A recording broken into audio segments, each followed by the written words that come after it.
Oh, Portal. Hello, man. Good evening, Portal. All right. Bright and early morning for me. All right, everything seems to be set. Let's have a look. I didn't. There's no reward to. Yeah, 4 days. I got a bronze for that one, and I'll be doing the Aston Martin Vulcan later at Interlagos.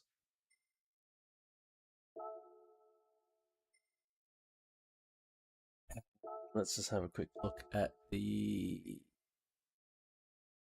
only one of my friends has done this, and I think they've got a 155178. Yeah. Silver silver would be tough to get here. Not impossible, but like it was a really good car, but I think one of the main problems was like when it's not a track I know well, it's a tough one. All right, let's have a look at what we can buy. How much money have I got? I've got 1.6 million. It's not a lot, but it is some money. I have my doubts about being able to buy anything here. 10 million for a 911 GT1. Oh boy. Wow, I've got a 6 million Jaguar D-Type. I wonder if I want it. Or I can't imagine paying 6 million for a D-Type, not me. I love a D-Type, but geez. When did I have 6 million to spend on a D-Type? Oh shit. 13 million, 12 million, 15 million. Jeez, it's gonna be a while. It's gonna be a while. Well, secondhand cars next.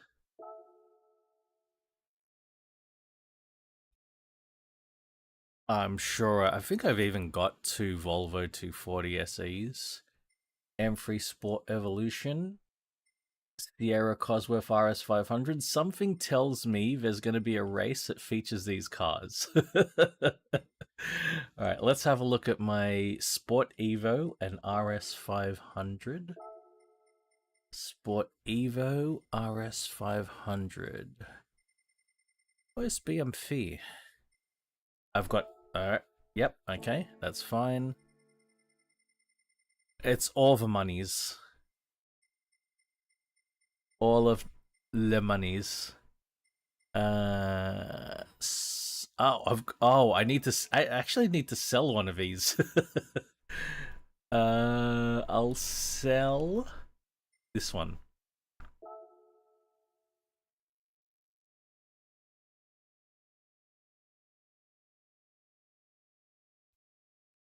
They're going for 120,000.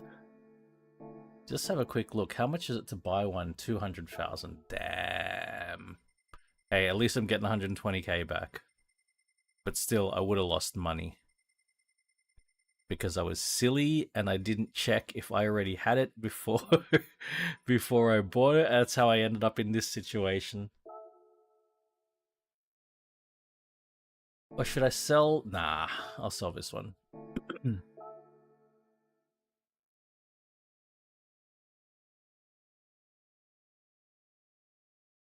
Wait a minute.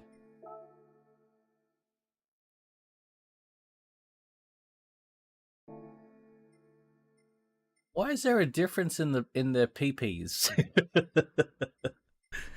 They got different PPs.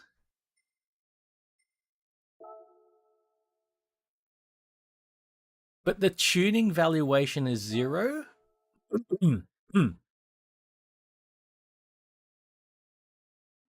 Oh, they're not factored into the valuation. They're not factored into... Okay.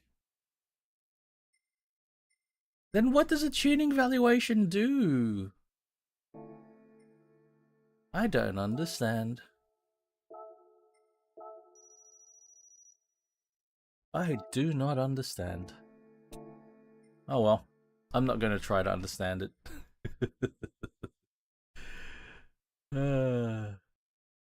Yeah, I'm keeping the bigger PP for sure. Alright, there's a 240ZG here with under 20,000. And it's going to be on a Nissan, even though it's a Datsun. But yeah, you know what that. Nissan, Datsun. Dato-san.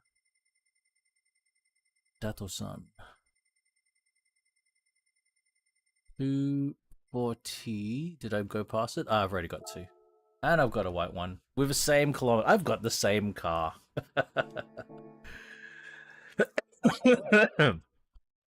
Pardon me. I actually have the same car. 22B with 13,000 kilometers. I'll have a look. God, that's a beautiful paint on that Countach. I want to find a low kilometer 25th anniversary in that color. My God. Oh, 8C with 9707. Okay, 8C and 22B.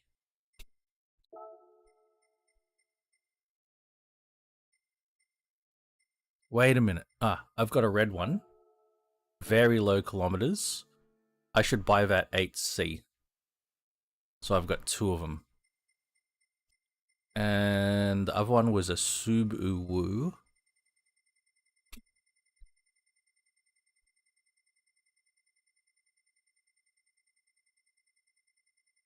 Where is ya?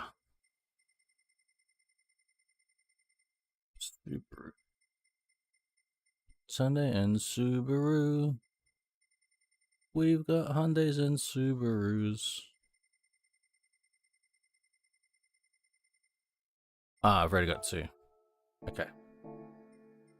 But I'm going to buy that Alfa Romeo, you bet. I don't like... Yeah. For me, it's such a shame. A car that pretty to paint it black. But we can change the color. It's a long-term challenge. and you know, if there's another car with an interesting face, you know, by all means, selfie next to that car too. Imagine you selfie next to this thing. I mean, it's such a beautiful car. I mean, you're telling everyone, hey, look how beautiful I am. I'm so pretty.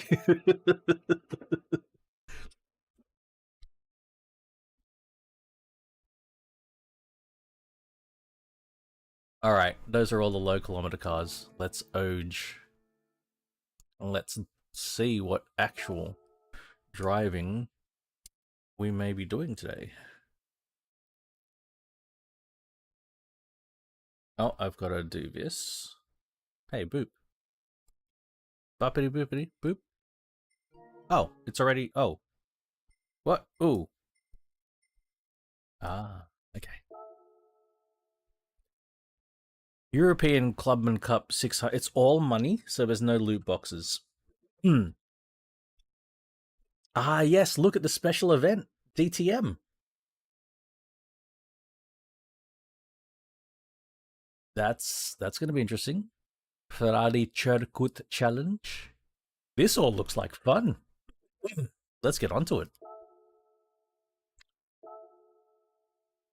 Clubman Cup 600.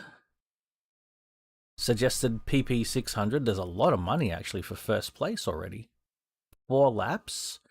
And I think we need some power. Look at that. Blue Moon Bay. There's got to be European. And 600 PP is quite a lot, actually.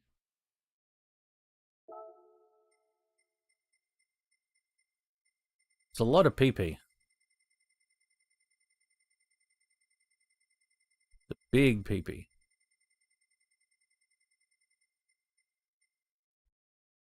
Okay, there's an F-Type R.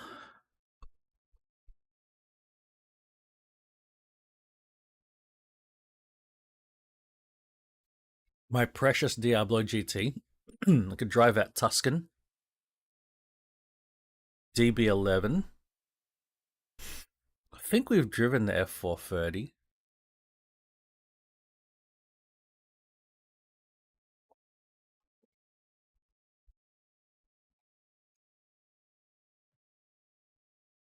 The 155 is a race car, unfortunately. It needs to be a road car. We got this M4. That's low kilometers. M3. There's my LP400. 512 BB. We could 911 it. That's got big PP for a 911 for a 81 930 turbo. Pretty big PP.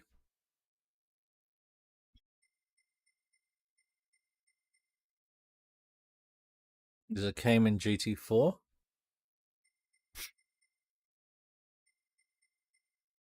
God damn, my Megane's right up here. 308 could be nice. Pardon me. Oh, you know what? Since we just got a version of the 8C Competizione, let's try this one.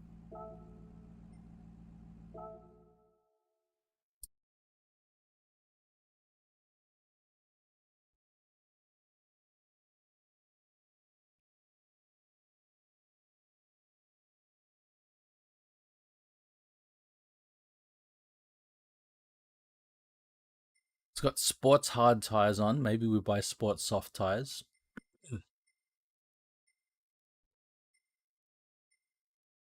It's completely stock. So we're driving an Alpha. It's not the 155, but and it is Ferrari engined, not Lancia engined like the 155 Q4 would have been. Though the 155 touring car, of course. Oh, look at that! With soft, it just goes straight to 595 PP. It's we don't do any other modification, I guess. Though we might just chuck a brake balance controller on because that won't affect its PP. It won't. Its PP will still be the same size. And maybe the diff? Yeah. I always chuck on the customizable diff and don't do anything with it. I always do that. And we might drop down to 810 degrees of rotation, like so. Alright. Let's do it. Oh my god. I can already hear there's an Alfa Romeo GT-AM because it's obnoxiously loud.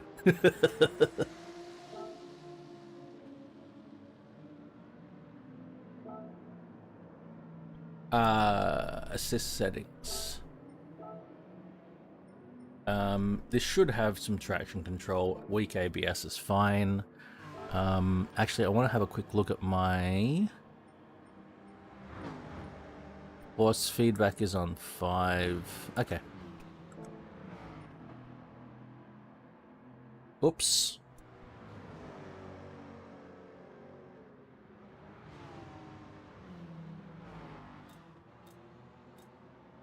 Unfortunately, these things were never sold with H patterns. They had lappers only. Don't think that's going to be a problem today.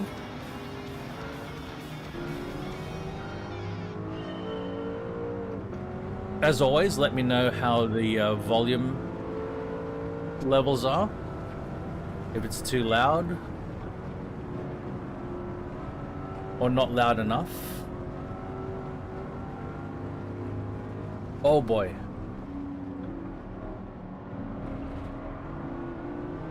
Oh my god, look at that Clio V6. What a wonderful car. Oh. Thank you, Portal. Oof.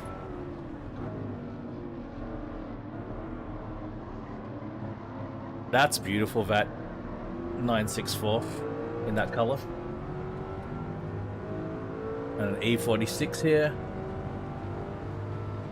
Braking zone here.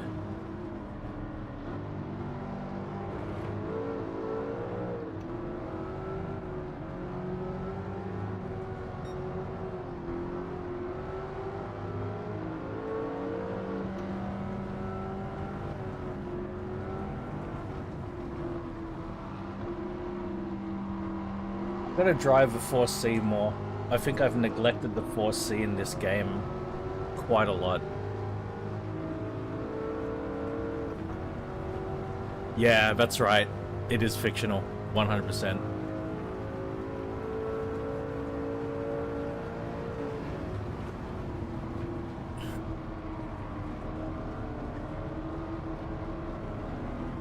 I didn't know that it was based on a real circuit, though.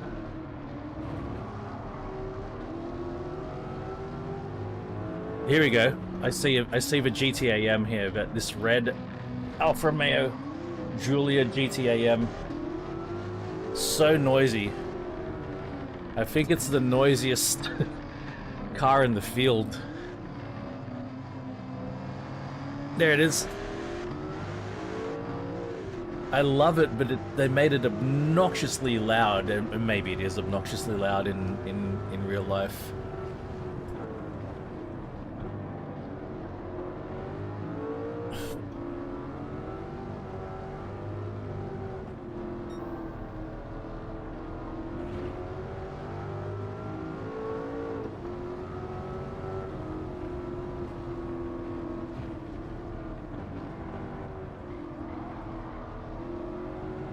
My god, this car handles beautifully. Could do with a bit more power though. Power!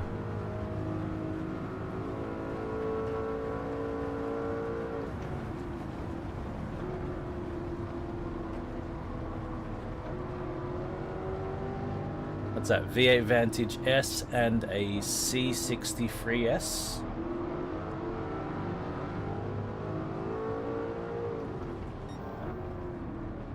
There's the Tuscan.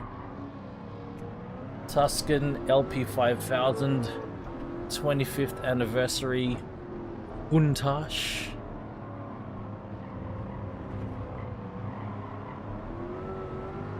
And there's number 1 in the Urus. Oh, hatchback GTA, absolutely. 147. 100%, very loud.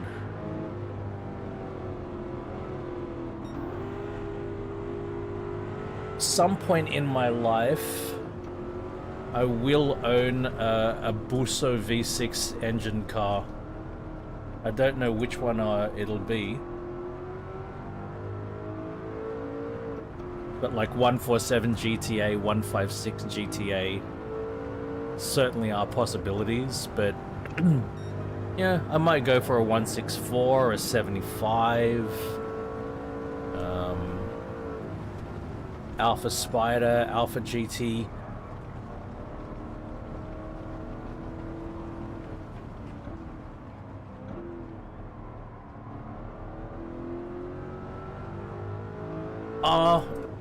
It won't be. It'll be a third car. A car like that could not be a daily driver for me. That would be with the Mustang.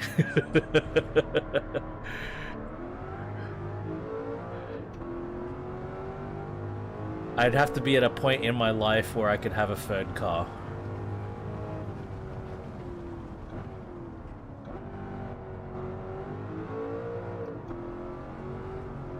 Yeah. For a number of reasons, like, I might end up getting a very reliable example, right? But when you, even Alfa Romeo or not, whatever anyone might think about Alfa Romeo reliability, and if it's true or not, when you're buying an older car like that, you know, reliability, any brand. I don't care if you're buying a Camry that's that old. Reliability can always be a question mark because it's secondhand, it's out of warranty, and it's old. It's just old. Like things that are that old, you know.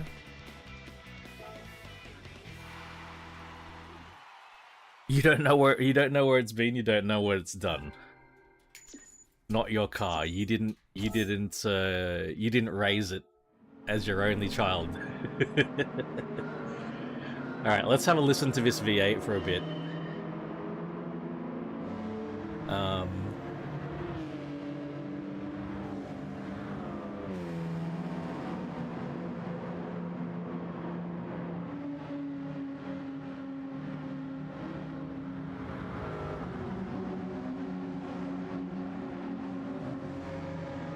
So, you know, for my reliable daily driver car, it sort of needs to be new or very near new.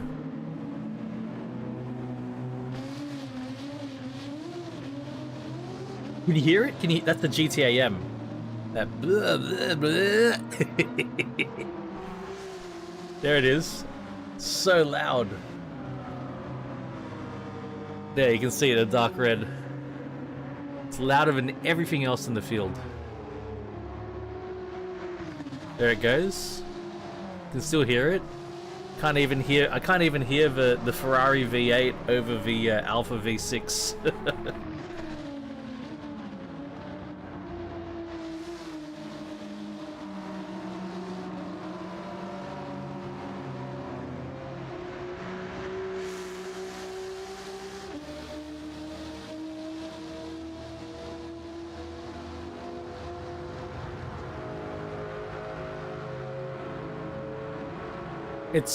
It overtook that GT7 overtook those three cars just like that on the straight.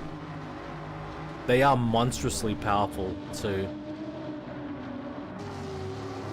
Very happy I got the clean race bonus too.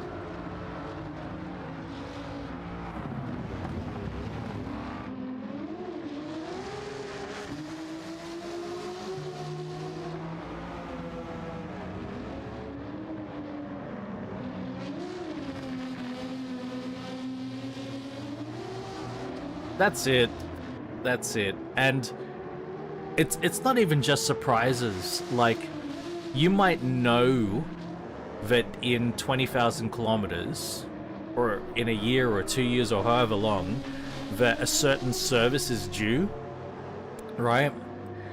And you're prepared. You know it's an expensive thing, but then you go to do it, and then they're like, oh, you know what? We're having trouble finding that part at the moment. So there might be a bit of a wait until we can get that part. Or all things like that.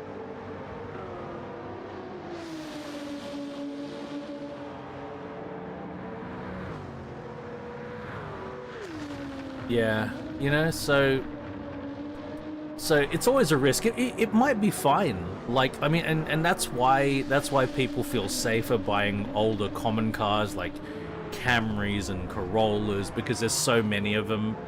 It's a lower chance that will happen to you, but it can still happen. It can still happen.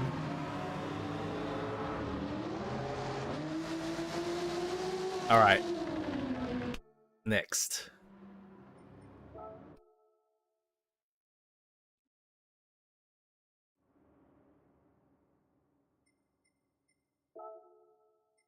All right, American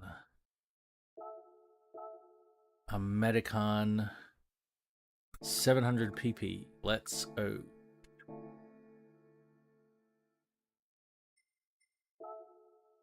So I got my one and only loot box ticket.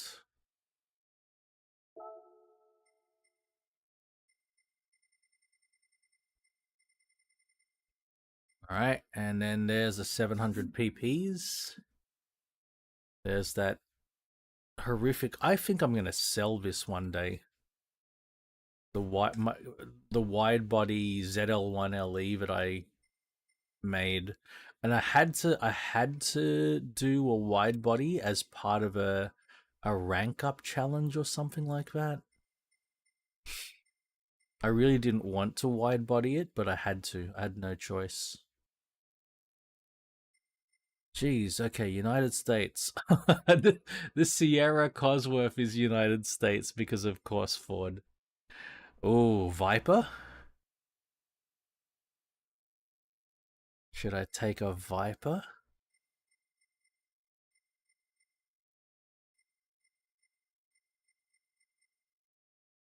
There's my other ZL1LE. I've got my Mustang GT. I've got a Corvette ZR1. There's the Ford GT.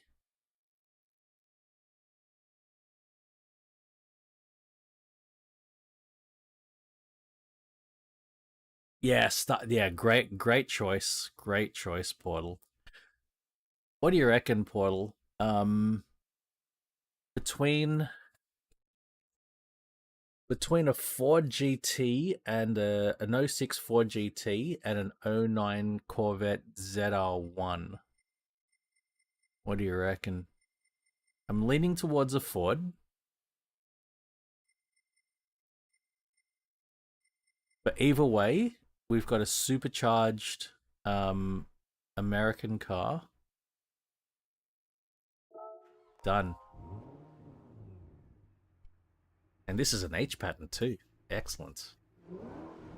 Ooh. Nice.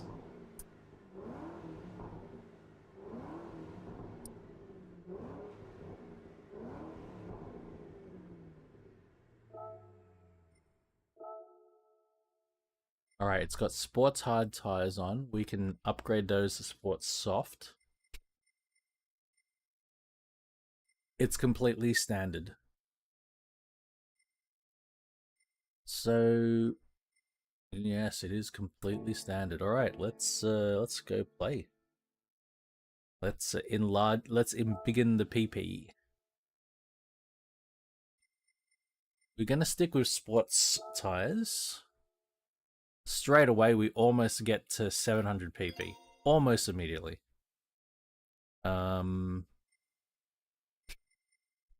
Let's have a look around semi-racing. We could modify the supercharger. We will.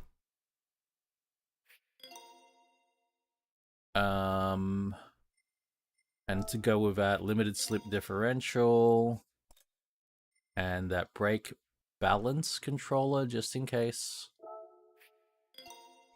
But we're gonna avoid the racing modifications and we'll semi-racing at most. Let's put the sport suspension on. I would like brakes to be improved. So we'll put the sport brake kit on. And the sport brake pads. Is there a semi-racing brake kit? No, there isn't. Okay, clutch and flywheel don't care. Silencer and ECU. We're at 670 pp.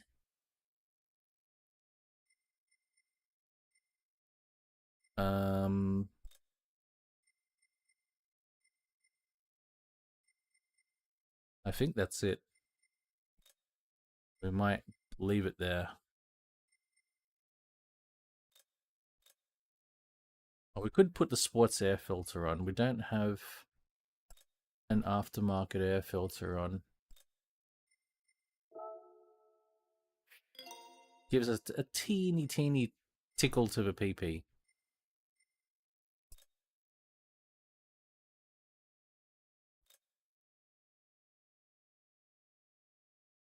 Oh, I forgot to do a couple of things.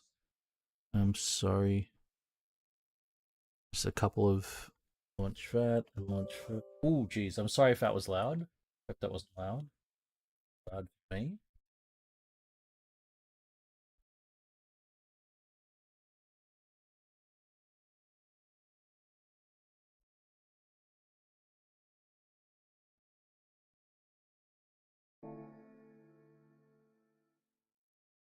All right. That's how we will race.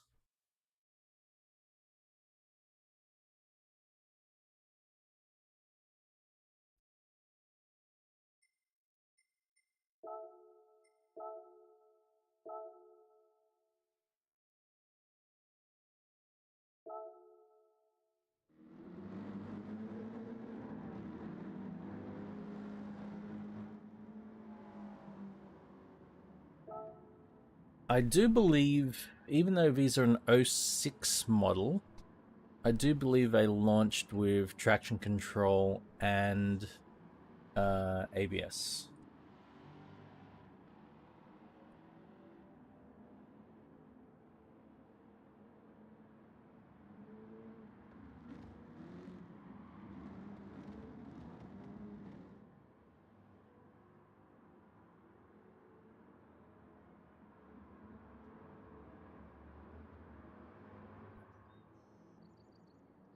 Let's just get into a race. No, the first race was worth more money.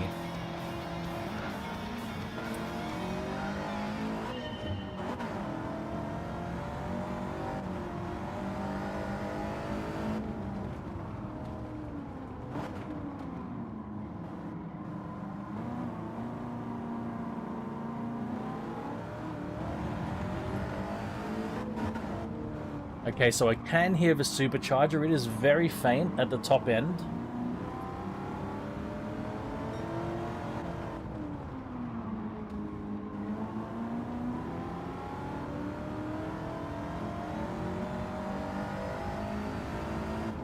Very tall gearing.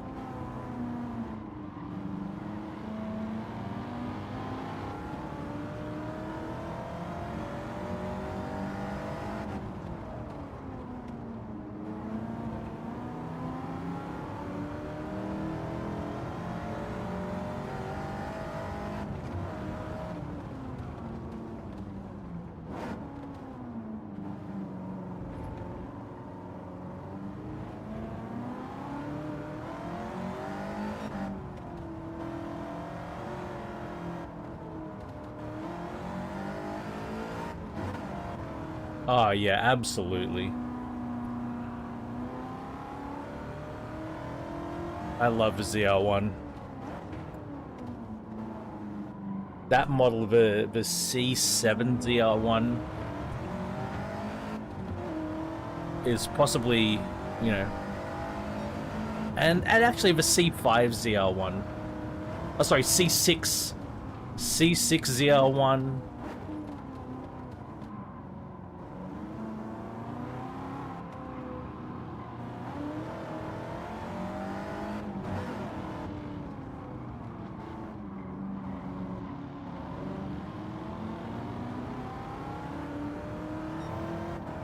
C6ZR1, C6Z06, probably two of my favorite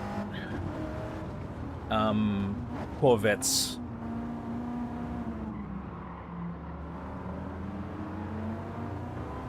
I'd probably take the C6Z06 over a ZR1, actually. Still love ZR1, but I think I'd just take that 7-liter V8.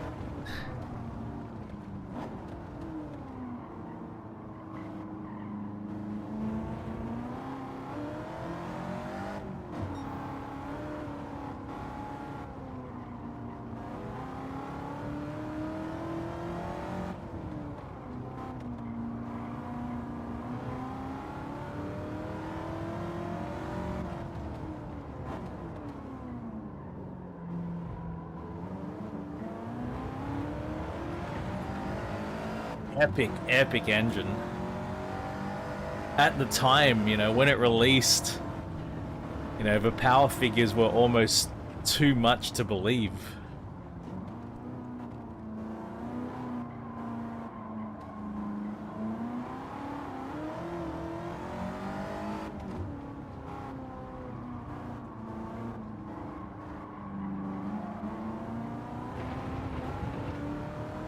But then there's a Viper.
I'm so lost in this engine.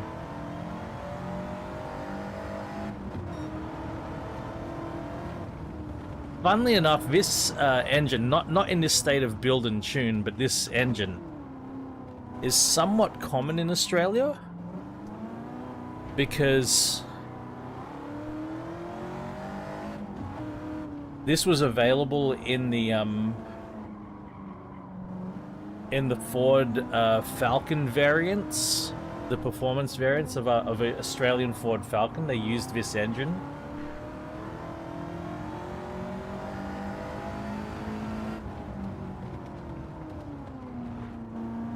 Still love it though.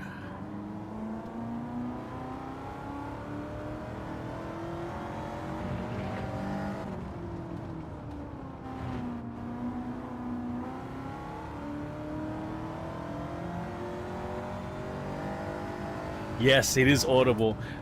I think, you know, I used a modified supercharger in this build. I think without the modified supercharger in stock form, you don't hear the, you don't hear it. It's very quiet. It's still quiet in modified form, though.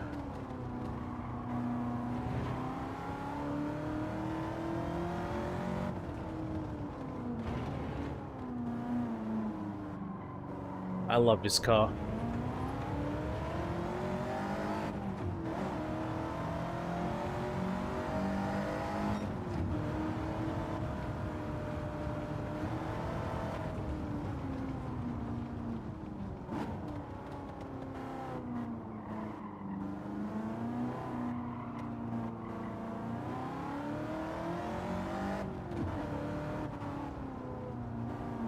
Amazing sounds. Mid-engined.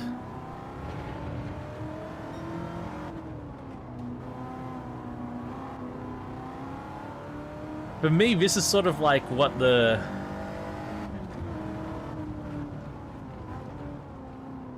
C8 Corvette before the C8 Corvette was a C8 Corvette.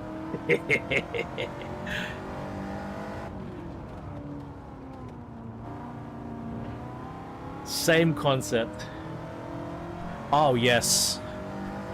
The new one, it's one of those cars where function rules over form. It's not that it's ugly. It's just that this one's so nice looking. So classic, so iconic looking as well. So striking.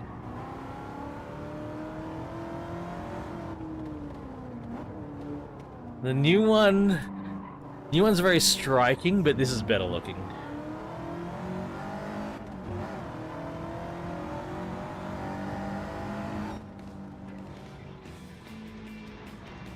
Especially in this kind of color, like white with blue stripes or blue with white stripes. Cheers, Portal. That was just perfect, man. Like, These cars at Laguna Seca, absolutely perfect.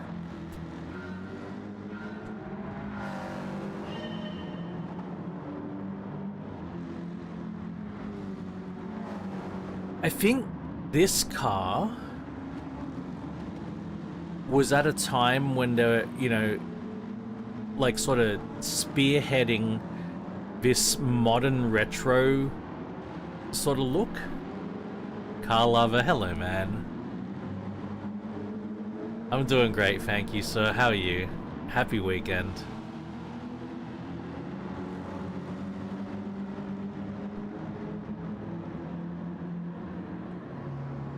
Because yeah, I think that's what it nails. It's a modernized take of a classic GT40, and that's why it's just like, wow, that's a great update of the GT40 style. Yeah, yeah, absolutely perfect blend. Perfect blend.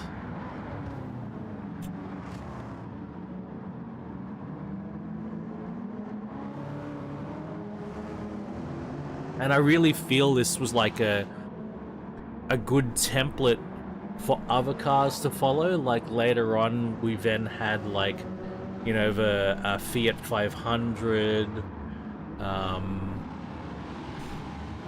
even like the Mustang started, you know, had that the Mustang that followed this then had the blend of, you know, some retro elements reintroduced. And there are other cars as well that followed that introduced, I think, Audi TT as well. Similar sort of style of bringing in retro elements. Generation 1, first gen Audi TT. But this is so special. Look at it.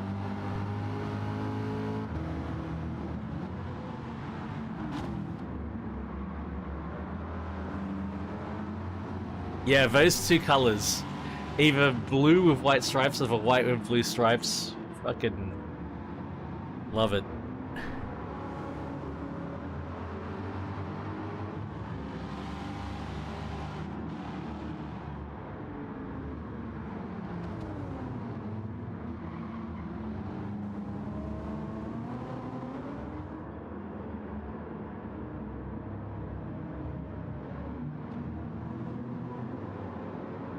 Alright.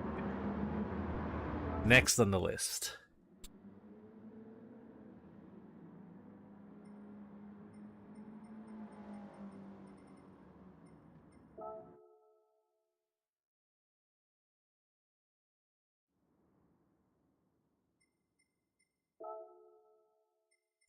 Ferrari Circuit Challenge at Monza. Okay. 700 or less. Ferrari. Alright, since it's Monza, we want a bit of power. Hey, Brew, good morning. How's... We were just driving a modular V8 in the Ford GT. How is your modular V8 going? We were just talking about Falcons and modular V8s.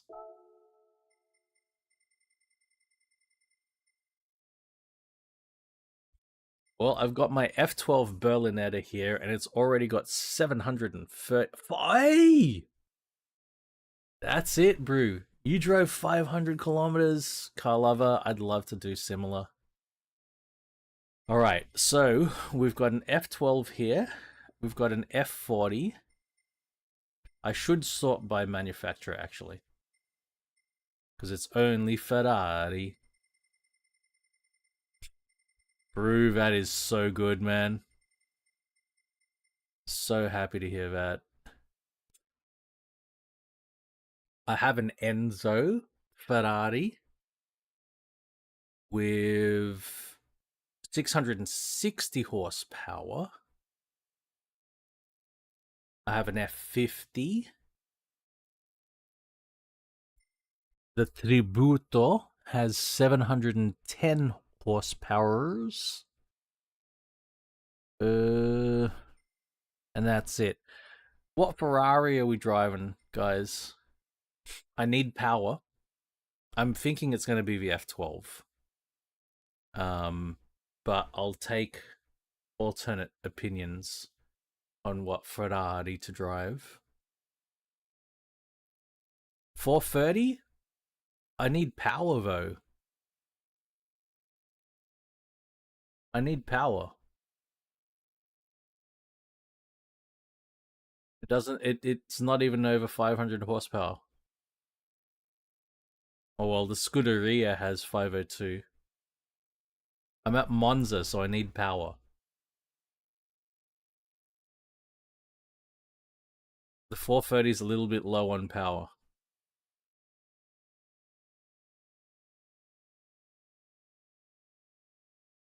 Oh my god. Okay, 430. Okay, we'll take the 430.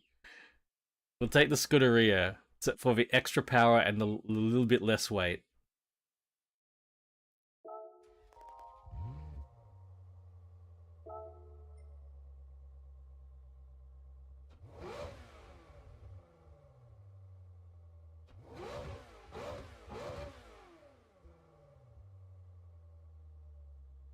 Actually, you know what? I'm wondering. I'm wondering if this 430 is an H pattern. Because the Scuderia was only flappers, but you could get the regular 430 as an H. Nah, it's a flapper as well.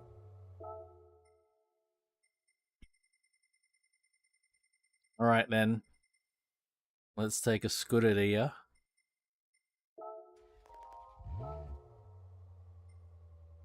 I'm concerned about the power deficit, guys, I gotta tell you.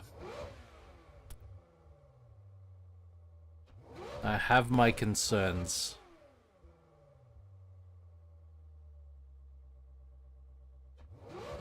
We're gonna go up against cars with 250 horsepower more at Monza. You know?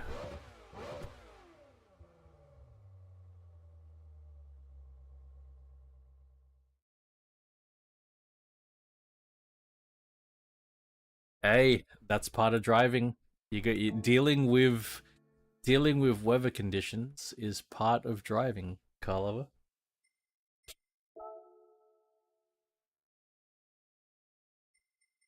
Well, we'll go straight to the sports softies. And that almost takes us to 700 pp. Right off the bat, straight up.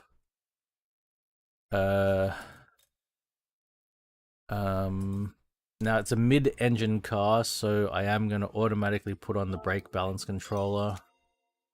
And the adjustable limited slip differential. We cannot turbocharge or supercharge a car for extra power, so let's ECU it first. Silencer.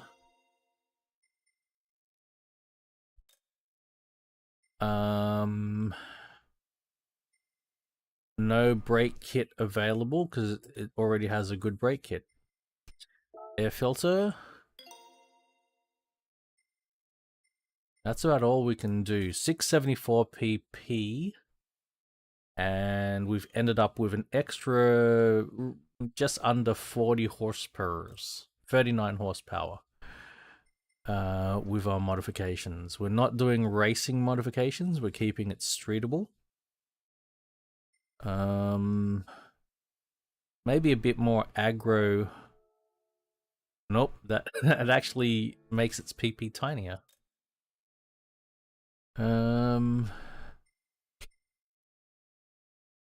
We could put on racing air filter, racing silencer, racing brake pads, racing danger to manifold, but we won't.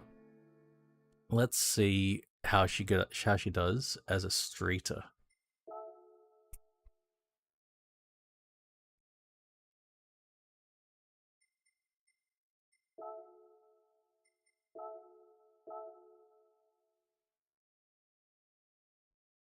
Actually, let's see. Maybe I was mistaken about the opponent cars.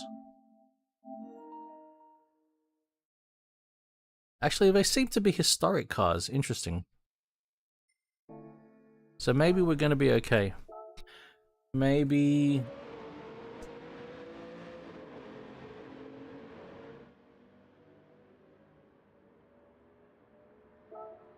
yep, absolutely. Part of being a good driver, 100%. Okay, so I feel fine having ABS and traction control because I believe they were introduced to the Ferrari lineup with the 355. Maybe even 348. Probably 355 actually. No, 355. No, maybe 348. 348 could be.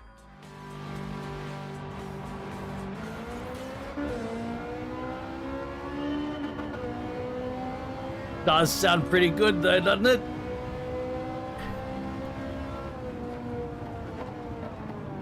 Uh-oh, no, there's a 700 horsepower car directly in front of us.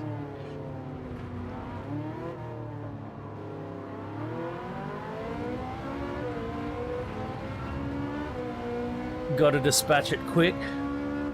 And we've got Testarossa, 458, 308 GT Boo. There's a 458 Italia.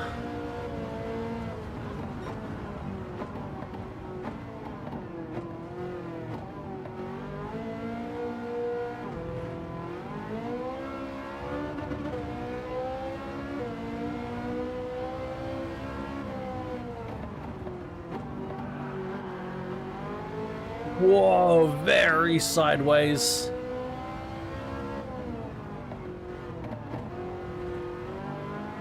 I love this car. 365 GTB4 Daytona. Jesus, screamer. This is a real screamer.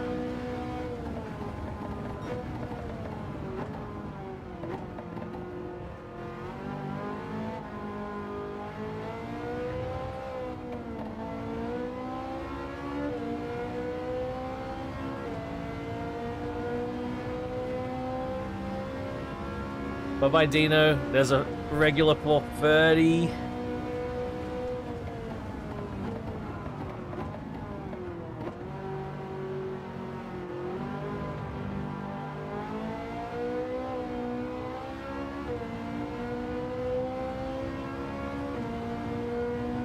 Oh yeah, 512 BB.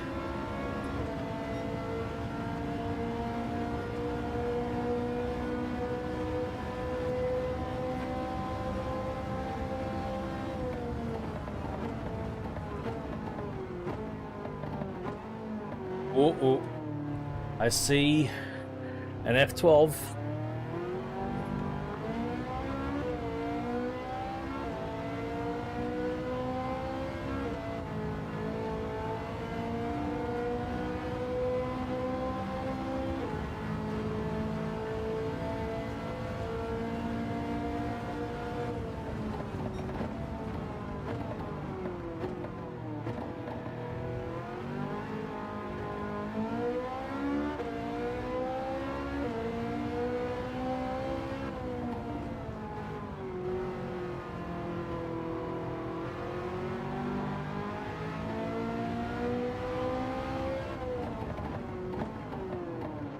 Yikes, F12.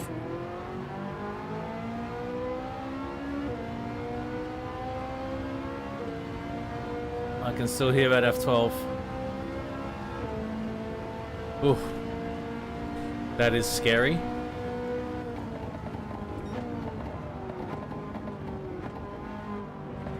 What do we got there? Number 512?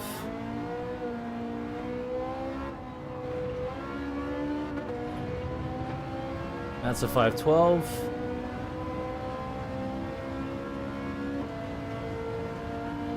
.430 Scuderia here, I think. Tributo, oh no, whoa, whoa, whoa, whoa, whoa. I wonder if that's my clean race bonus. Sorry, guys.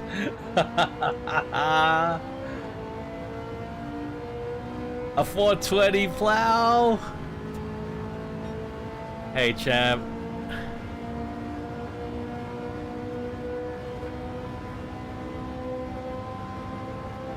Hope your weekend's great, mate.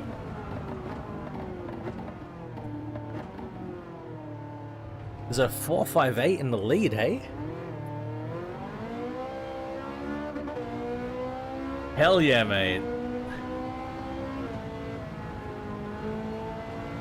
How far of a drive was it for you to get to the Cars and Coffee?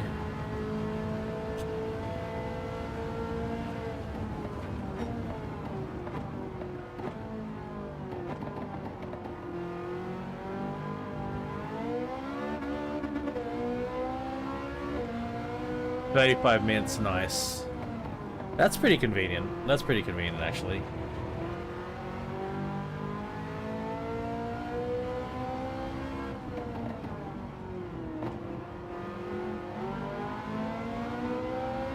I think most of the ones around me are a bit further away because, you know, finding a suitable venue that has a big enough car park for that kind of thing.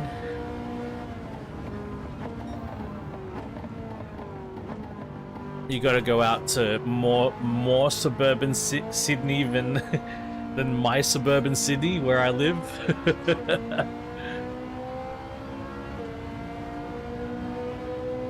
I could be mistaken. There could be ones closer to me.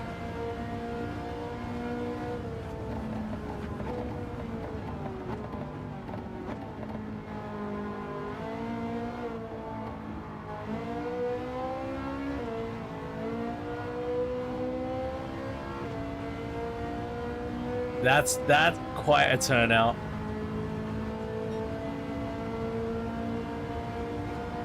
Actually, I don't think I've ever been to a fairly public one.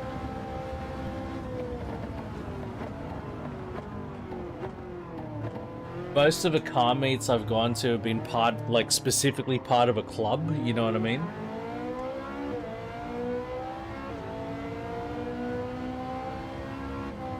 So the invitation only goes out to people who are part of or a forum group rather than, like, you know,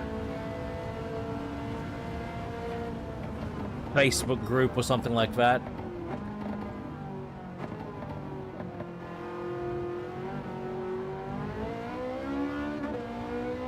Yeah. I don't think I've ever quite seen the result of that. I imagine in Western Sydney they... Yeah, I imagine in Western Sydney they get a bit rowdy.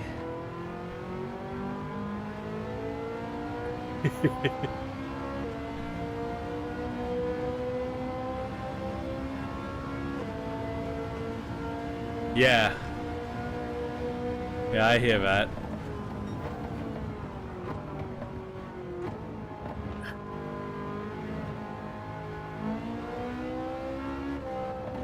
I mean, the other side of that plow is, like, you know, bringing attention to your car in general.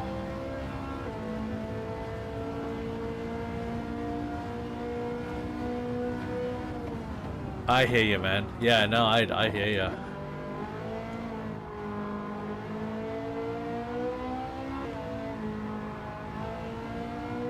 No, I'm definitely not the type that wants attention on my car. My car's for me, you know, not for anyone else.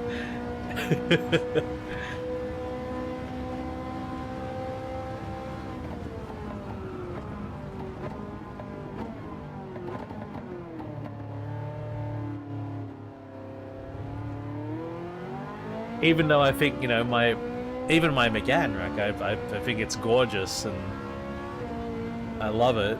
I love looking at my Megane. Same with my R33, you know, but so, you know, I even took my Megane to two European car shows. One was a French car show, and I just wanted to look at the other cars, but when I rocked up, I was told to enter my car both times. Now, you should enter your car in the concourse, and I'm like, nah. And they're like, yes. I'm like, no, I'll put my car on display with the other French cars, but no. I don't want it to be scrutinized and judged.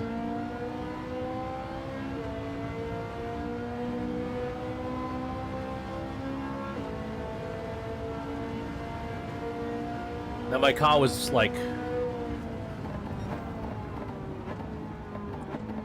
3 months old, you know, from the factory, well, from the dealership showroom, so it looked new, so that's why I was saying enter it in the concourse, but I was like, ah, come on.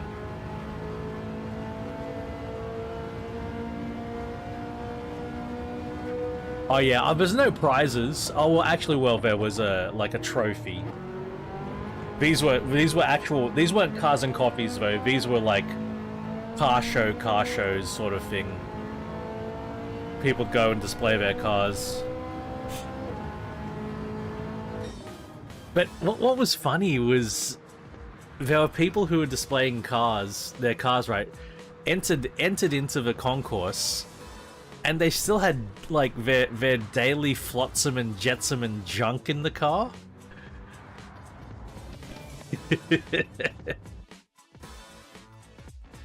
Oh well, my fears about the 430 not being able to compete were unfounded.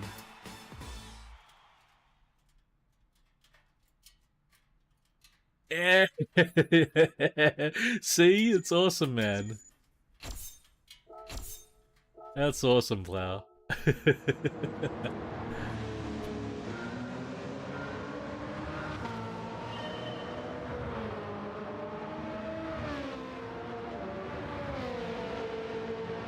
That's awesome.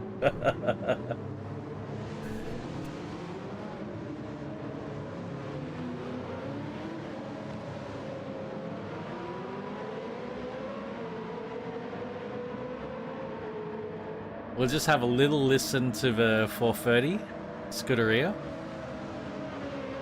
Oh yeah, it does scream, doesn't it?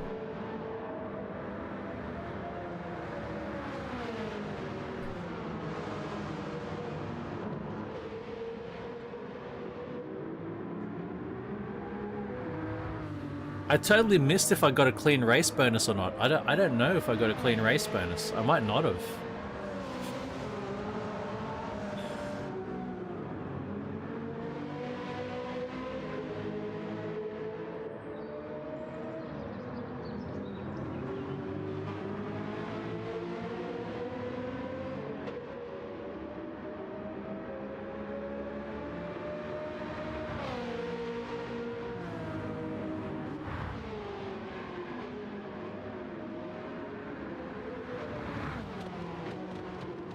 That's correct.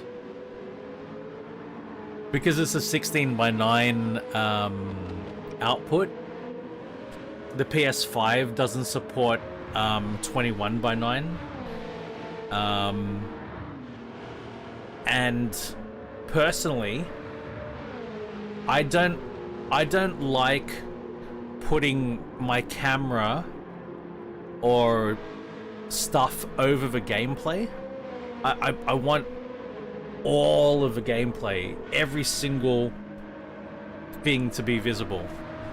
So that's why I do it like this.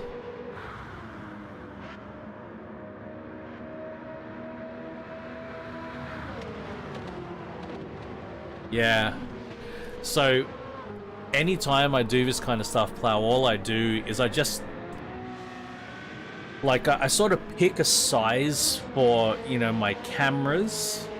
So my cameras are all like uniform size, and then I just like I keep the aspect ratio of the game the same, and I just, you know, move it till it matches the size of the cameras, and that's what I do, and then center it, and that's it.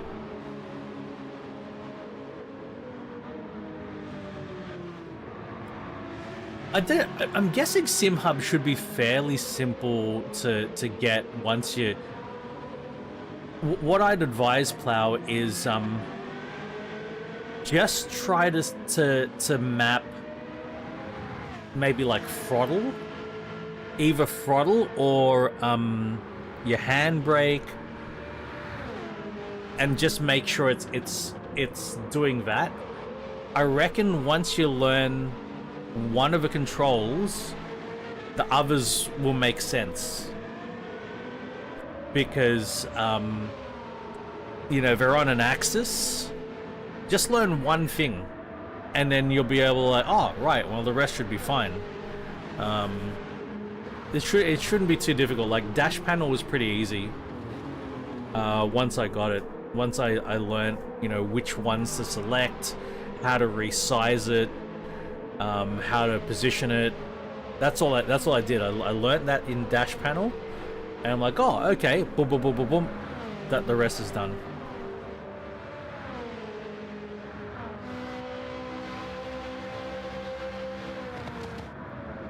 You know what's nice about the 430 is and this is an interesting thing. You have cars that sound great because of the exhaust tuning purely.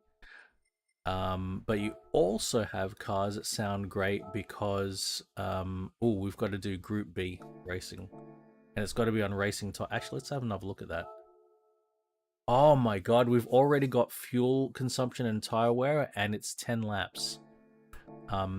Yeah, but you also have cars that sound great because the engine itself is musical. The mechanical bits, even barring the exhaust note, they can sound amazing. All right, Group GRB. It's not Group B, it's GRB. And shit, was there a PP limit? 700 or not?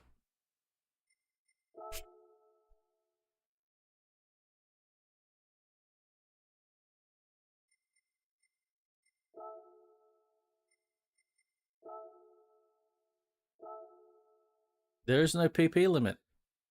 My PP can be as big as I want it. As big as I can take.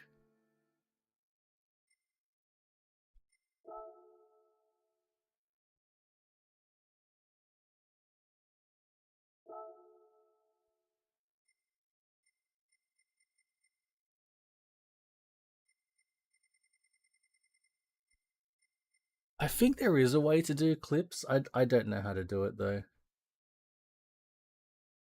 Wow. Pick one of these GRB cars for me to race. I don't have a lot of them, but I got a Focus, a 205. I got an Impreza, the Quattro Pikes Peak version, a Mustang, an NSX, and a Celica GT4. Pick one for me.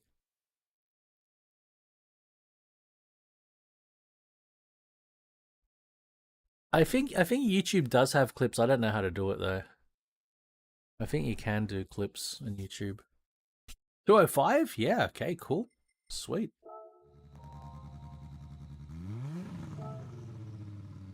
Listen to that. Jesus Christ.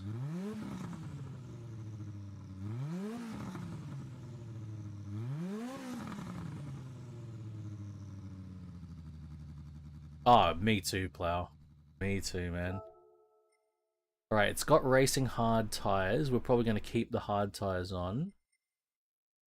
This is unmodified. Oh no, what happened with RX, man? The front rear brake balance is modified.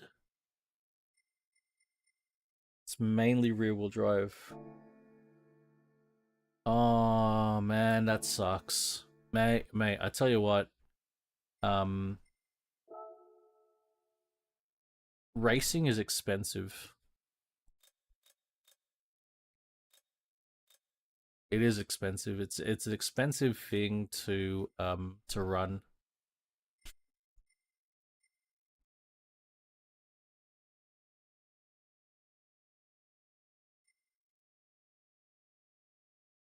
I don't have the wet tires. We'll see if we need them. This might already be fully upgraded. Reem. Happy weekend, Reem.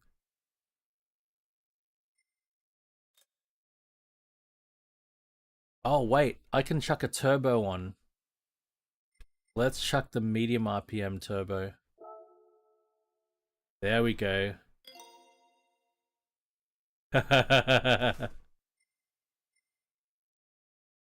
And why the hell not? Let's just chuck. No, actually, you know what? Nah.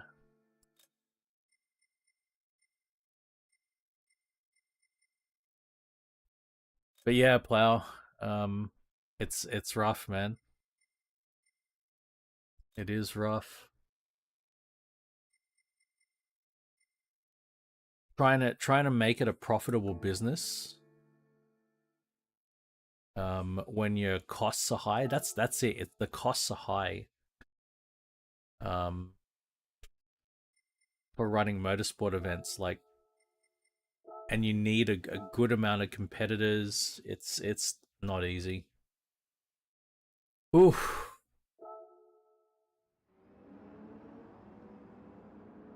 Okay, we cannot have traction control. We're going to turn the traction control off. And the ABS is going off too. Oh man, this could be nasty. Can only hope for the best here. And straight away, we've got to go lean power map.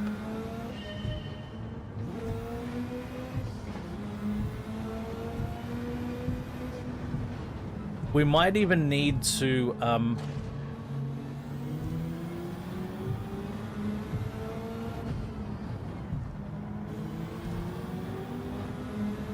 we might need to switch transmissions, actually. If we hit top speed... Oh, shit.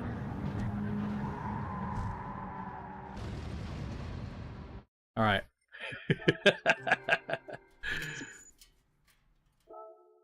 Oh, that's... Plow, yeah. Okay, so that's a business decision that I think was not wise. All right, we're going to back out. We've got to buy...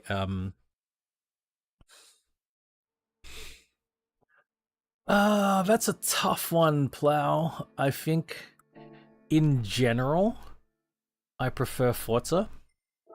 Because I like the way that you can play with cars in Forza. In general. But I really enjoy Gran Turismo. I really do enjoy Gran Turismo. But I think in general, I prefer the way that Forza approaches things. In general. But there's a bit of Gran Turismo magic that Forza doesn't have. That I also appreciate. So let's just adjust the top speed to 300. And actually, I might even play with... Oh my god. I've got the brake balance all the way to the front. I'd actually say Forza's the more diverse. Actually, what do you mean by diverse? What exactly do you mean by diverse? In what way?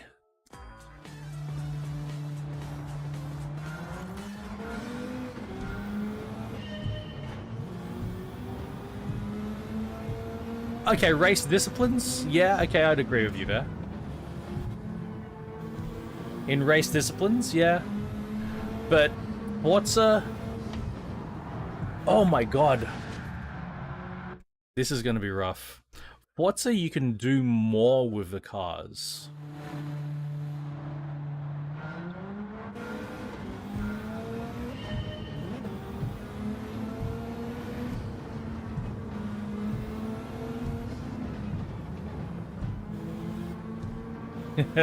Built from the ground up. From the ground up. From the ground up.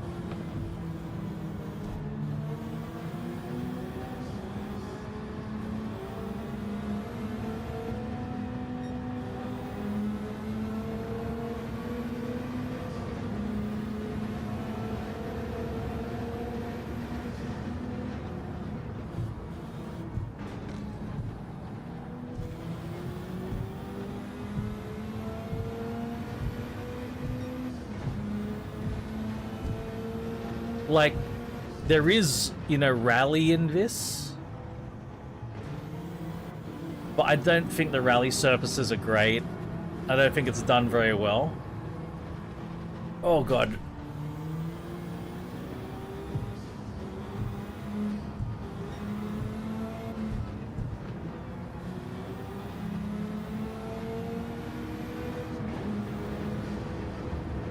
Forza's more diverse in the it actually has, fucking hell, it actually has different cars, more different, sorry, the cars are more different.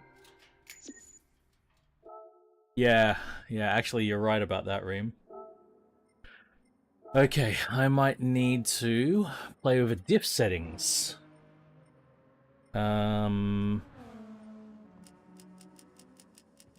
Like so. Like so. And maybe like so.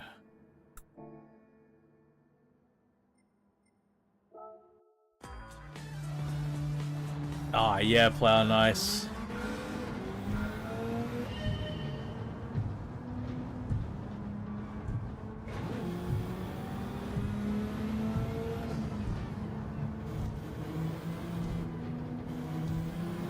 For me, I think, yeah, but the thing I love about Forza is how much you can do with the cars in terms of the modifications and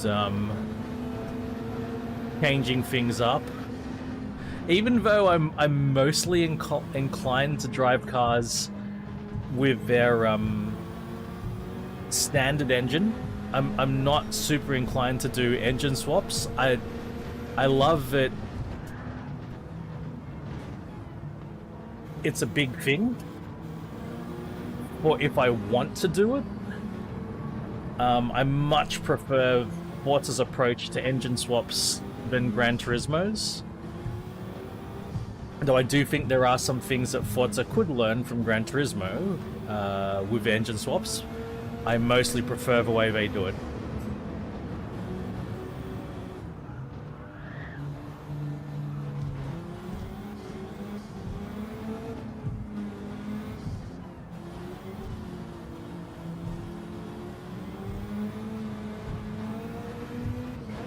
My god, this car is so fucking nervous.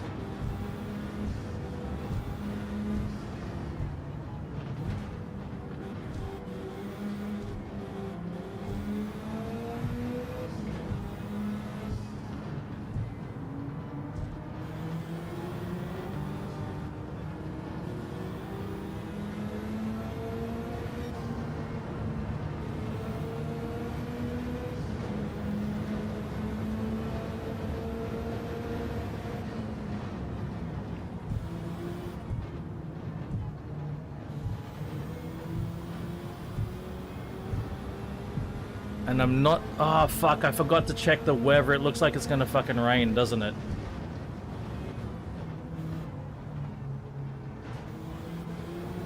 I don't own wet tires. I have not bought wet tires for this car.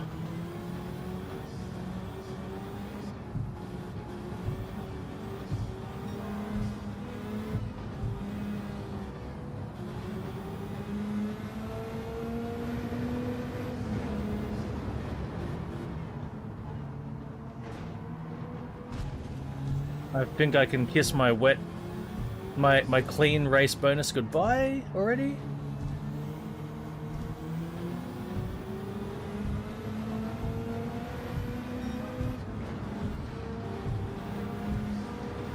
Come on, Persia, get out of the way.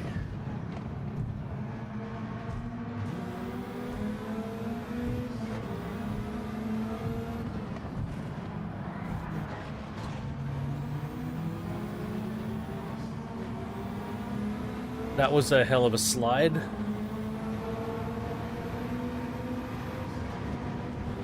Fucking come on, guys. Fuck yes. Move.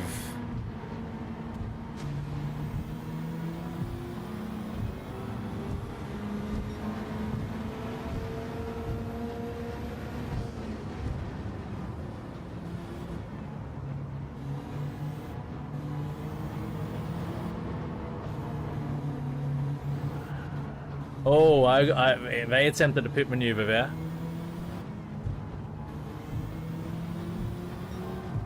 I'm really looking forward to switching over to WRC to Forza soon. It's Mustang month in Forza. Whoa, fuck! And there are some awesome cars to drive in Forza at the moment. Really looking forward to it.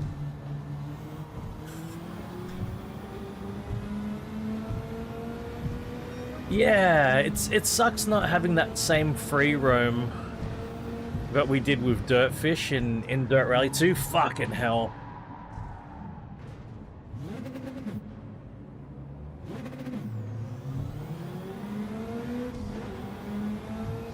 This car, man. I don't think it's quite well suited to high grip situations.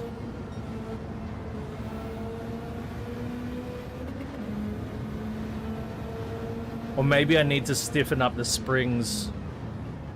Maybe it's too soft.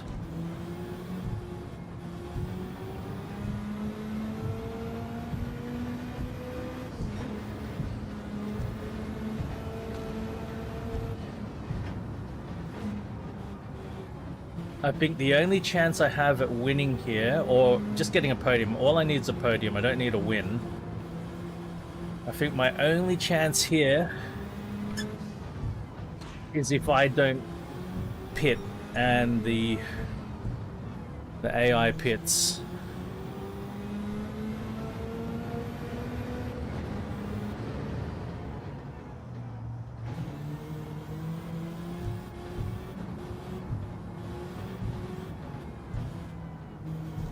And it's gonna be close. I might not make it. Oh fuck, I've only got 5 gears.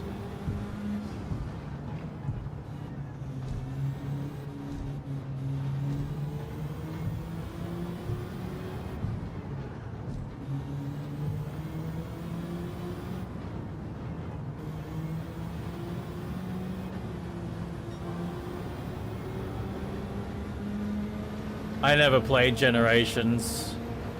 And, you know, completely different developer, different engine. It doesn't really count.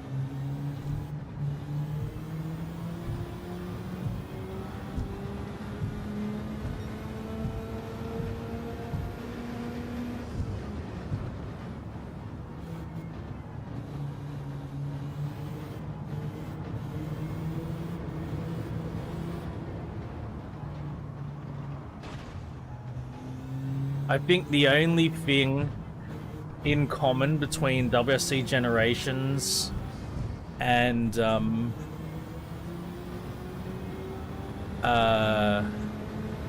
EA Sports WRC is probably the UI.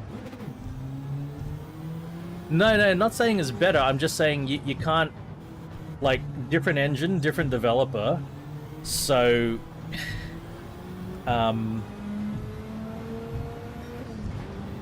you know, it's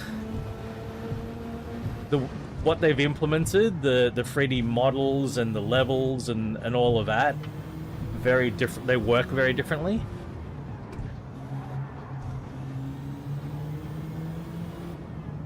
And like the only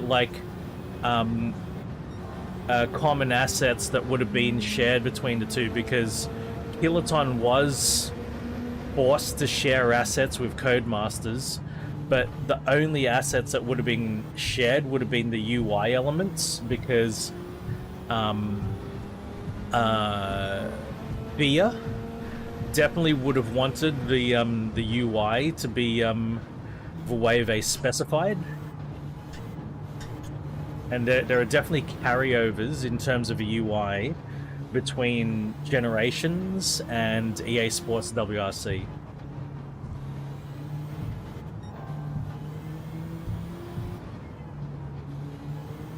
Yeah, absolutely. But you know, we just have to continuously think about, oh, they've all gone in the pits. They've all gone in the pits, so I just need to stay out. Maybe if I can just stay in 5th gear for the rest of the race, I'll win it. But yeah, look, you know, we know that the underlying code of EA Sports WRC is Dirt Rally code, right? And we know the experience of the Codemasters team is Dirt Rally and the Dirt series from Dirt 4 back, right?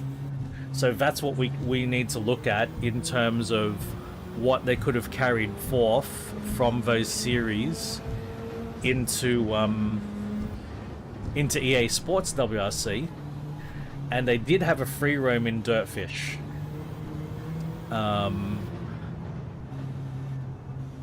So the old Ego engine was able to do that. Maybe they struggled to make that work with Unreal.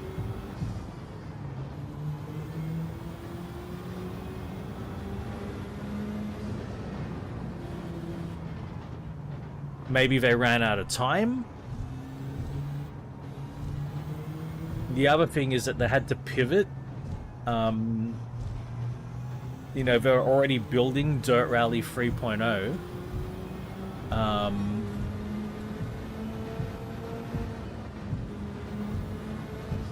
When they got the WRC license, and then they suddenly had to change to building a WRC game instead of building a Dirt Rally game.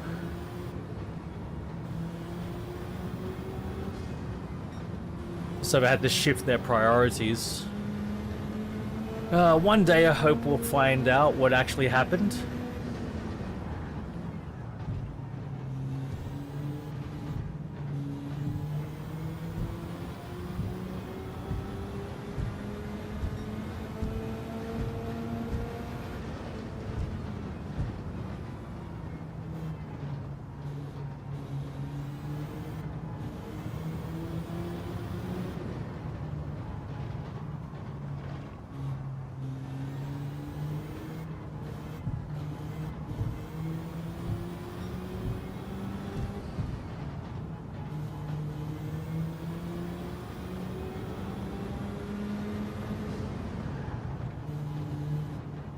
I think we can do this.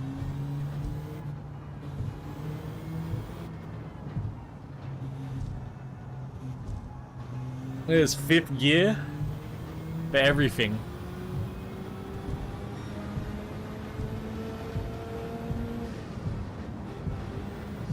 This is a 1-speed challenge.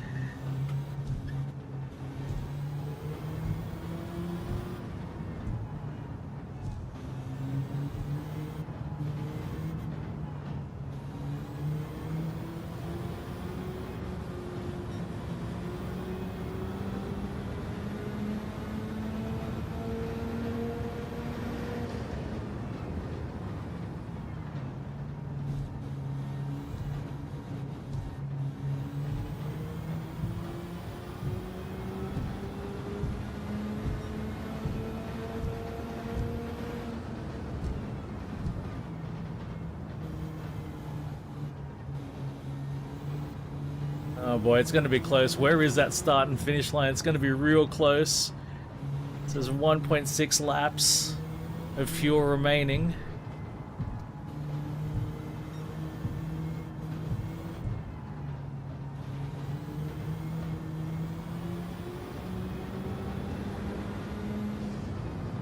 I think I'm going to get there 1.3, it'll say 1.3 as I cross the start finish line. There's the pit entrance. That's This is a start-finish line here? 1.4, okay. We just gotta chill, take it easy. We've got a 17-second lead.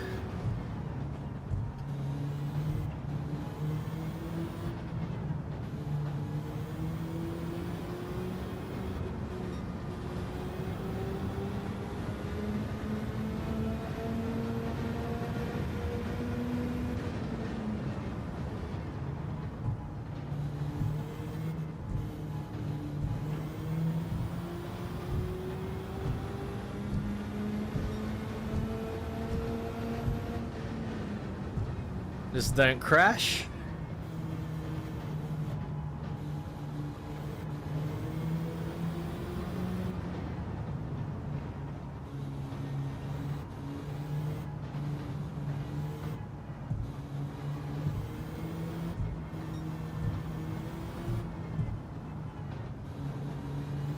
Yeah, I'm hoping this is an alright trajectory that they're on. There's still a lot they need to do to improve. They've still got a lot of work. They need to do a better job, but at least there are some positive signs. There we go. Alright, I need to feed the cats. I doubt we got a clean race bonus, but we're going to put a replay on. And I'm going to dash outside to feed the cats.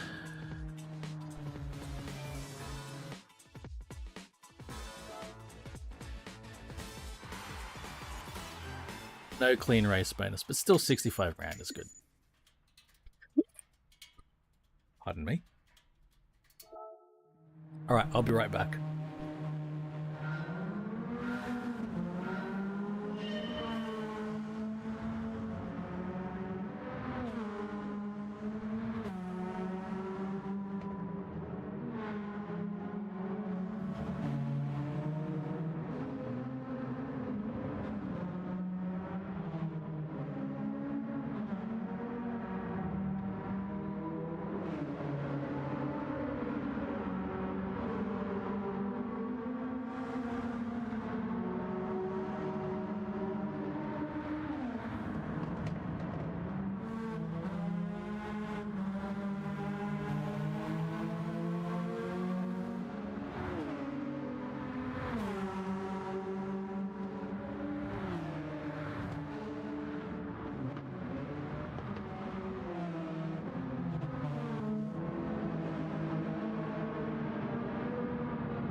Alright, we're up to the final race of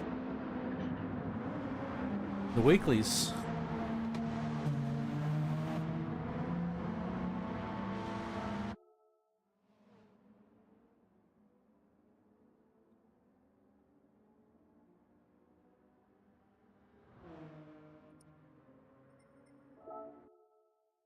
So what's it to be?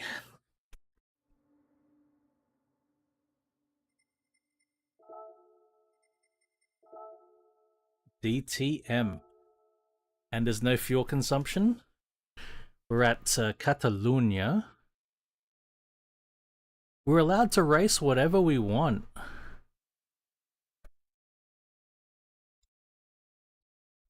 There's no restrictions.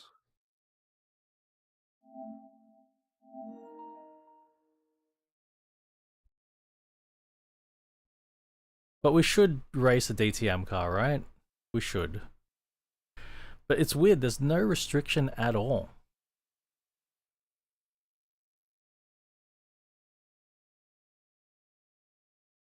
Could we stay on theme and pick a DTM car? I think last time there was one of these, I just took the Alpha 155.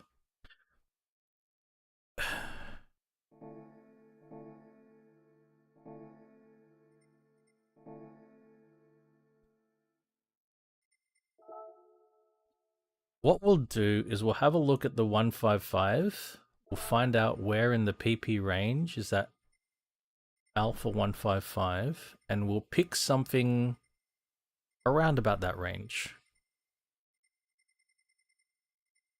There it is.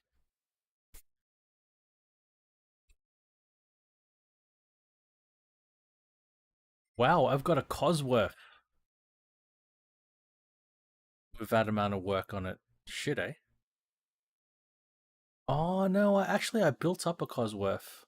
402 horsepower. Mate, the Alpha still outpowers it.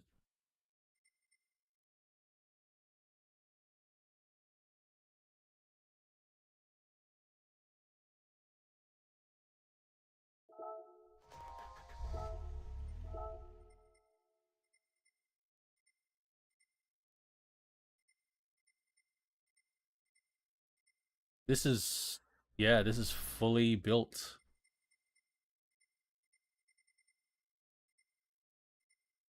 Fully built, it only went up to 402 horsepower.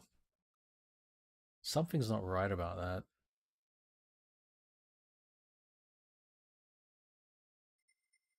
No power restrictor. ECU's output is 100. Though. Or we could drive the RS5 DTM. For shits and giggles. My god, look at that. I must have modified it. Or maybe it comes modified.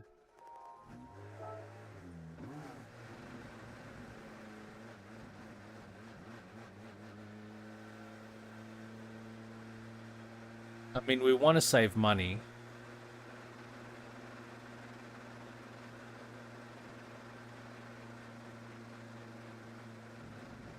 Is that the brake bias controller? That giant yellow thing? My god, it looks ridiculous.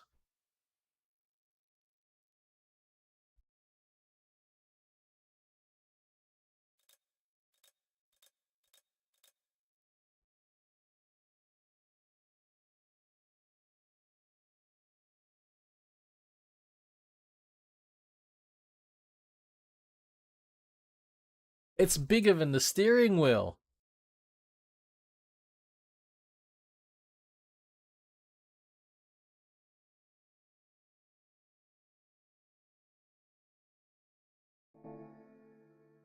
Maybe we'll just drive this because it's a DTM. Oh dear. And we're trying to save money.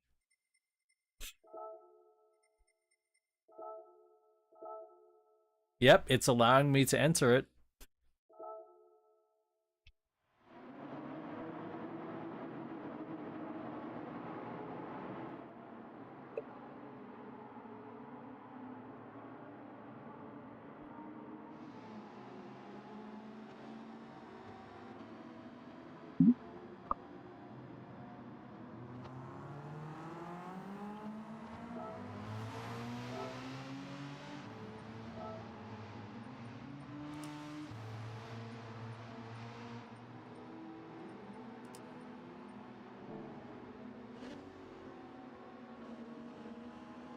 We will run 540 degrees of rotation.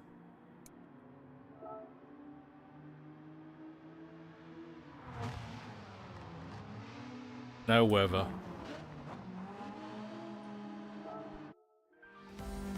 We'll see.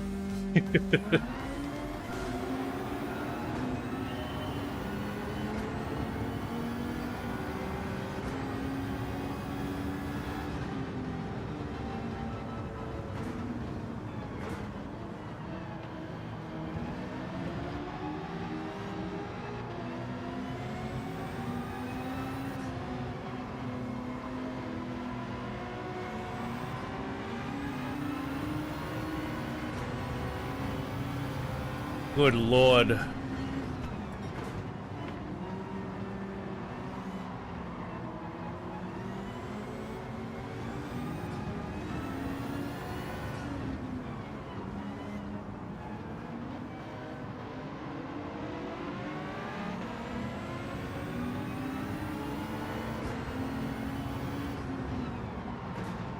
This car is pretty crazy.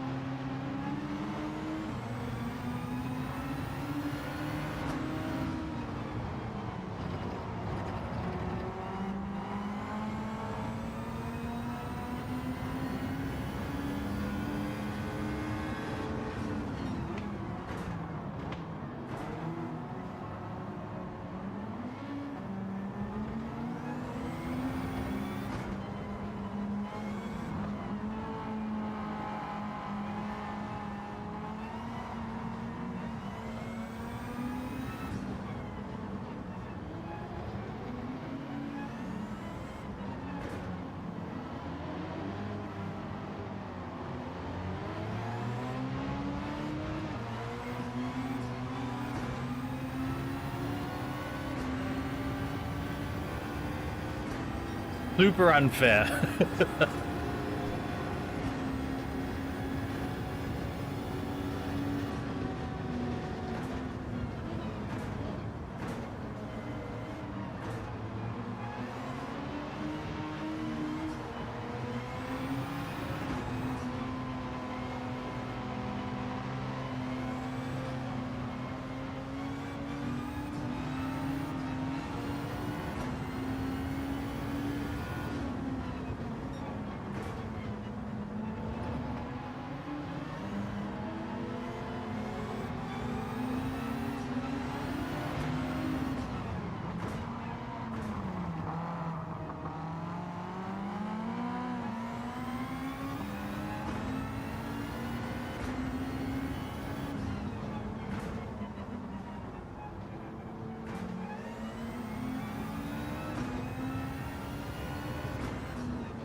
Yeah, this is why it's so easy these days. Like, this car is easy to drive.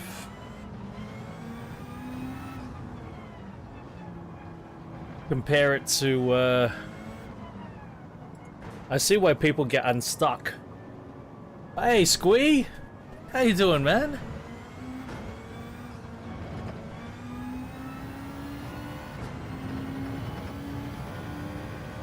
We're just finishing up the last race in GT7 in the weekly challenges.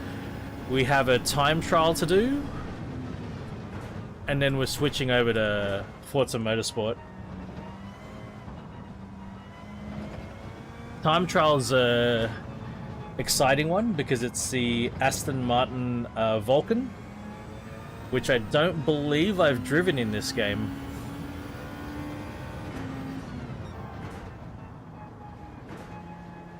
And we're being extremely unfair. In this race, I monstrously outclass the rest of the field. I'm driving a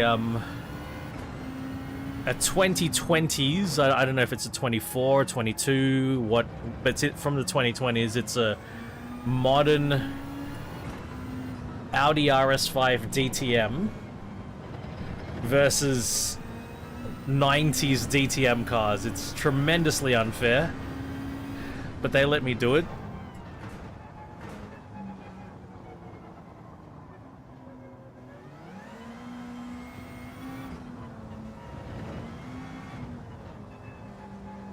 Which wheel do you think? You mean the Gran Turismo wheel? I prefer not to use it if I have the choice.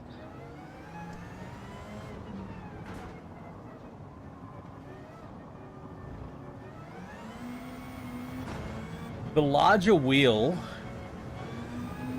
So the thing about a larger wheel, yes, you move.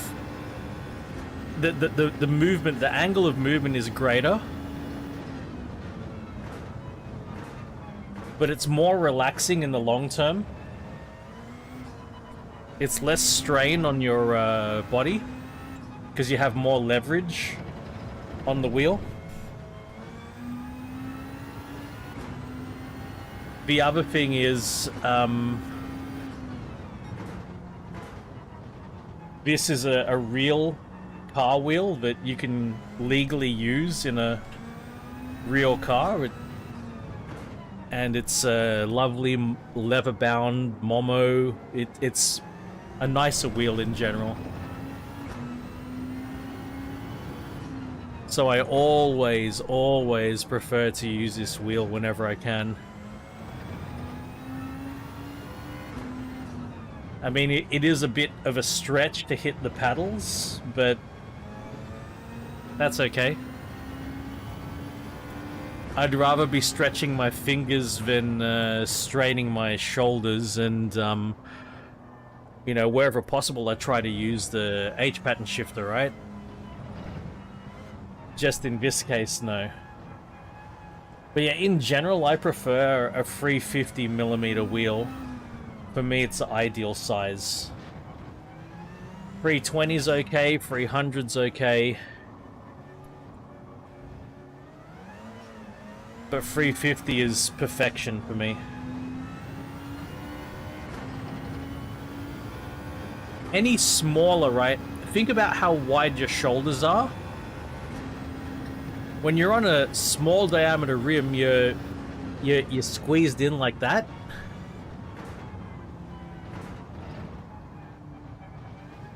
That's how I find, like I'm squeezed in. My shoulders are more relaxed because my arms are wider apart.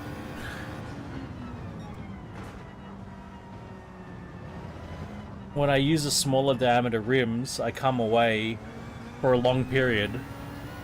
I come away from that with some soreness in my shoulders.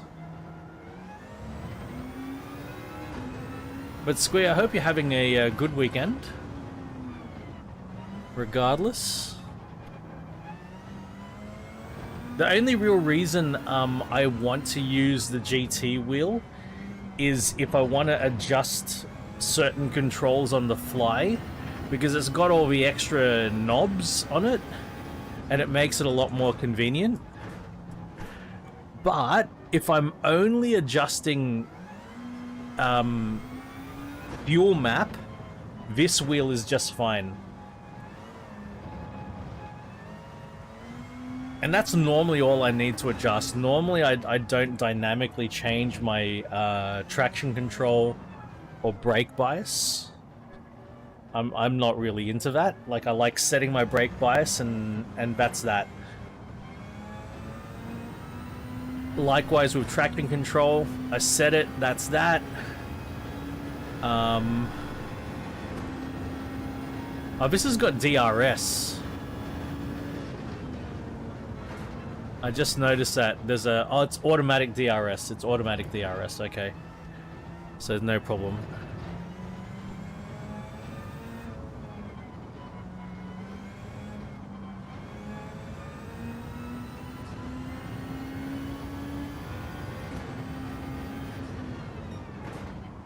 I just saw a flashing symbol.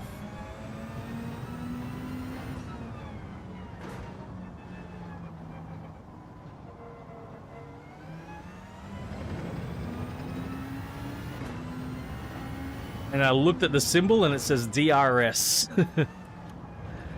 So I guess in the straights it automatically activates. I don't know much about modern DTM. I mean, the main thing I know is that that they went to old school DTM.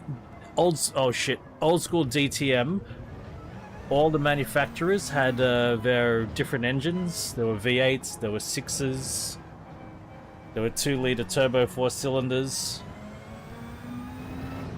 And then they all went to V8, I think.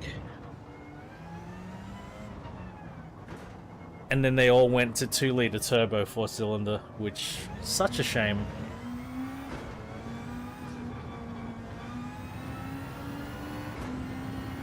And then I also know that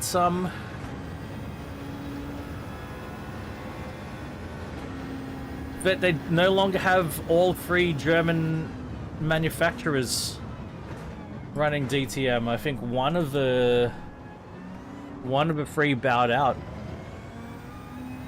I don't know who, I can't remember who it was. It was Audi, BMW, or Mercedes, but one of them dipped out of DTM.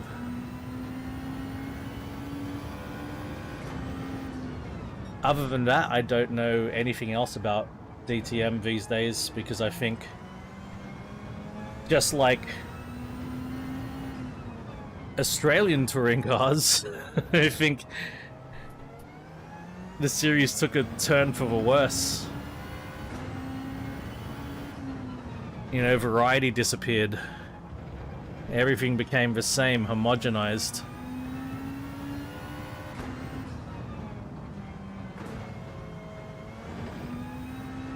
Which is what pretty much everything happening. Yeah, that's pretty good. But can they do it with a V8? Or do they have to go 2-liter turbo like the rest?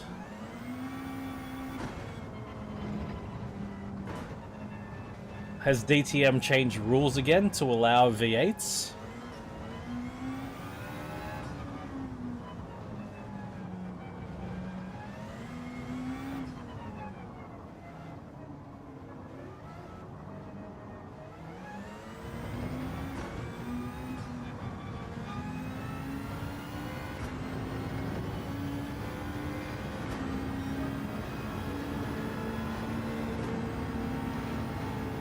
Oh, right.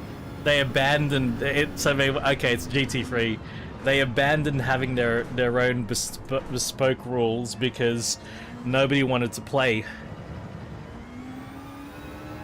Makes sense.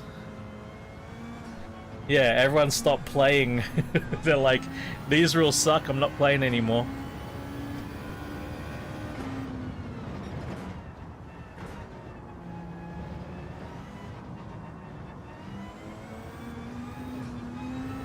I mean, once upon a time, you know, that was the way. Every race series was Group A, right?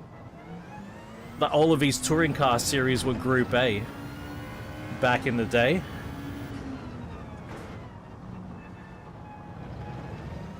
So it used to be that way before, and now we've sort of returned. Now that they're all GT3, we're back to that setup.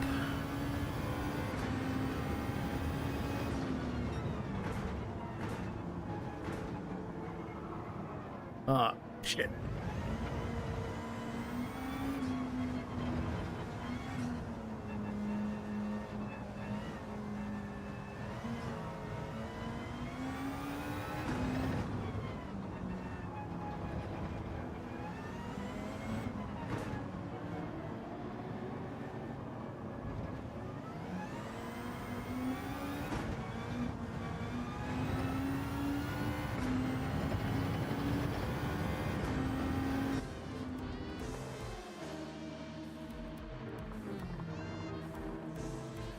It makes sense.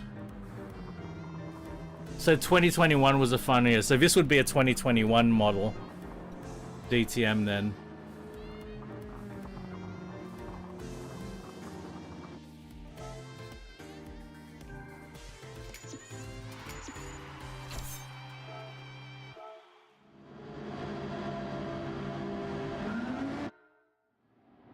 It's a 19. Sorry, it's a 2019. My God, it's 5 years old. That's how out of touch I am with DTMs. I didn't know that they went to all GT3. All right, let's open some loot boxes. There's only one really.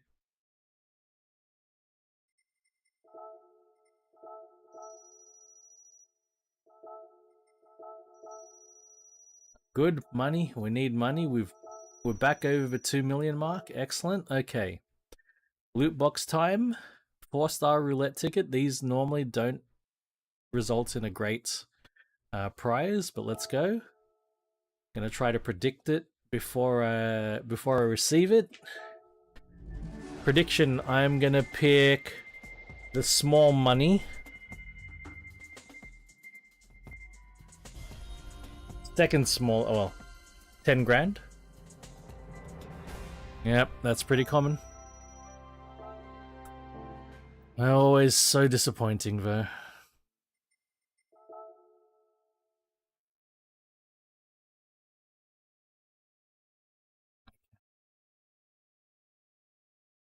So, time trial.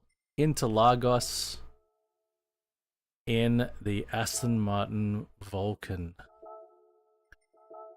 None. Oh, I've got one of my friends has run a 1 minute 30 in their Vulcan, which almost gives them a silver, but not quite. I'm not going to go for silver. As soon as I qualify for a bronze, I will quit out. The gap between gold and silver is very narrow, though there's quite a big gap between bronze and silver. So I don't believe I'm getting a silver. I don't believe it's going to be that easy. Let's choose that color.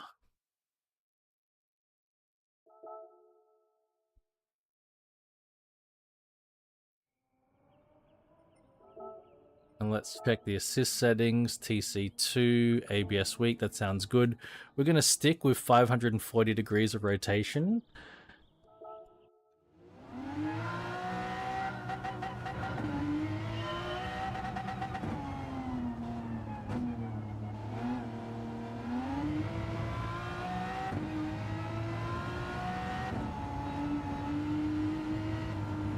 I'm not unfamiliar with Interlagos, but is definitely not a track I know intimately.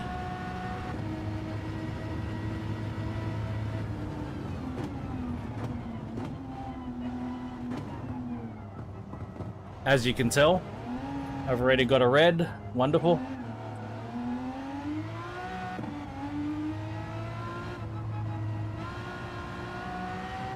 What a crazy car.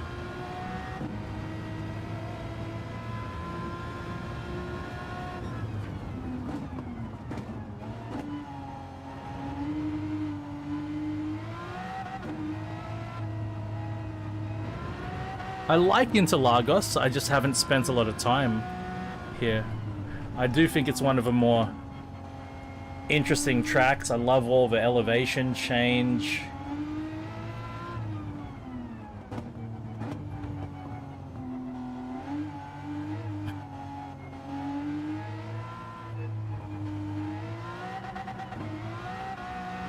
And if you can get into a good flow here, it's pretty epic. It feels great when you get into a good flow.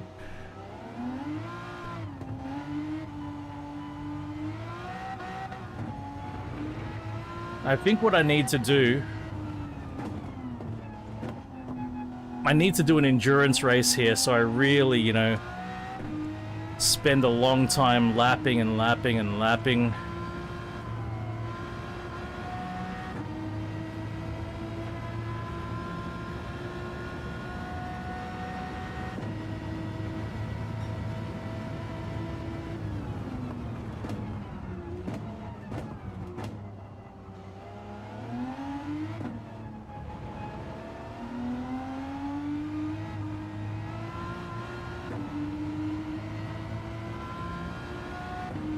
It might take me a while to get that 134. Pretty far off the mark.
Oh, I got it!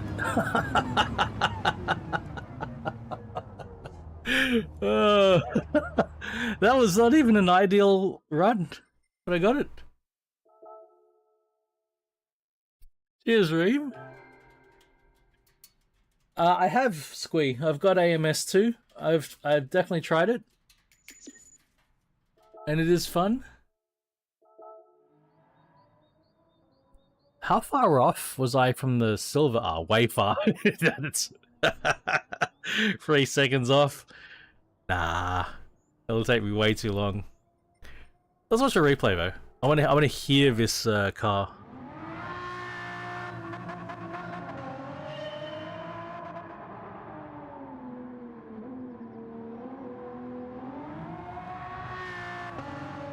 Not a bad sounding V12. Not bad.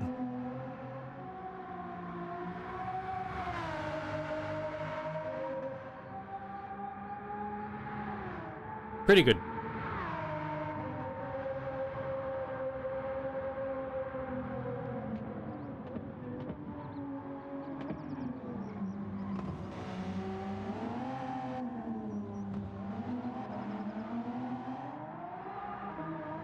Wild child though, this car.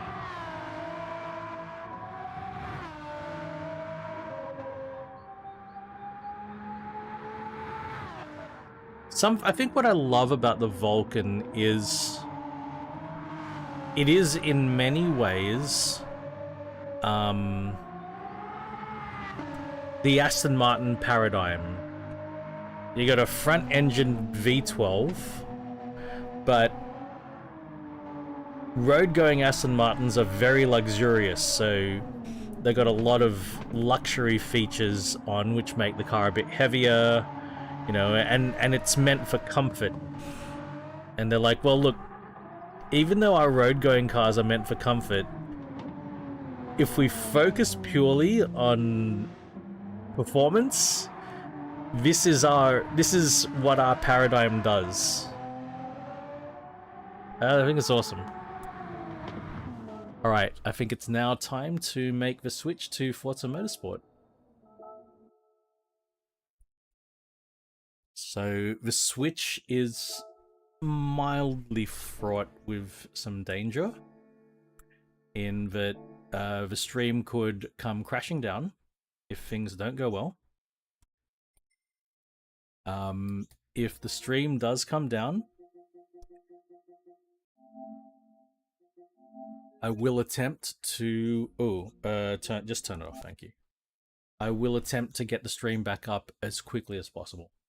So we're going to do that now. Bear with me. All right, step 1 in the process is to activate...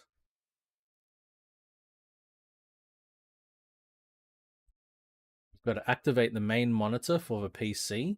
So we're going to do that now. This has caused USB dramas in the past. So here we go.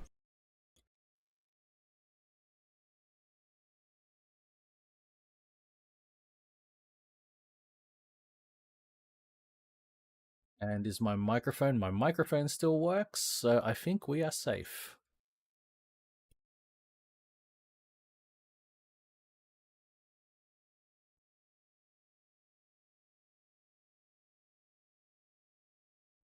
It appears it is all good. Step 2 is I need to move windows around, because now we are purely on the PC, which means I can have a chat window up here, which means I can have my audio over here. I can have that there. I need to switch to Forza Motorsport here in OBS.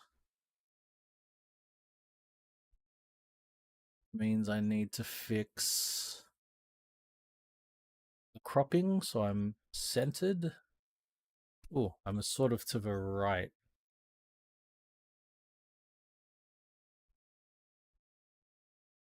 Centered enough, that's fine. I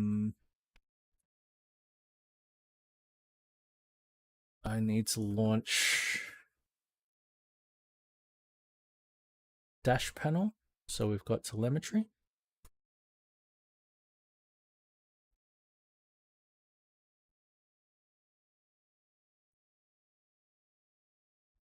Oh, that was loud.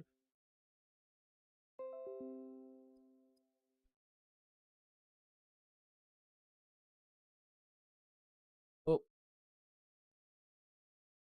there. Switch the motion platform to Forza Motorsport, like that.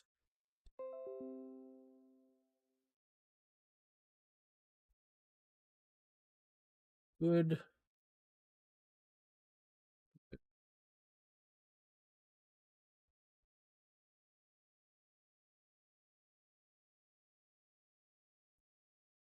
Fanatic software, we run that in the background, but I also need to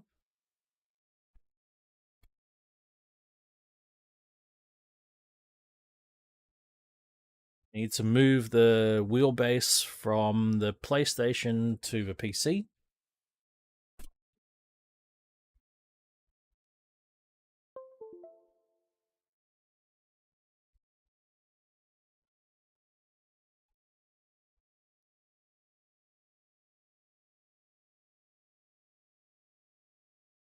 That's done.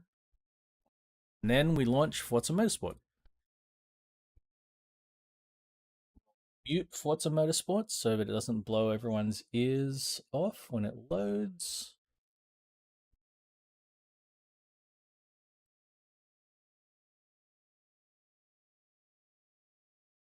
Now, loading Forza Motorsport can sometimes cause stream stutters. Hopefully that doesn't happen.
It is Mustang month in Forza.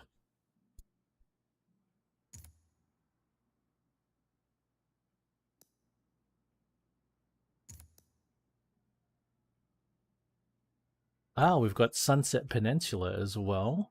Got a new track.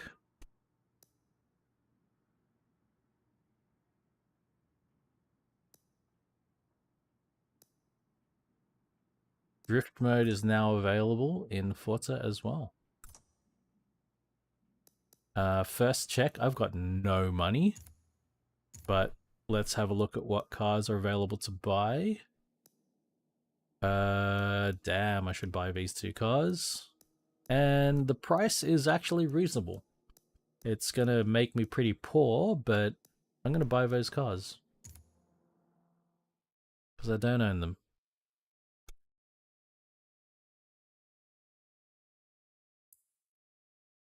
First up, we have the original 1965 Mustang GT with a 289 V8.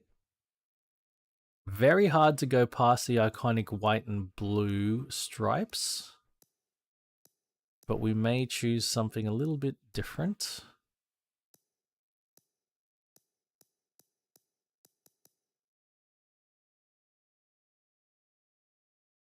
Maybe the white and red stripes.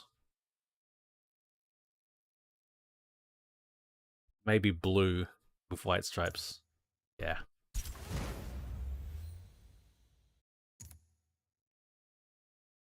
Okay, return to buy cars. Then we've got the 67 GT500.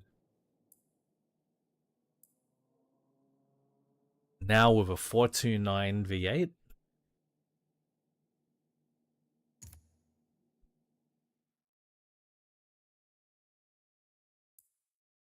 Quite a big uplift in power, but the engine is almost twice the displacement. Oh, look at that in blue and white.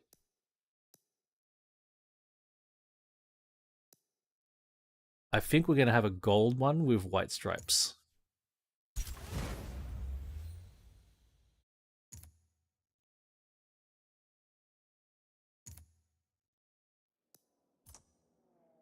Okay. Time to race.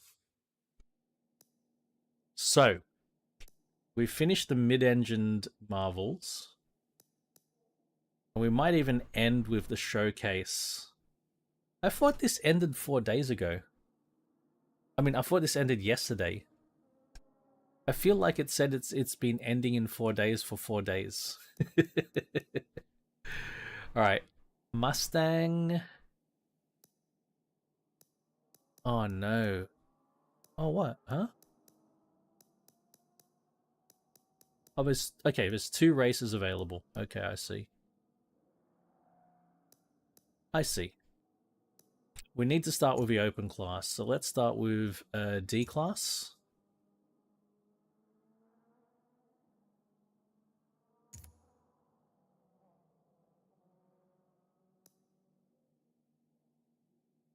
Alright. I think we need to... It's Mustang month, so I feel like we need to drive one of the Mustangs. Wow, this is really interesting. This is really interesting. The 65 GT with a 289 cubic inch V8 has a 338 PI. The GT500 PI is actually lower by 2 because it's a lot heavier. My God. This thing weighs 1,162 kilograms, and this thing weighs 1,721. Where did it get the extra 600 kilograms?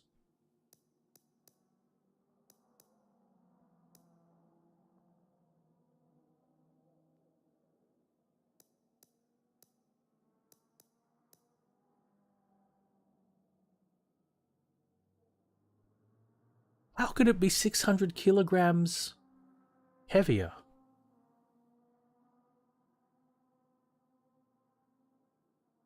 The engine going, like, it shouldn't be that much heavier. Going from... Yeah, it's wider, but the engine shouldn't be 600 kilograms heavier. I would accept 100 kilograms, not 600. That's over half a ton.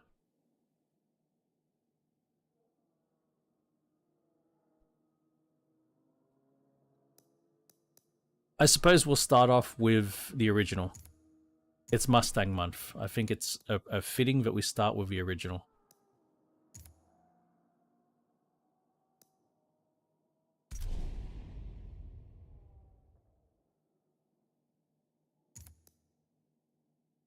That 600 kilogram weight increase is absolutely horrific.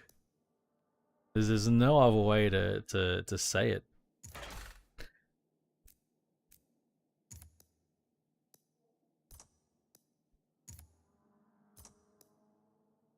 Man, 195 standard.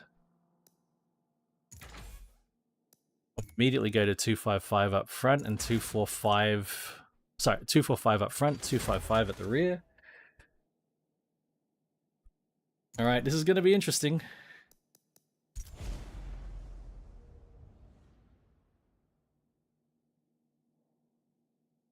This is going to be interesting.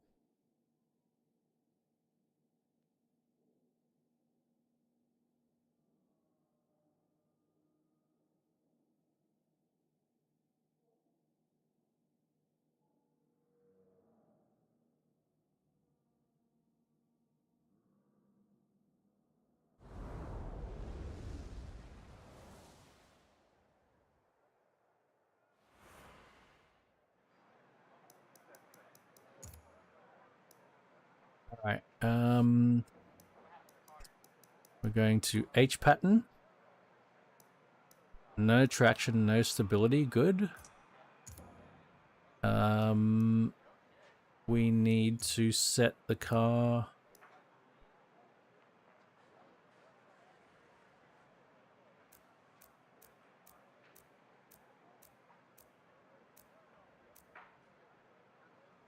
We're going to set the steering lock to 900 degrees of rotation, which means 83%.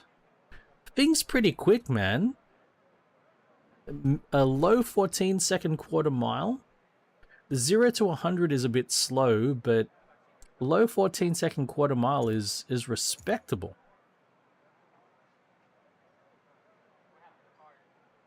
I did a low 14-second quarter mile pass in my R33 on a drag strip. I remember what that felt like. Oh shit, motion platform's not on. Okay.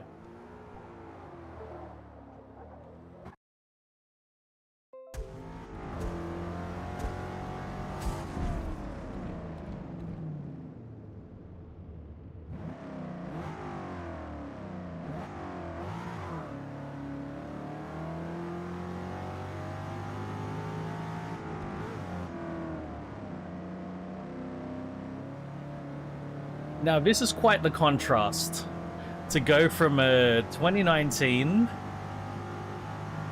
Audi RS5 DTM car to a 1965 Ford Mustang. Standard suspension, standard brakes, original tires. Oh, sorry, Vulcan. You know what? To drive, Squee, if you gave me the choice between a Vulcan and this Mustang, I'm choosing this Mustang. Every single time.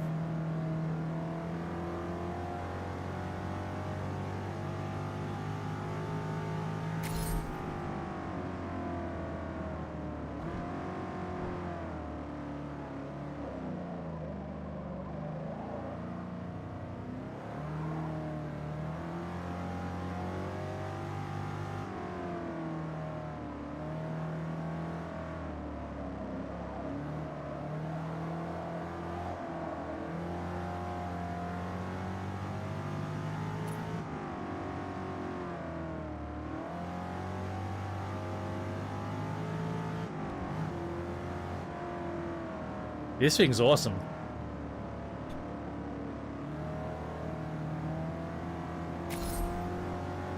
I am already in love.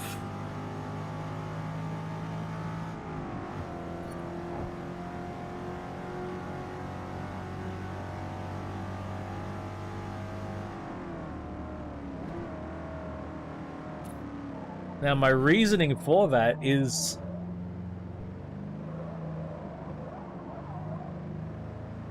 the levels of performance that the Vulcan has are not very accessible to the likes of us.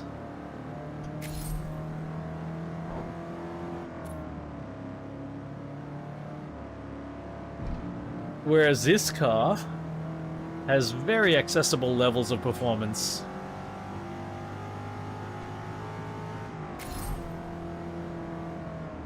I reckon you'd be smiling more and just outright enjoying this car. Whereas a Vulcan, you would be shit scared and sweating trying to access that performance.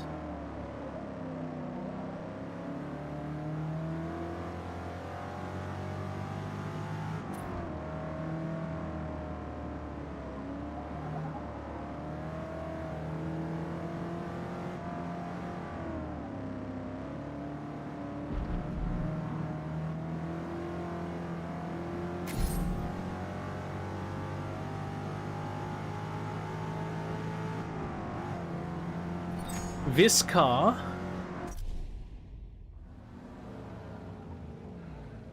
you'd be happier going slowly with. The Vulcan would not feel special going slow.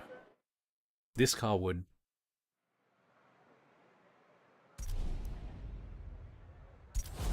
Exactly. Well, there is one road legal Vulcan. It was converted to be road legal, but yes, the Vulcan in general is not road legal. Angle. Hey, that's eating chicken. He's in DS. So the oldest car I think in this field is probably going to be something like this. Carrera RS. Salvin. Hey, Plow is in here in a Delta. Mass up. Agassi's here in a 2016 ND MX-5. Ah, that's my friend Audio. Shane! RX-8. A pink RS8. Shane Chaz. Reem is here in an ND MX-5 in a white one with blue Mazda livery. Time to race.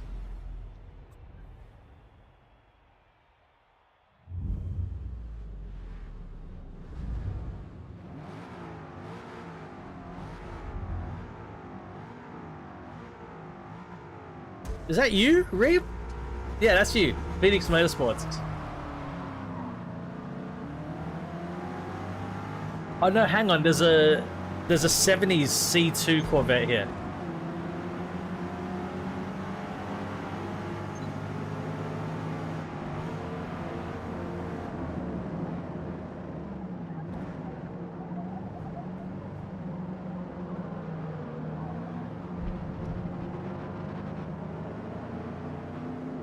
That Corvette actually looks awesome. Look at that. Look at that thing. Beautiful.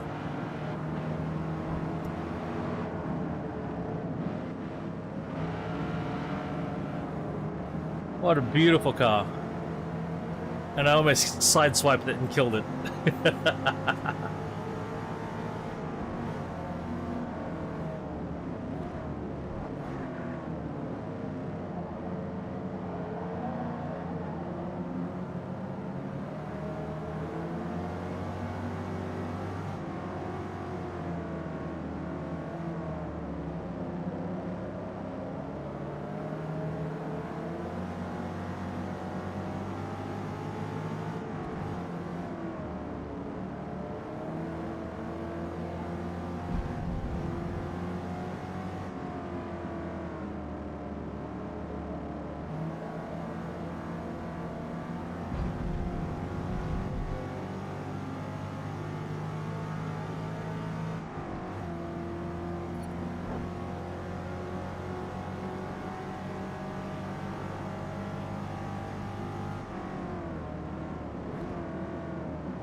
Would be on the rear.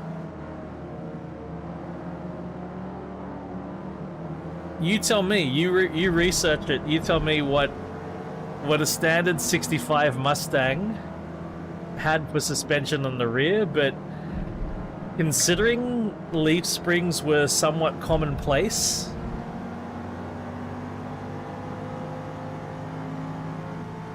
could be.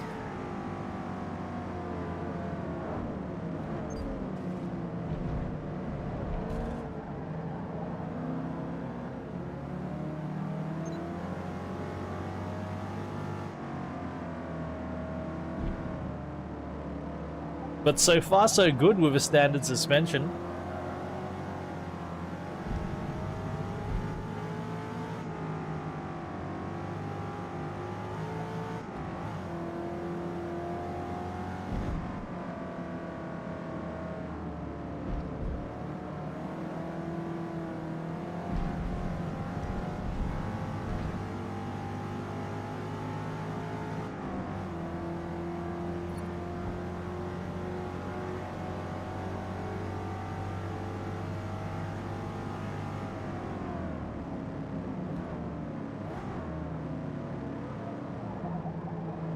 Standard gearbox. I have replaced the differential. It's on wider tires as well. The only two modifications made. Upgraded differential. Wider tires. Wider tires on the standard width rims though, mind.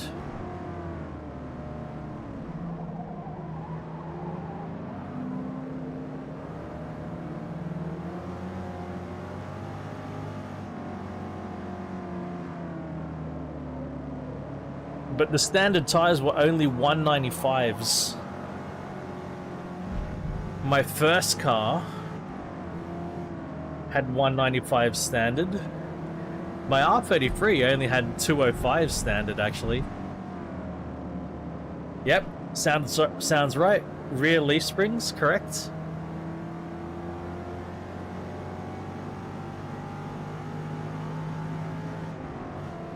Very common for cars of this era to have rear leaf springs.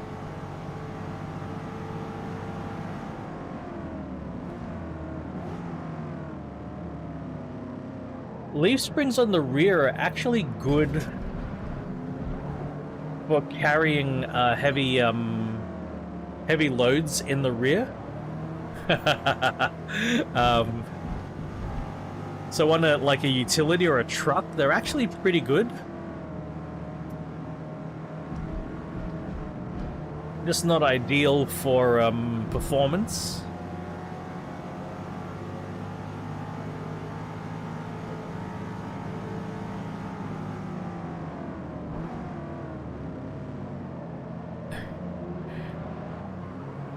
I mean, where else would you carry a heavy load, right? It's the best place for it, really.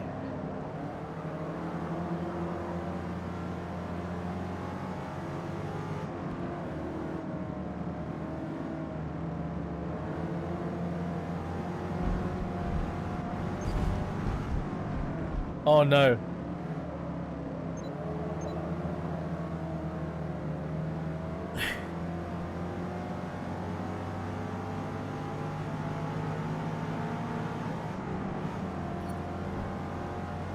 Even though I've only got 4 speeds, we still have some legs. Very good. Oh, well, look how wide that Carrera RS is. Good lord, it's got a wide body kit on it.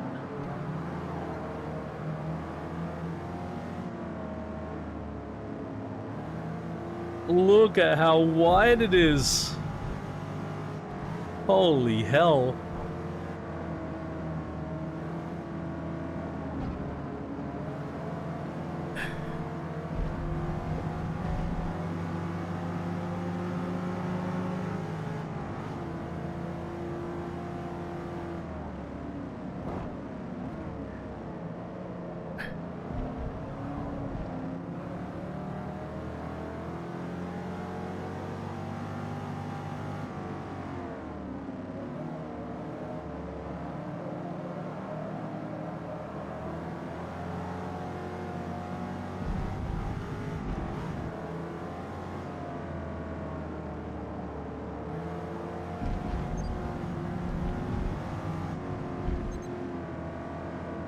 man, what? Penalty? Really?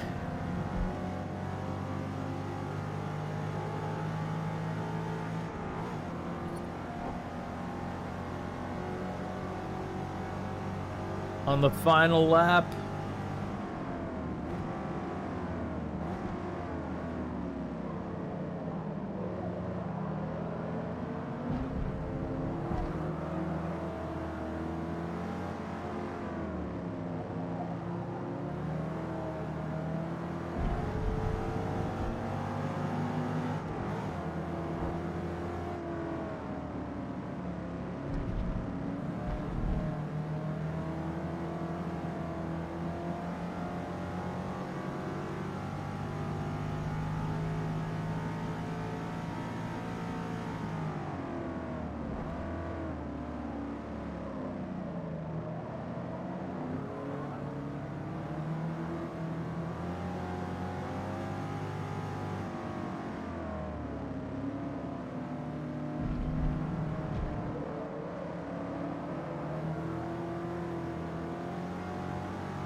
Oh no! I'm not gonna make it. Oh, I was catching him. Have you guys seen how wide and fat the old like 930 RSRs were? 911s, 930 RSR. They're somewhat unbelievable when you see them.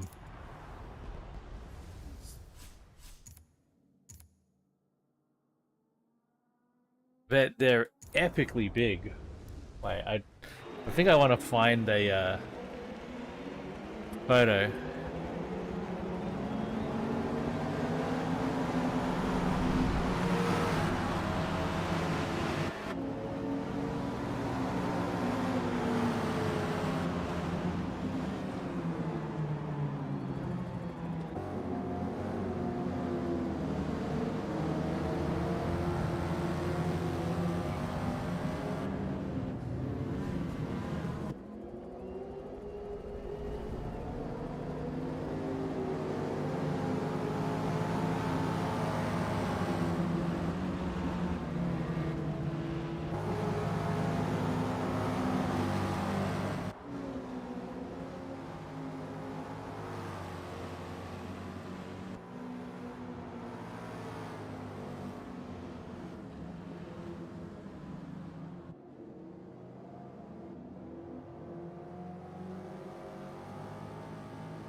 Look at it.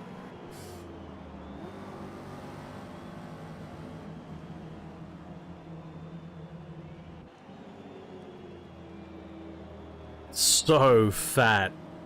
The tires. Unbelievable.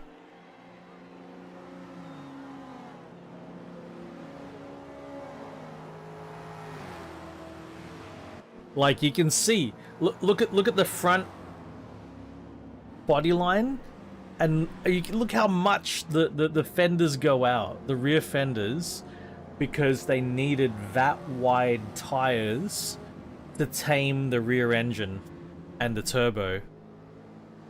That's how they got grip, just enormous tires at the back.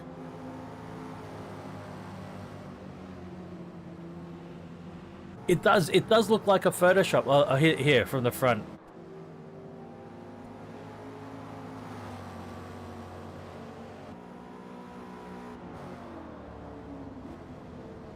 Look at it from the front. Look at that. Like this is where the body normally goes out to here. And look at it. Unbelievable. That's what they had to do. That's why,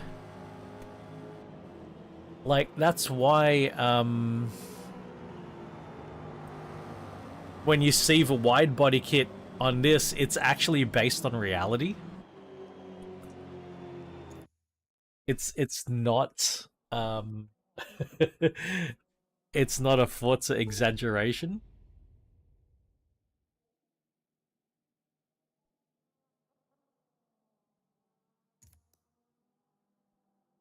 Okay, we need to do something about the handling. So brakes would be good. Springs and dampers, yes.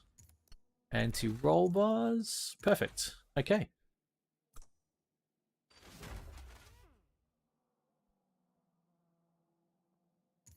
We've got some handling upgrades. We're still on standard ply tires,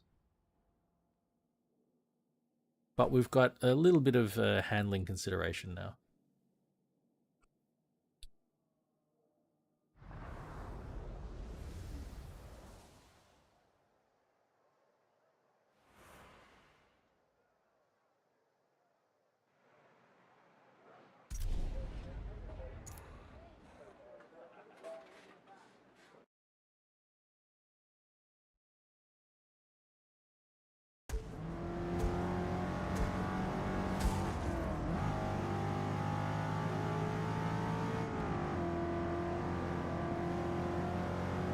Wow, it's so much flatter suddenly. Less roly-poly.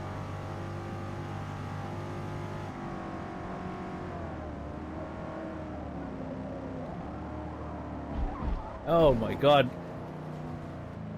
And actually that front anti-roll bar.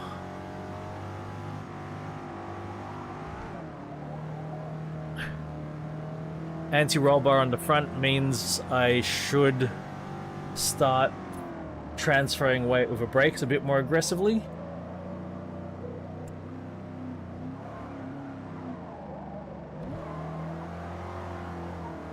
Wow.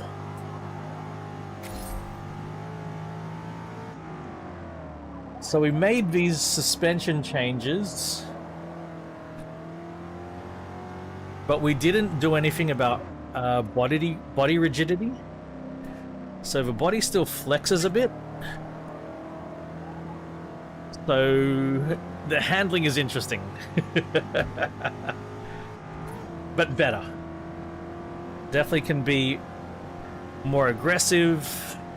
It has stability in that it doesn't rock from side to side like it was.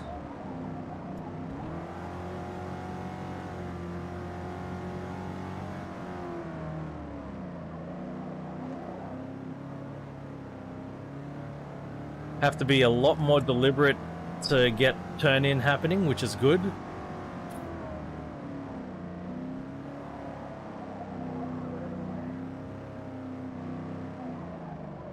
Hey, there he is! You're in this race, man. You're in this race. I think you're driving a DS3, Citroen DS3. Well, actually, I think in this, it's not a Citroen. It's just it's a DS Automobiles DS3.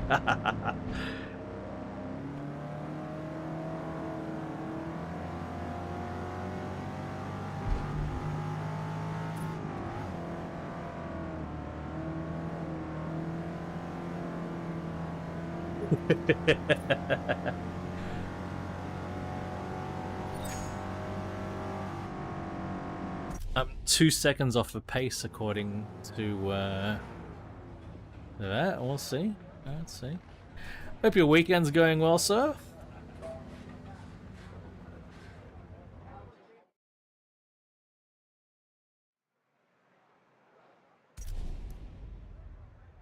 Oof, 10th to 12th place.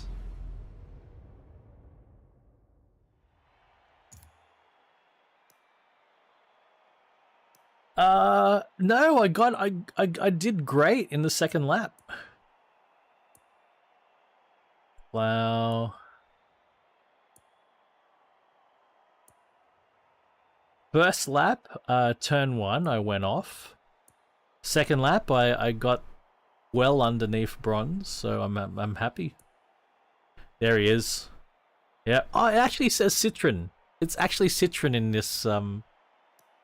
in this case. So you're in an elf liveried DS3. Actually, an elf livery is appropriate for a French car, isn't it?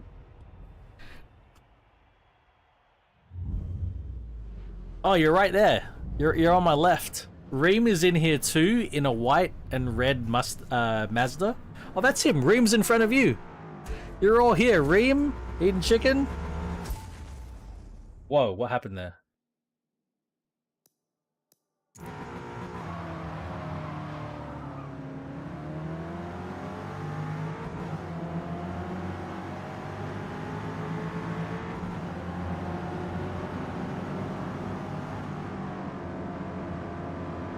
There's Reem. Mayhem. Sup?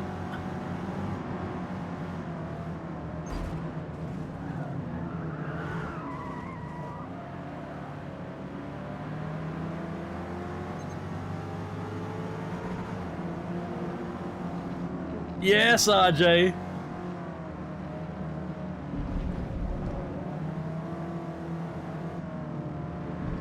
Happy weekend, RJ. Oh, Mayhem, rough, buddy. Yeah, wine kills me when I drink a lot of wine the next day.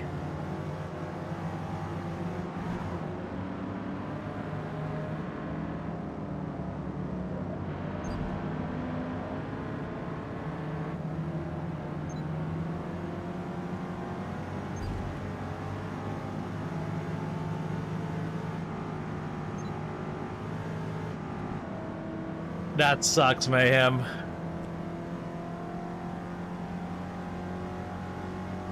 Hey, it's Sunday, Mayhem. You can chill out at least. So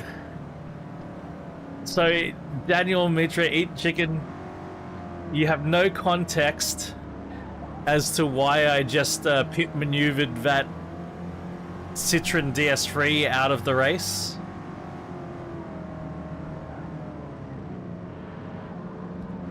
Hey, that's Reem in the white MX-5 here.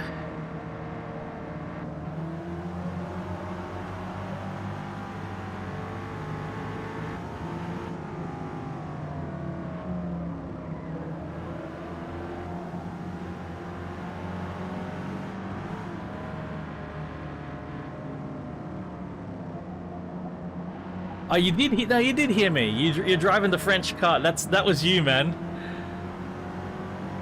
I wasn't intending to do it, but then suddenly I got the urge when I saw it was you and you were there.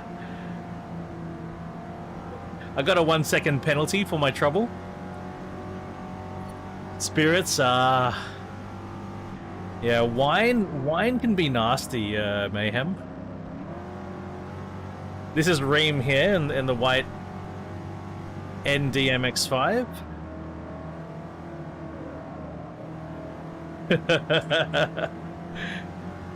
We're gonna watch it on the replay. Don't worry. We're gonna see the pit maneuvering on the replay. Okay, Morningwood. We can do that. We can do that next race. I was actually even feeling it was about time to switch up the headphones.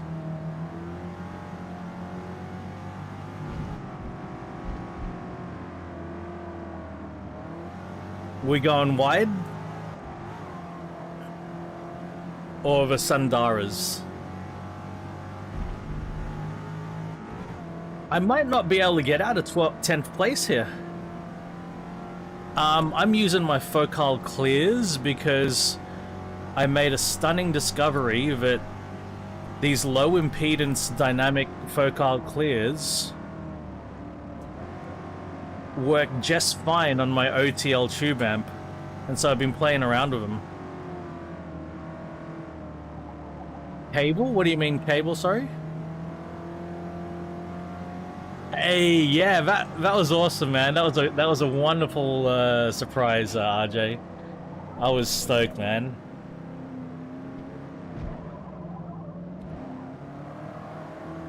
Which cable are you referring to there? I'd love another coffee. It's about time for another coffee for me, actually. I'm not gonna get out of 10th place here. The prediction was accurate.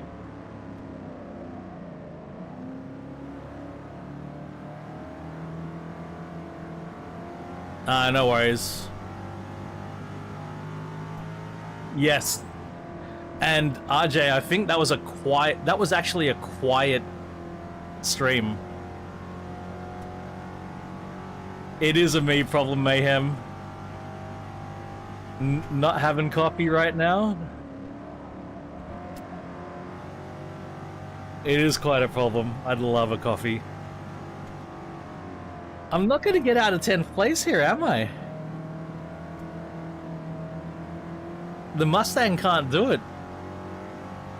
Not in this build, anyway.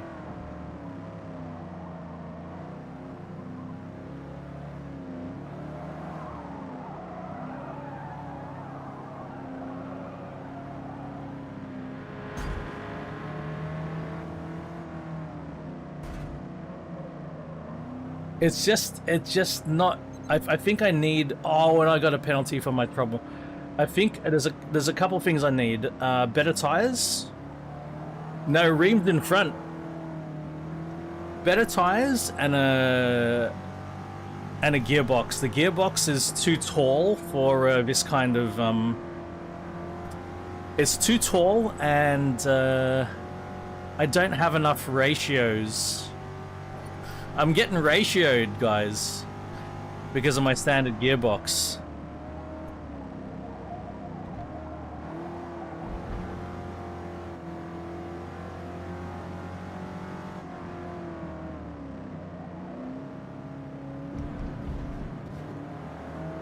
I love it, RJ. It's my... I really, really do enjoy it. My only wish... My main wish with the rally is more cars. Diverse cars.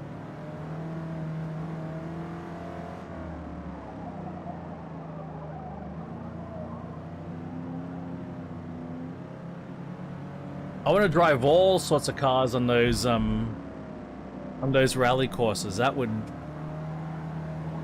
make my day. Yeah, exactly, yeah.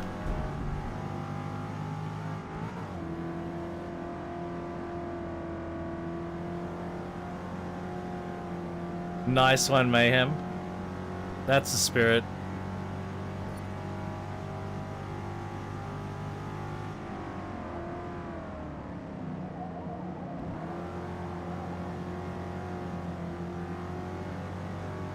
You got it, RJ. You got it, man. Oh, shit. Oh, come on, dude.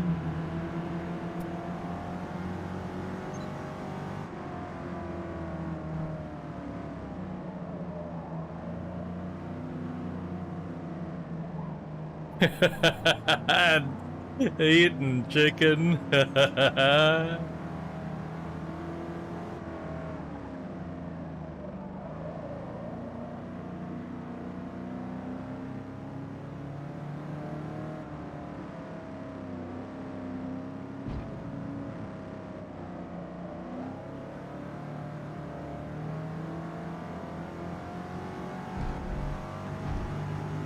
I know very little about that franchise, NASCAR Heat, but I do know it's popular.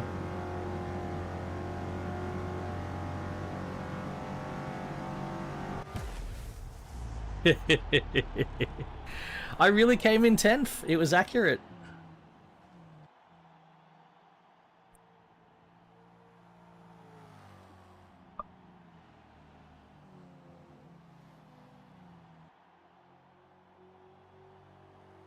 Wait, that wasn't Reem. Reem was up the back.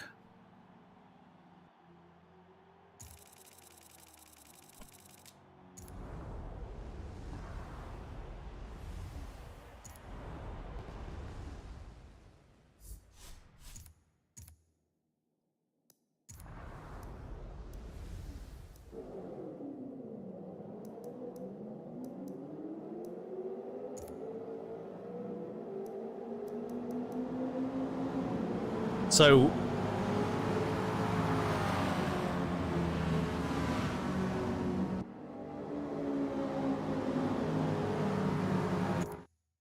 pay attention to position 10 and position 11.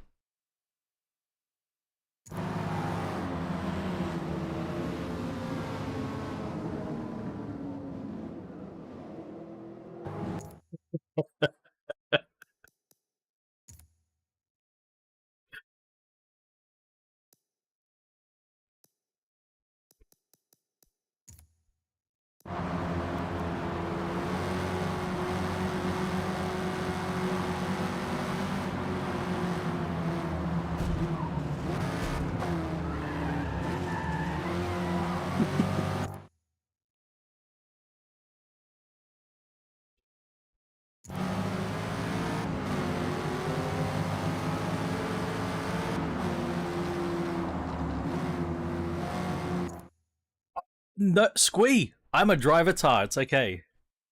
It's okay, I'm a driver-tar.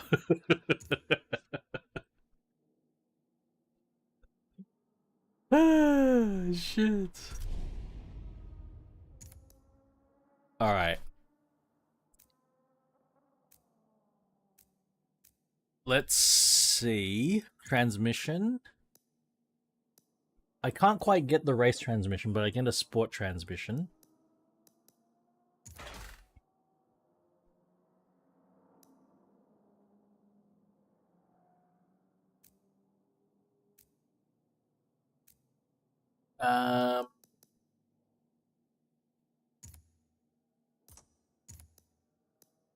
Don't have enough. Bit of reinforcement. Alright. Good. We have not touched the engine at all. Still got the stock 289. I'd love to do that. Oh my god. It just takes me a long time to make a coffee. That's a problem. You know, time is precious when we're trying to get these races done. Let's go. Oh, I should check the tuning. I really should check the tuning. Oh, so hang on. Are we going the high foamans? Oh, sorry, both high foamans. Are we going the R10Ds or are we going the Sundaras? By the way.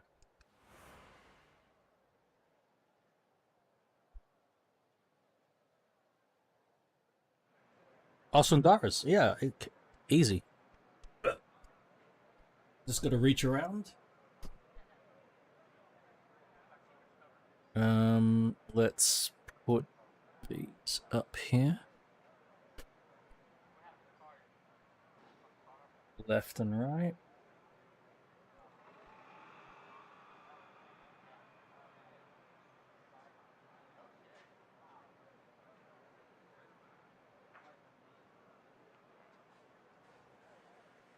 Sundaras, yes.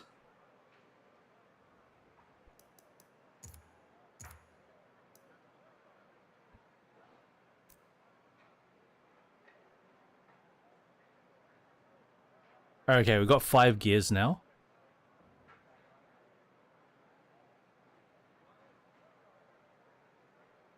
I think that's okay. First gear. Actually, no. Let's lower these ratios a bit.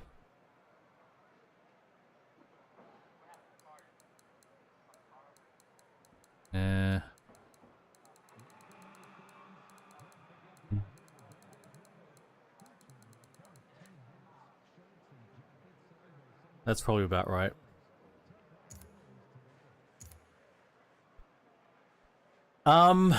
Well, okay, close back Sundaras, of course, versus, you know, close back R9s. Where are my R9s? Here they are. Okay, so compare these two. These ones, I think I prefer. I think it's surprising the amount of detail and the high-end crispness you get out of these. and they're a lot more spacious in sound.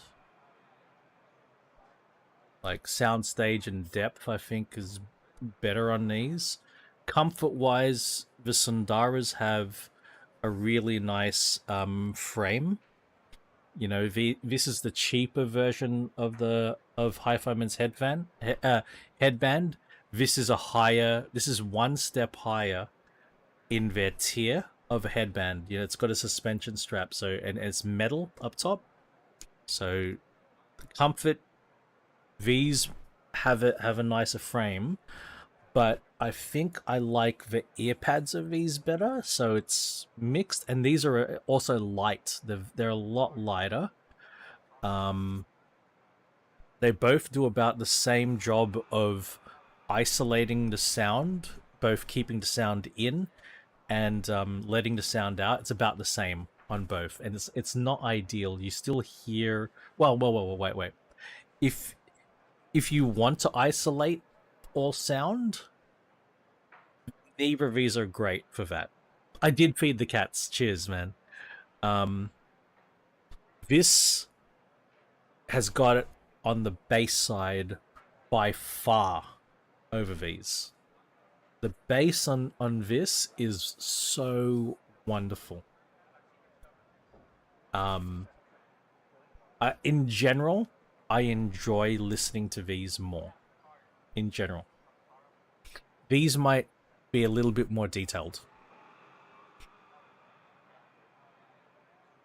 I'm glad I've got these as a comparison. These are also feel nicer made in general. These are higher quality builds than the R9s. But I think I have an easier time recommending the R9s to these, because the R9s have really come down in price. These have come down in price pretty good, actually.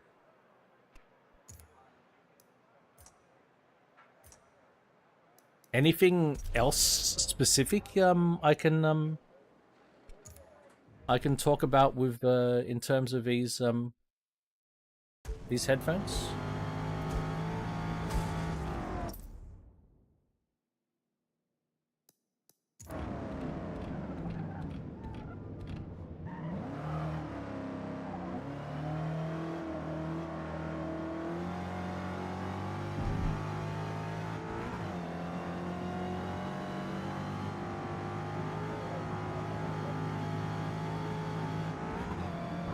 If I had to give away,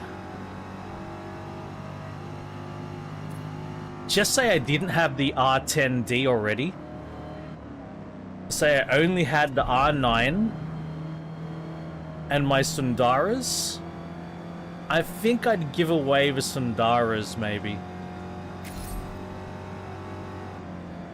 Yeah, the gearing, I think, is huge.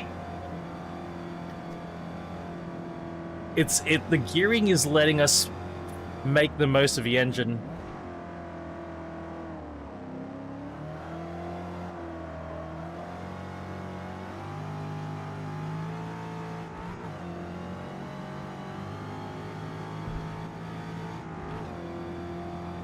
Yeah, I'd agree with that. I'd agree that the R9s are warmer.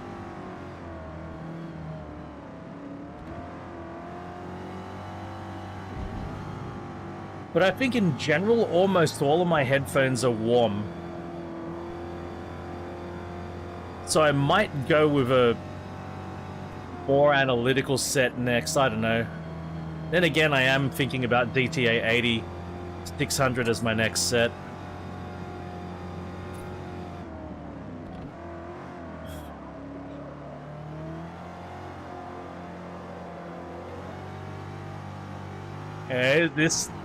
This is... I think it's showing its potential now, isn't it? Look at this thing.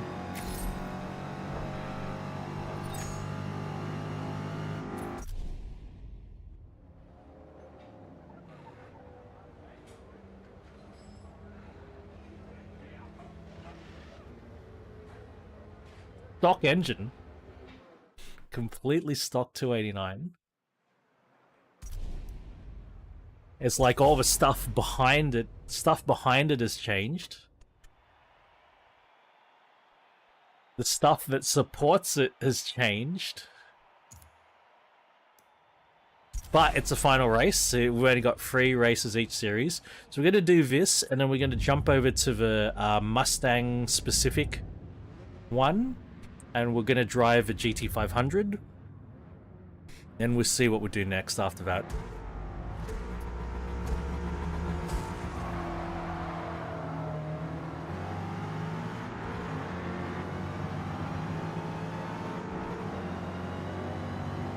Yeah.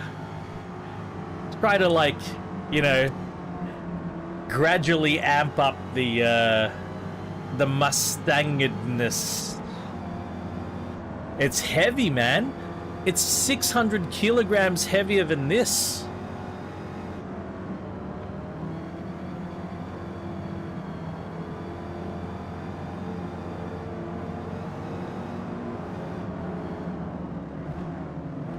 Yeah, right. Like, where does it get 600 extra kilograms? How?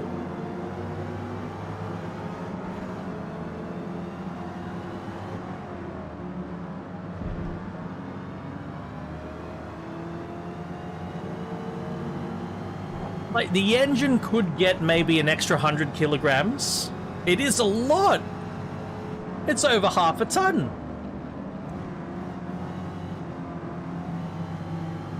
I could account for maybe 300 kilograms in engine, gearbox and differential upgrades, maybe? But that's only half of the extra weight. Where does the rest come from? Maybe, yeah. Probably more like 200 kilograms, actually, than 300, but potentially. The only other thing I could think of, actually, now it's just occurred to me.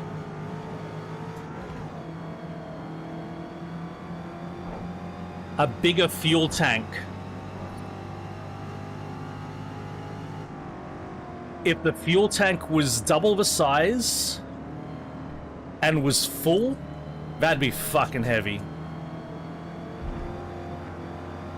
That could be a factor. If it's got a big, massive fuel tank, I don't know if that's the case, but that's an easy one to account for a big weight difference like that. If you put a massive fuel tank in, fill it with fuel, then yeah, you got some weight there.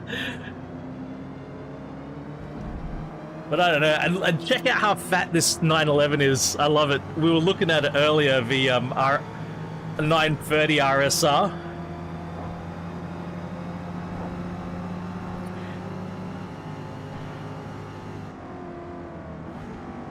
I mean, 600 kilograms is epic, man.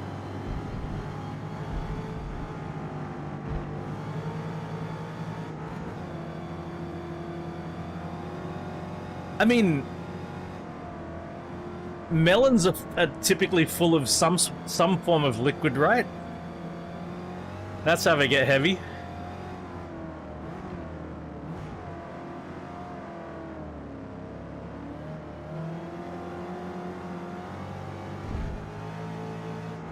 Oh look, the upgraded car, like we did upgrades to the car that mean we can tap into its performance.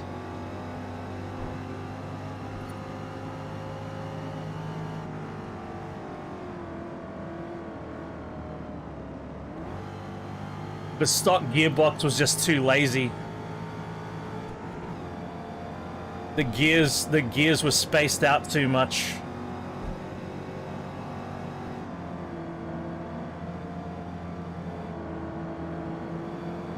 Could use grippier tires still, but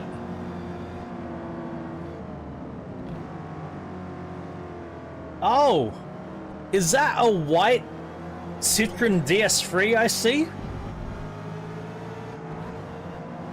That would be in second place, wouldn't it?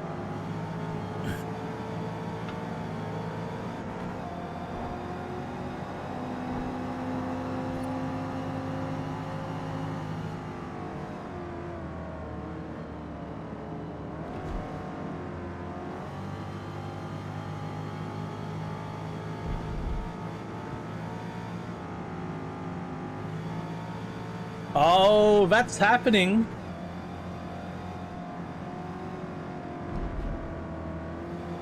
That happened pretty quick, didn't it?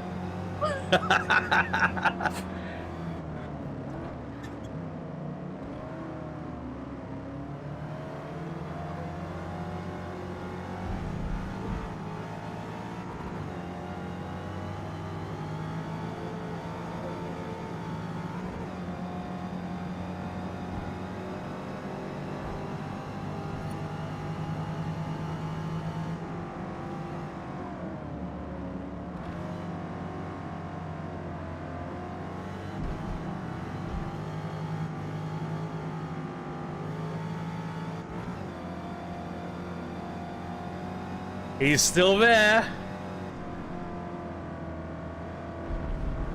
Not anymore.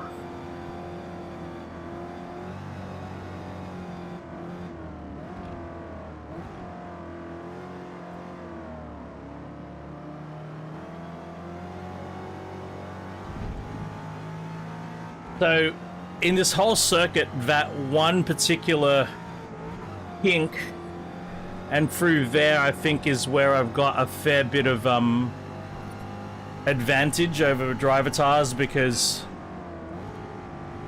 I maintain a lot higher speed through there, much higher momentum, and also a little bit coming through this sweeper here as well.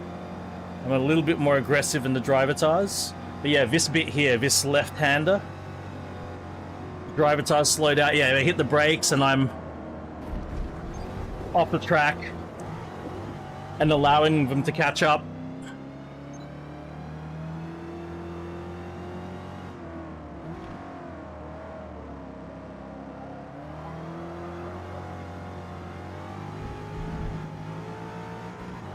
I did it a little bit too much.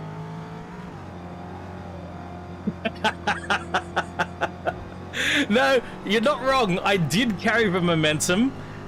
It's what happened after I carried the momentum that was a problem.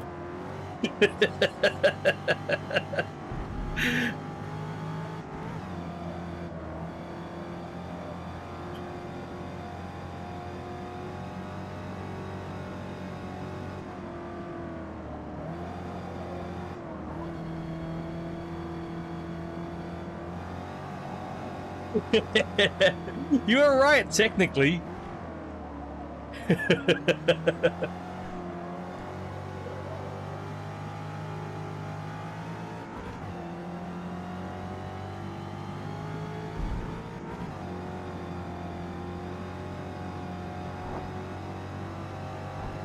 Here we go, eating chicken.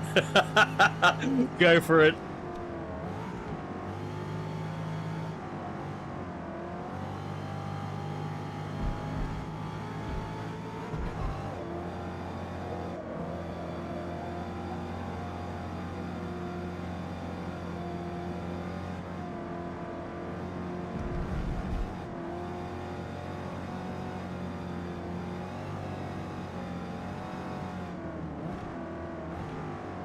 Yeah, I don't think I'm gonna get him though. I missed my chance. I think I needed those 2 laps to pass.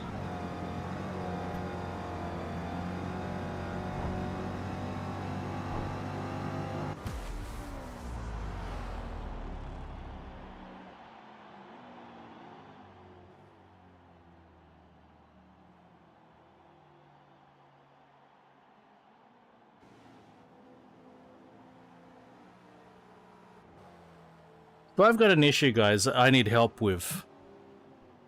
Right? I pretty much don't use Twitter. But I had to install it because, for like streamer purposes, there were people who I was interacting with,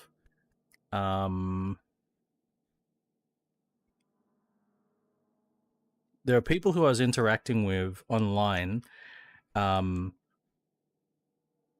Codemasters and EA, who were using Twitter to get a hold of me. And so I'm like, fuck, I keep missing their messages. This is not good. So I installed Twitter. I don't use it. I don't know how to use it. I get so confused on Twitter. But it's on my phone. And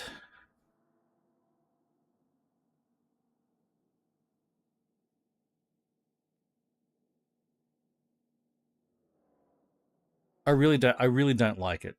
I'd rather not use it. What the fuck's going on here?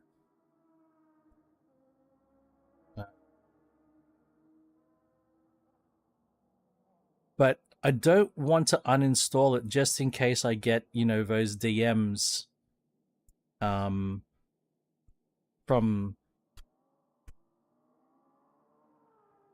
those people, right? So I don't want to uninstall it. At some point, somebody I followed or whatever or friends with, oh shit, that's not what I wanted. That's not what I wanted to do. Somebody shared a photo of some chick, right? All right, so yeah, check this out. Weight, 1721 kilograms. Weight, 1162 kilograms, almost 600 kilograms. It's like 560. 700, sorry. Yeah, 560, almost 600 kilograms. And these are effectively the same platform.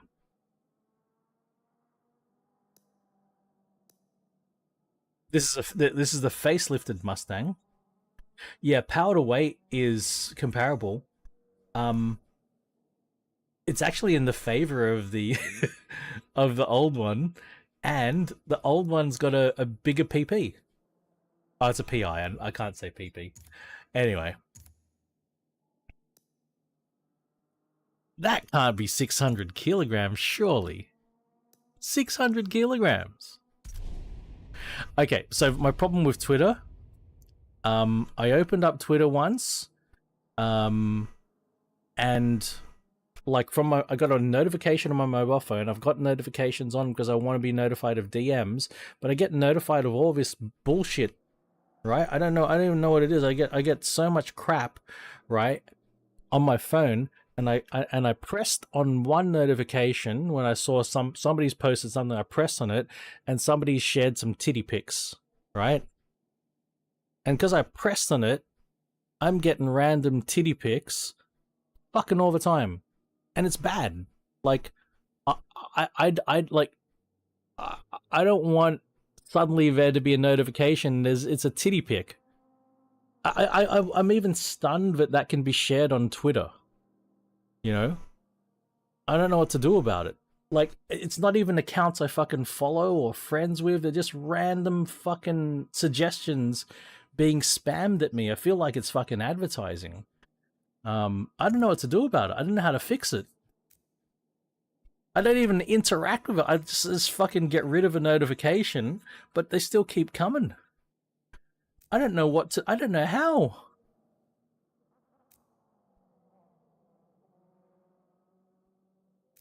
I'm gonna have to figure that out because I feel like I just get spammed with fucking random fucking. Oh, I'm gonna end up fucking getting rid of it for sure.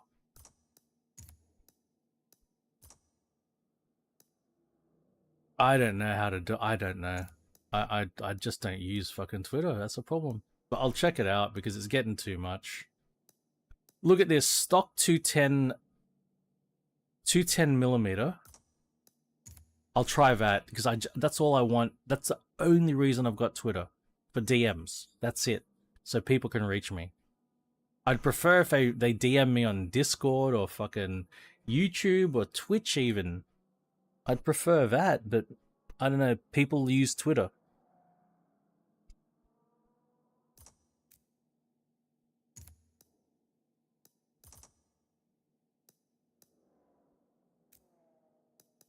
Should I just go over rear?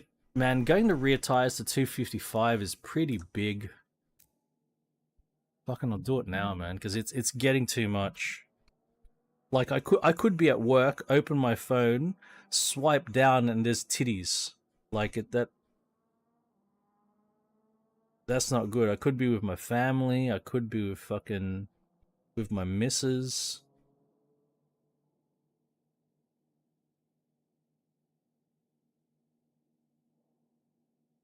Okay, settings. No, timeline settings. Block is changing. I don't even know what block is. Settings and support, settings and privacy. Notifications. Preferences.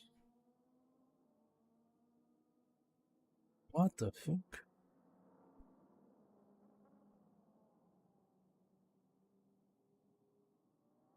Oh my god. Ah, for recommendations. Yeah, get rid of the fucking recommendations. Fuck that. Ad campaigns. Get rid of that. Thank you. Oh, hopefully that's the end of that. Thank you, man. Maybe brakes? Nope, can't do brakes. Springs for 100, no. Can't do the weight reduction. Let's add some more weight to it.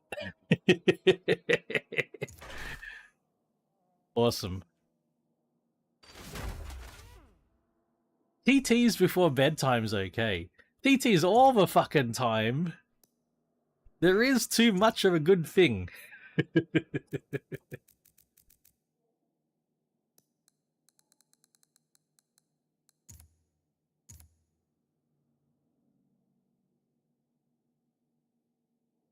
Yeah, look, quarter mile time is not that much better. The 0 to 97, the 0, it's better at the 0 to 100, but the quarter mile time isn't much, it isn't any better than the original Mustang, man.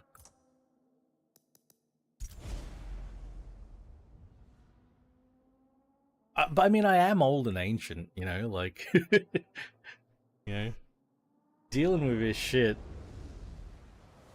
Too much for an old timer like me.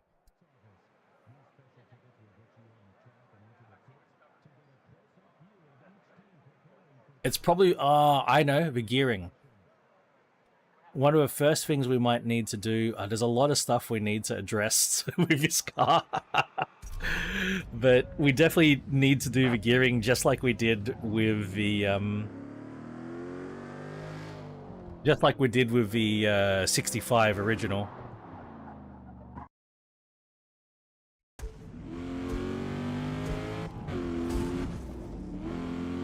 Okay, it's... The 7-liter sounds more aggressive. Listen to that. Oh, yeah.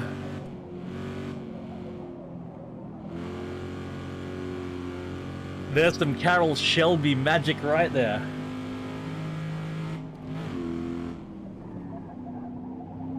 Oh, no.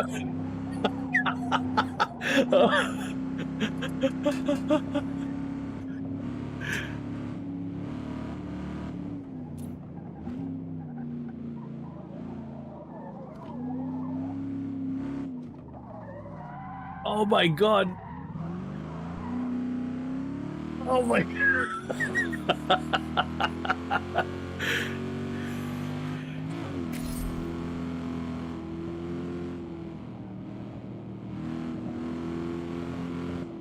Portal GT500, man. Listen to it.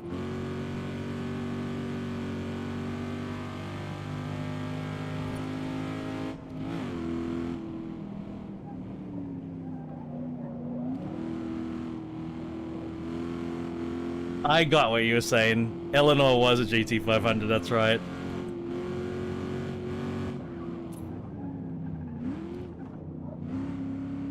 .429 cubic inch displacement.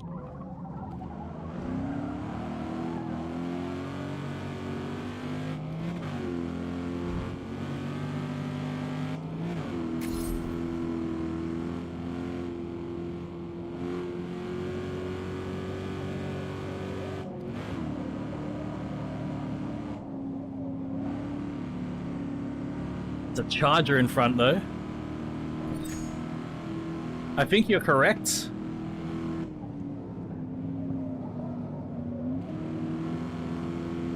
I believe you are correct. Yeah, it does. Yeah, she's got a bit of lift.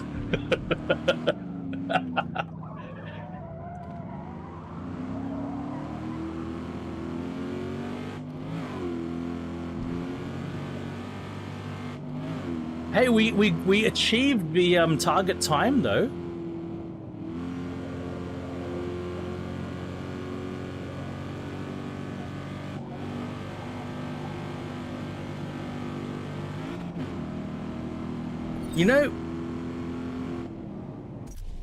You know what? Because of how fantastic this engine is, I think in previous Forzas you could install a wheelie bar. Maybe in FM7 you could. So the engine is so flexible and amazing. This can do a lot. This is a lot more flexible than the 289, and may not need as urgent a gearbox change, because the 289 didn't have the same levels of torque this 7-liter does. Yeah, that's V-Rally too. That's actually the 68 fastback. He's look at the hood scoop on it. Spets. Oh, he's got a big blower sticking out of it. I doubt it's got a blower installed.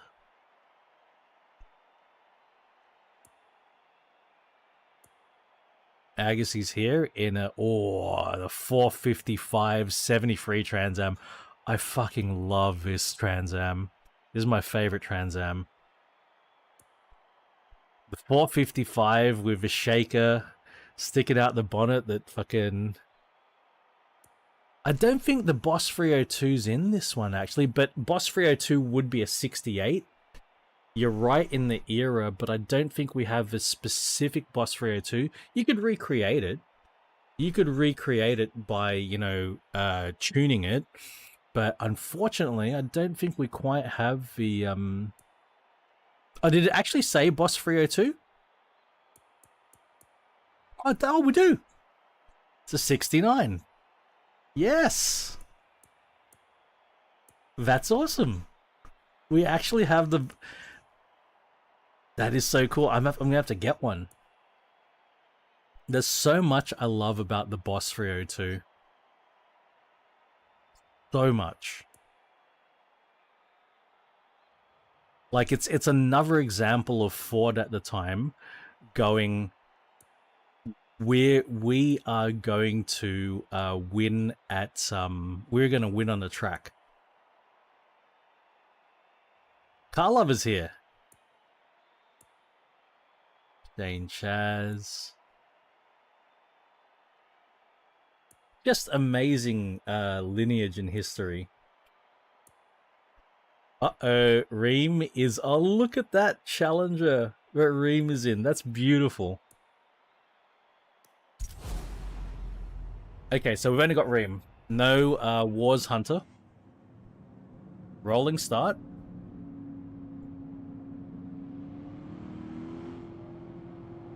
Yeah.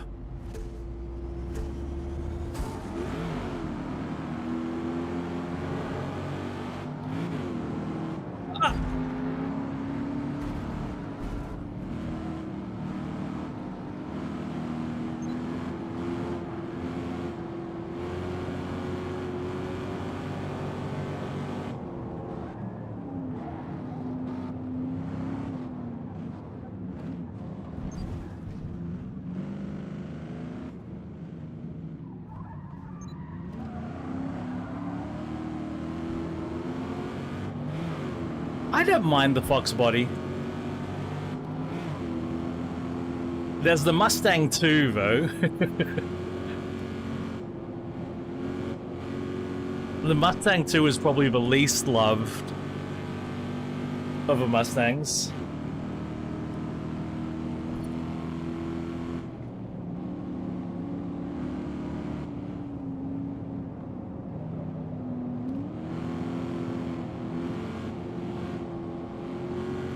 Everyone does. Everyone does.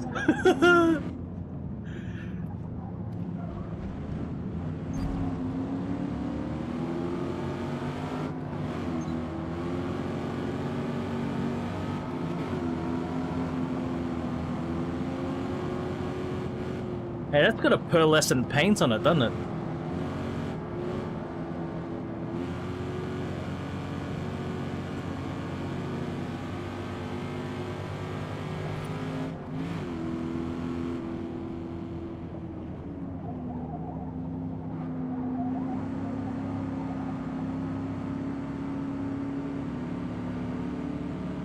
Yeah, I was just thinking the torque, man.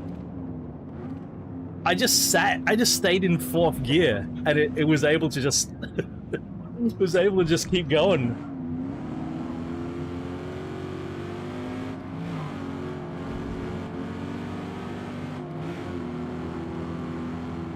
This is a 302 here. Look at it. Oh, it even says 3. The livery says 302.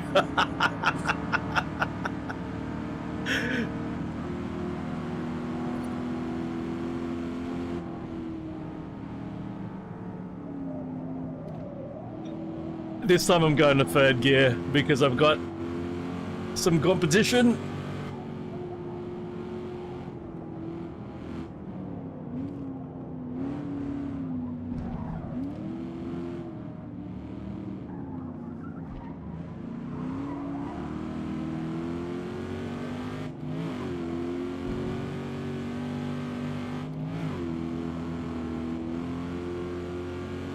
This is doing a really good job at, like, representing sort of peak muscle car, as in the way it drives, the way it feels.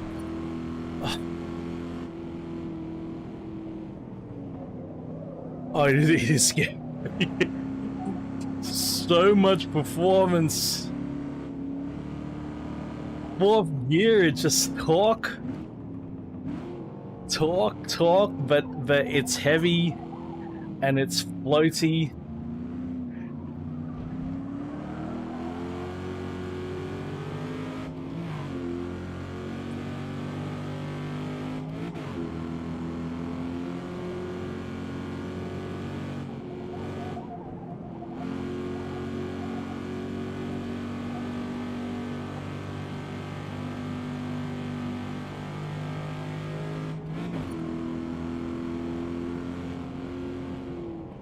Oh fuck, have I overdone it?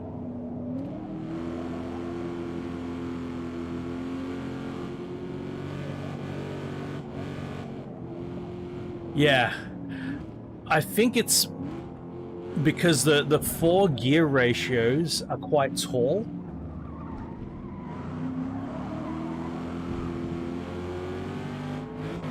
So it's actually able to use the torque. That's what you want to do, really. Like, if you really want to use all of the torque that you've got available, tall gear ratios, do it. That's exactly what you want, tall gear ratios, because, you know, tall gear ratios are because they're tall, they're hard to get that initial twist, which is what torque is all about. That's why this is able to... Oh, shit. Off track. No penalty. Please no pen... Oh, yeah, mother.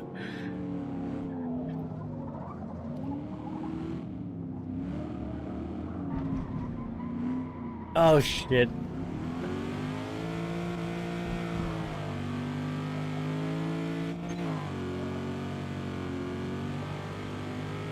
Skill issue there.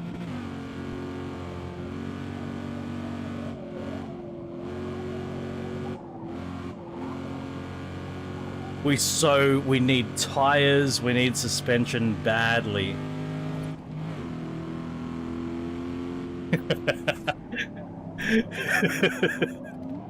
All right. We're at lap 7 or 8. Lap 7.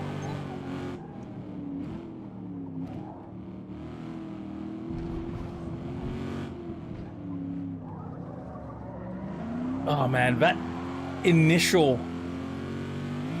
It's so hard to get that initial bite with the tires and suspension. Turning is rough. A lot of work.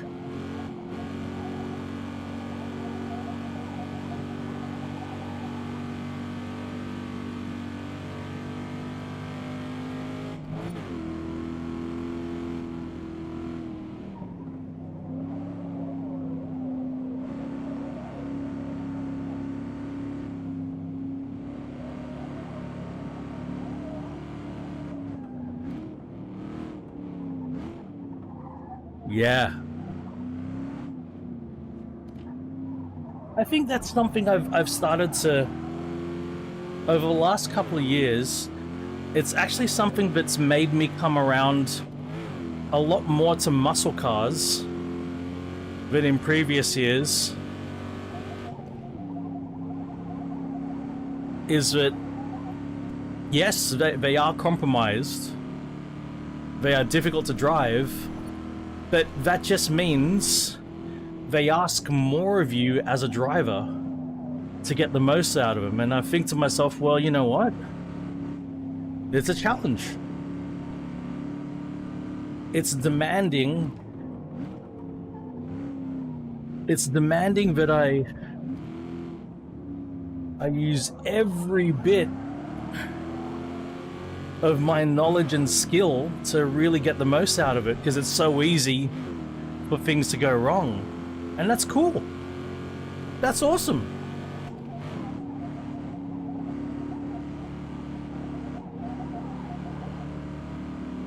Exactly. When you get it right, it's like, damn, you know?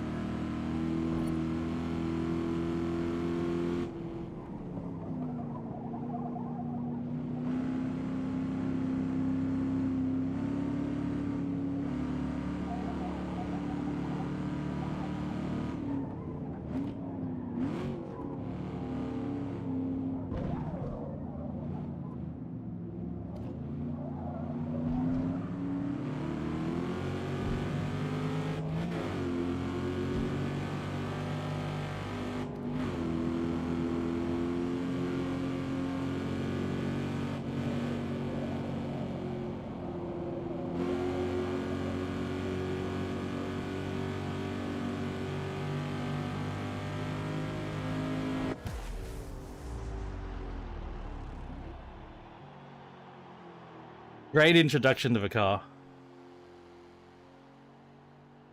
What got ahead of me? That was 70 Camaro, that's 73 Pontiac. And there's oh wait. There are 2 fastbacks up there, okay. Alright, let's see if we can get that replay spot.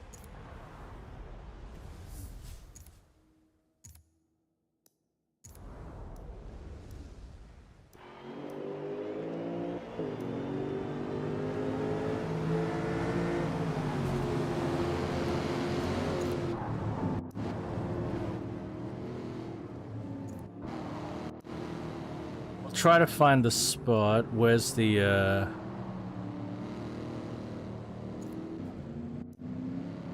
okay, that's the chicane, right? Yeah, okay. That's the chicane. All right.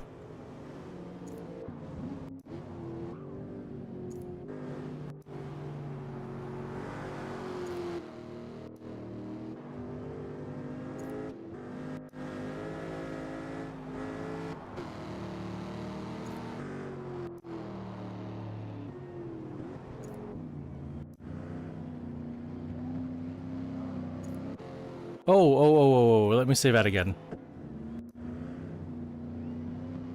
It does. We should just have a bar that we can scroll, right?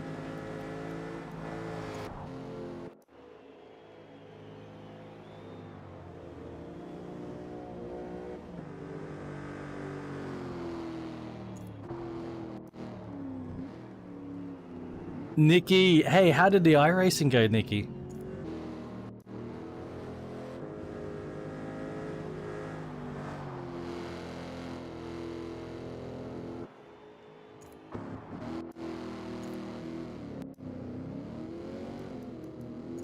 Was that it? That was it. Hey, nice, Nikki.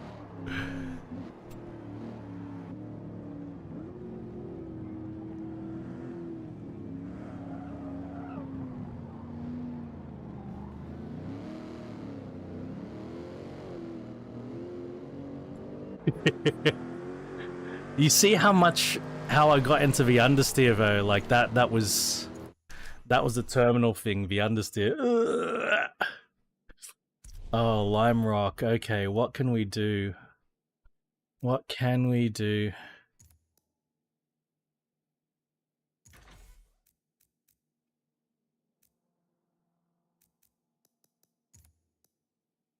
I'm in Thai. In Thai. I think we can afford only tires, and I'm inclined just to grab those tires and sacrifice the differential. Yeah, Nikki. Actually, let's have a look at what engine swaps are available. Classic 429. Oh, that's from a Chrysler. That's the inline 6 4.3 liter from the Chrysler Charger RT4, fucking the Australian one. That is a Coyote, a 5 liter Coyote. That is a GTR motor. What is that? That's like a fucking Tokyo Drift, but the wrong GTR. That's a Viper motor, 8.4 liter V10. That is a Lamborghini motor, I think, 6.5 liter V12, 588 kilowatts. And that's a NASCAR engine.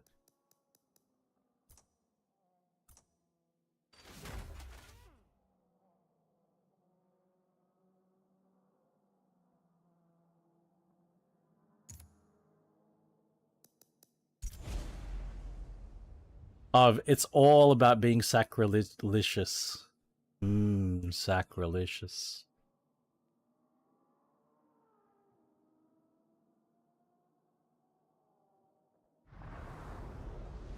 Uh-oh, it's in the dark. Uh-oh, SpaghettiOs. What is... Oh.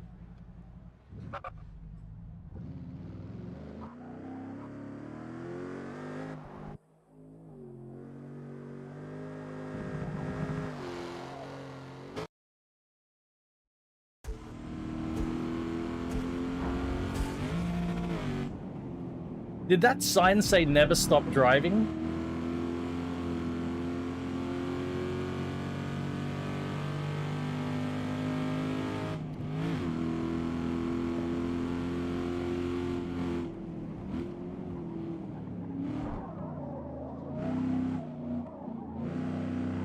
So we've only got tire changes.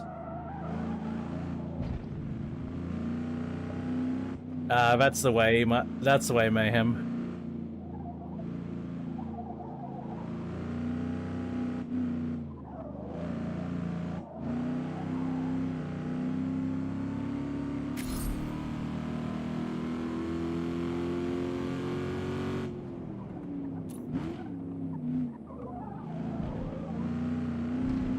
Oh, the tires.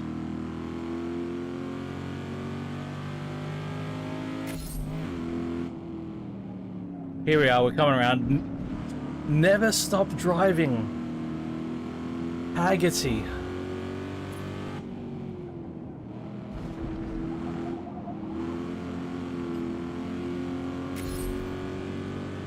Not even for fuel?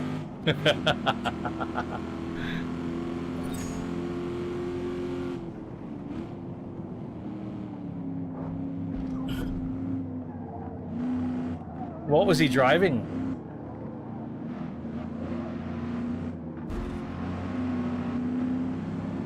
Come on, Camaro. Oh no, it's a Firebird. Get out of my way, you big ugly thing. I think that was Agassi there. But oh, he's still with me.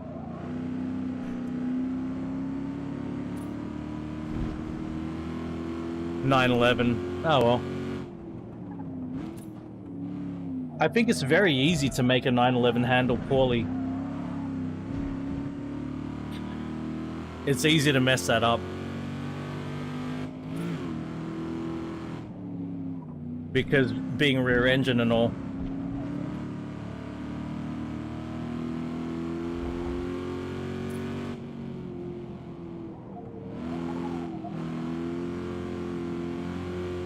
Mate, the tires are massive.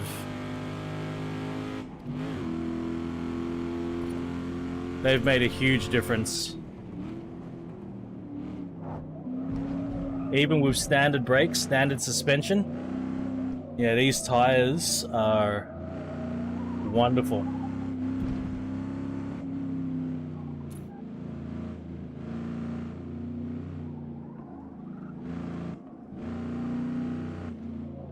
Like I can feed it in a lot more, and the tires are responding, and so they're grabbing and pulling the front end in.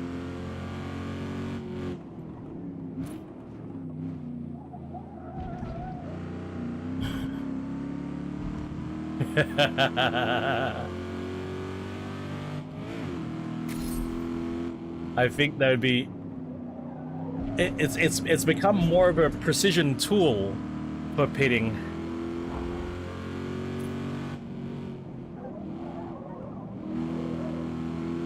Yeah, I can do finer adjustments now through a corner.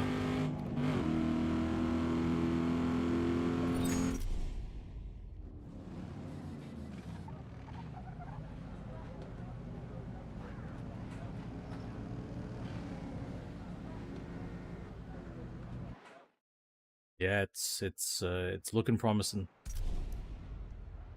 Look at the estimate now, second and fourth. The game knows.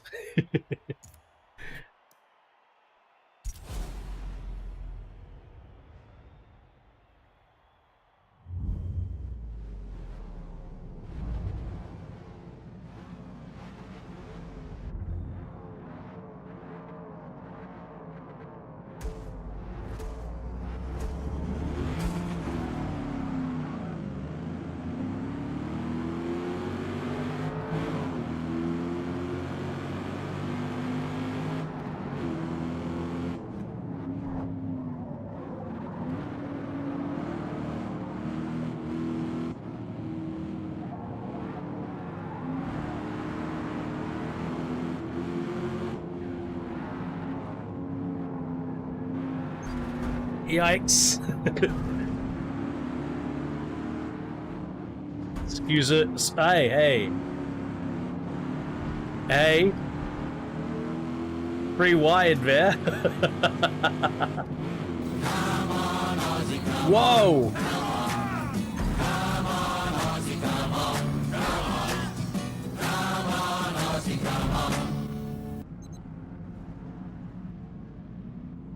Hey, that scared the shit out of me.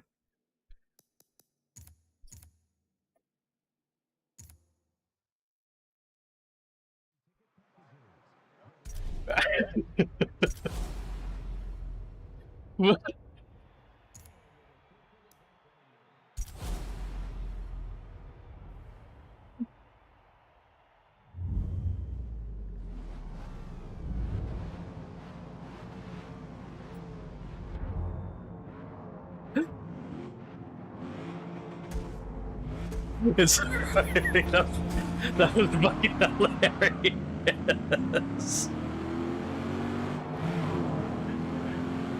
Woo!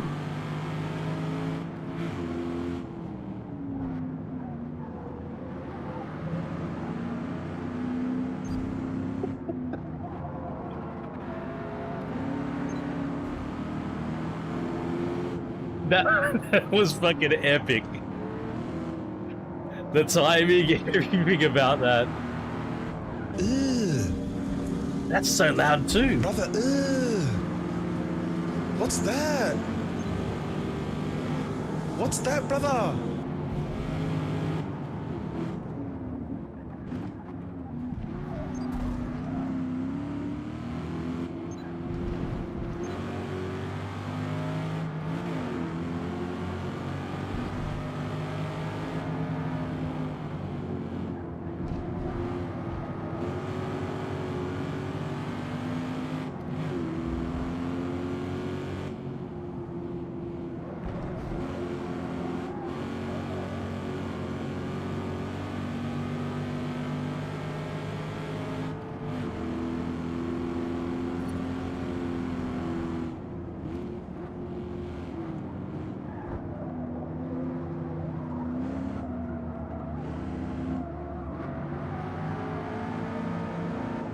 Alright, that didn't quite work. I was seeing if I could just do third gear through there.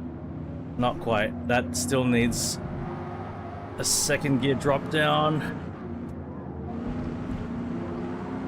Third gear is quite flexible though. It's very impressive.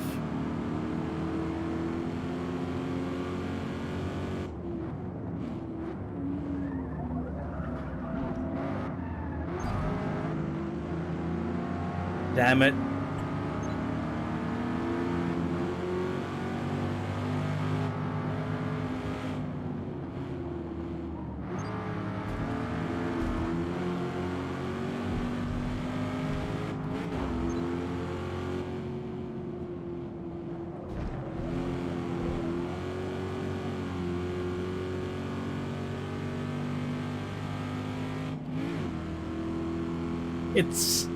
It's Lime Rock. Like Lime Rock doesn't give you a lot of passing opportunities in general, and with these cars, yeah, you just sort of got to go for it, I think.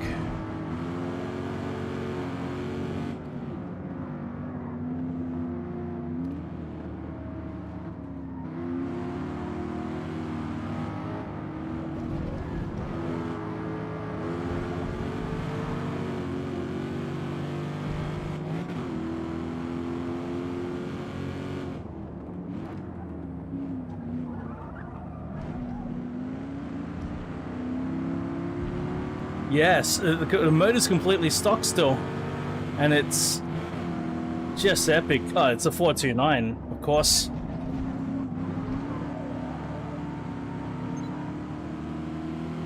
Yeah, versus a 289. Wow, what a noise!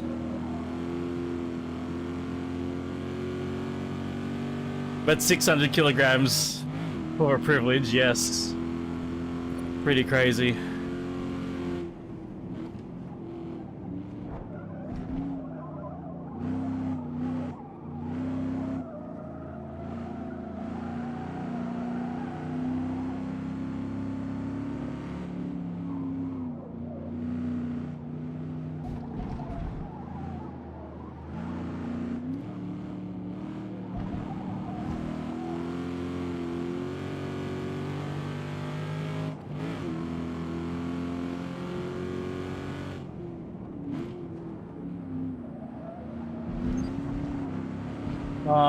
No penalty, no ah, yeah, fuck.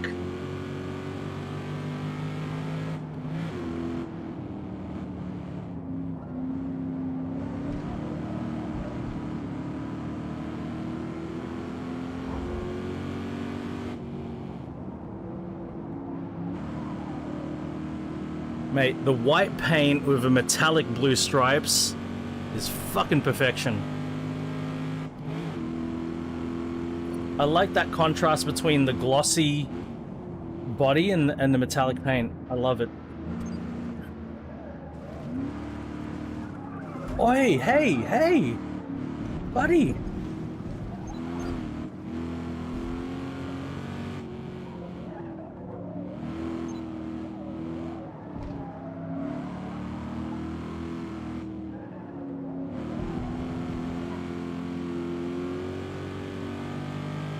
Oh, also, I do like the silver as well. Silver with blue stripes. Beautiful. Blue with white stripes, beautiful.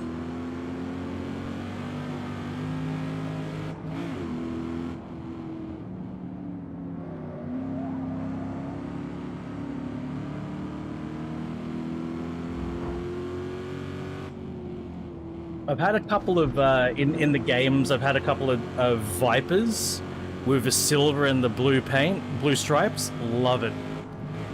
God, I love it.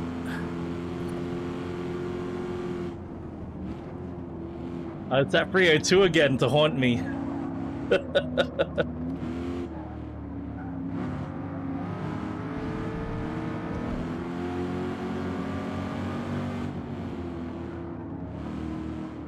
I thought it was the studio. It looks like it's it looked like it was gold, but it is a bit too green. You know when you buy the car, the lighting is really poor. I thought it was gold, but yeah, it is too green.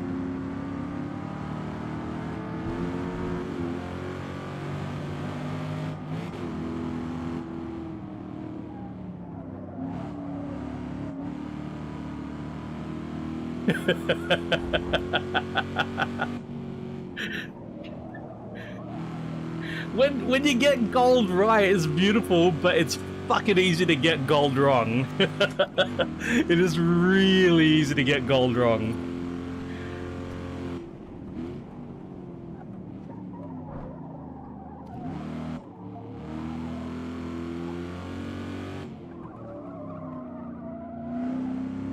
When I play Warframe, I try to get my my Warframes blue, black, and gold.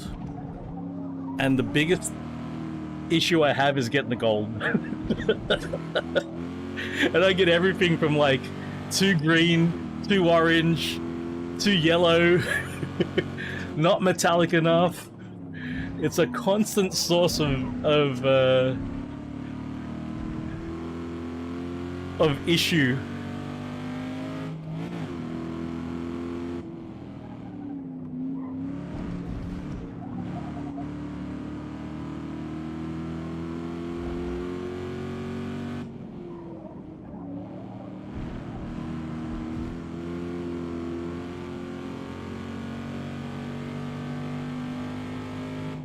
The white with blue stripes is a very so just like, you know, Italian cars are red, French cars are French racing blue, British cars are British racing green. Oh god damn it! Oh no! It's all right. I got first place, didn't I? I did. It's just that, yeah, I'm coming back from, yeah, okay.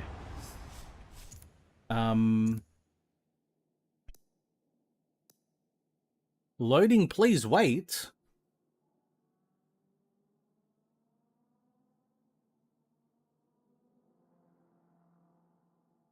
What?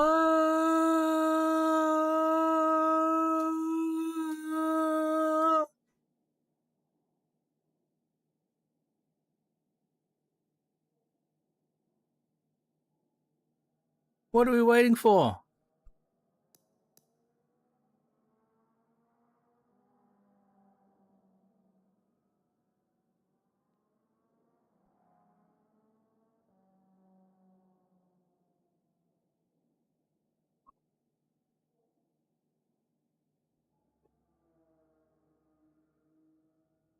Oh yeah, so yeah, so back in the day, Grand Prix cars had to be the color of their country of origin, and there were you know, colors somehow assigned slash chosen. And yeah, Ferrari got red, France got French racing blue or racing blue, England, Britain got British racing green, and the USA got white with blue. I can't remember. I think another country initially got white.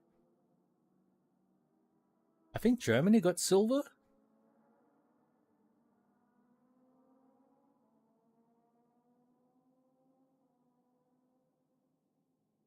Man, oh man. Let's just try doing this. Oh. Why did I poke it?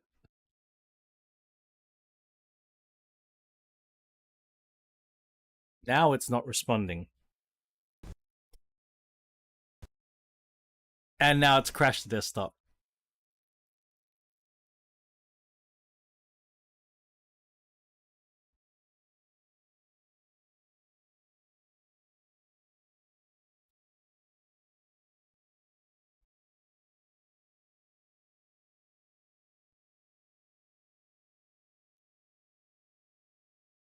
The final frontier. These are the voyages of Forza Motorsport on Xbox Game Pass.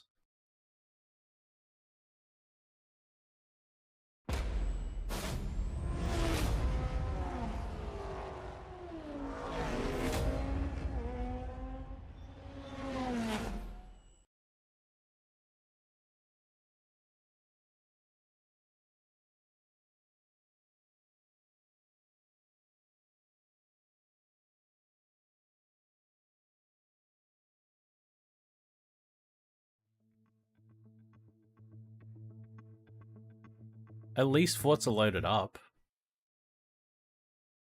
It wasn't like a crash to desktop and we're never loading up again. Do you mean Shelby GT? The Daytona? Shelby Daytona? Or is a different Shelby?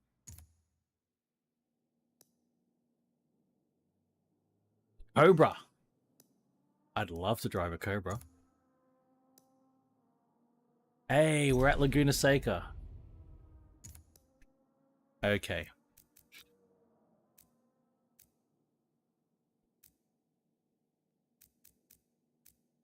I love the Cobra.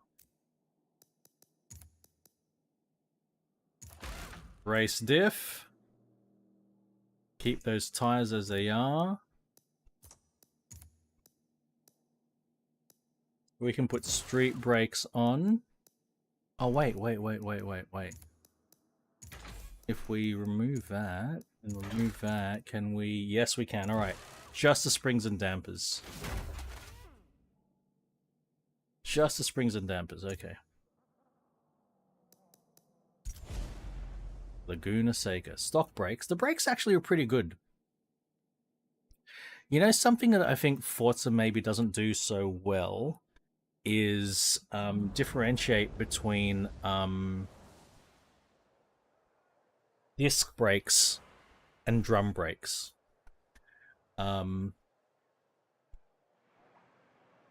Because I think it just gives you a braking performance. But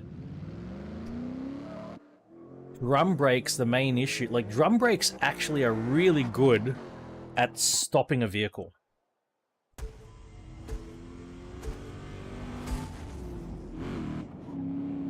Then what they're not good at is stopping a vehicle repeatedly.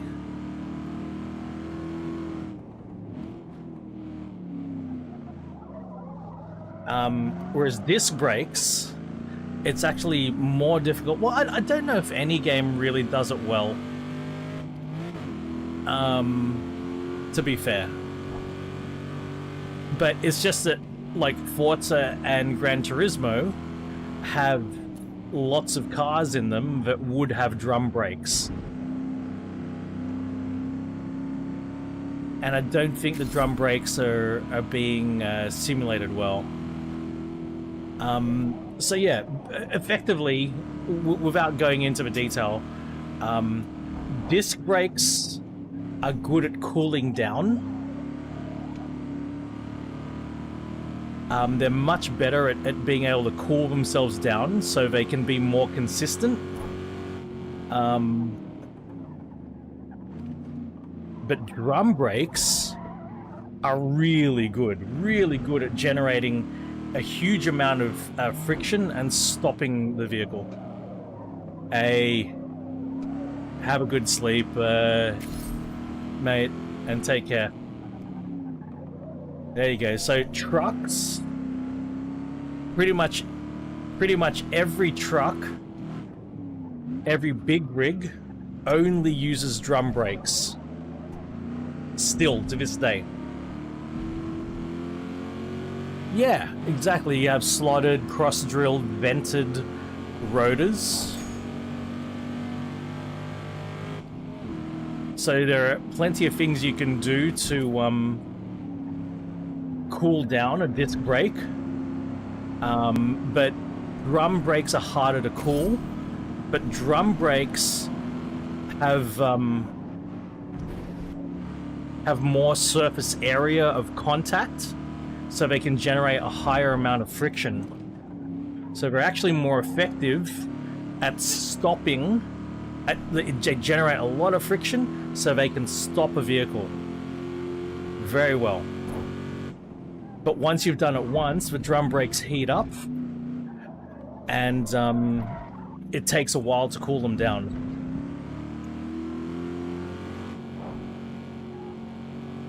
Yeah, have a great one, Daniel Mitra, eating chicken. Thanks, mate. Thanks for your company today.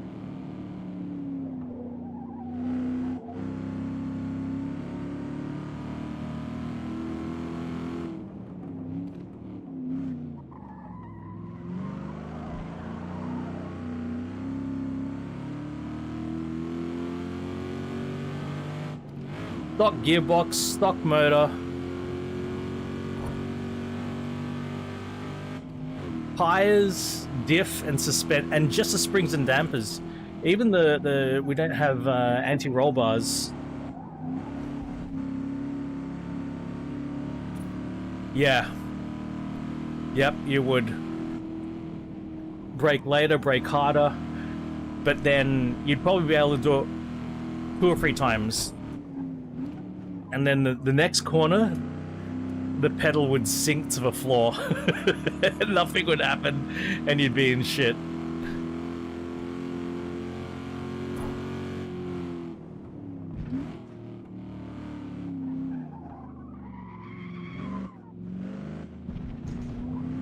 Yeah, it's too hot. It needs a while. It needs some time to cool down. It'll like boil the brake fluid and all of that.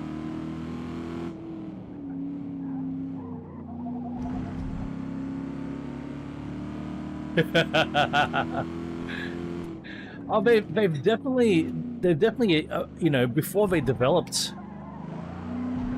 disc brakes, you know, they definitely tried all sorts of things to cool drums.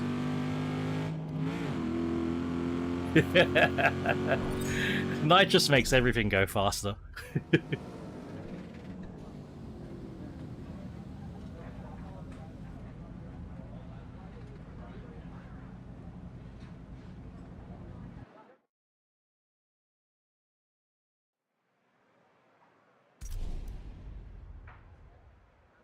Oh, it's less optimistic about my result. It says 3rd to 5th. Huh. Oh yeah. 100%. Isn't that the problem, right? That's the problem.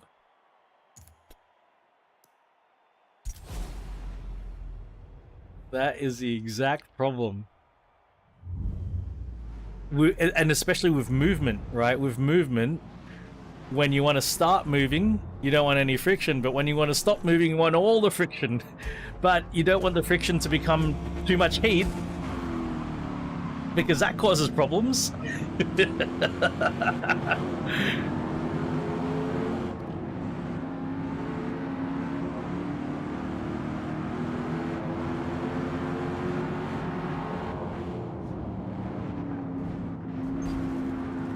I've got... When we're between races, I'll talk about the one of the craziest friction things that I know about. That absolutely blew my mind when I first learnt about it.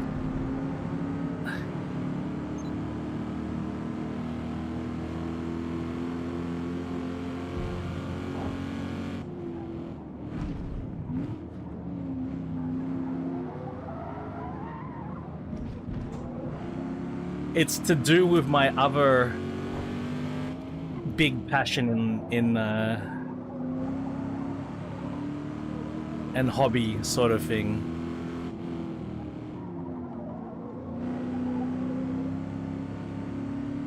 I won't say any more until after race. I'll talk about it a bit.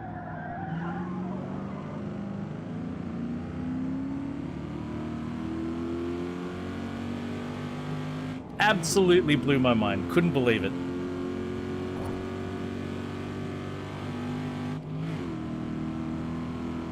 But it made sense when I thought about it, but when you first hear it, it's like, what? Really?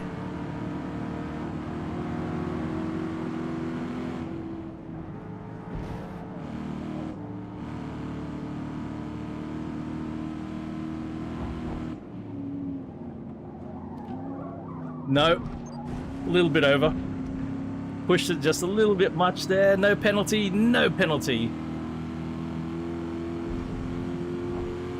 Engineering in general is wild. I love it. I do love it.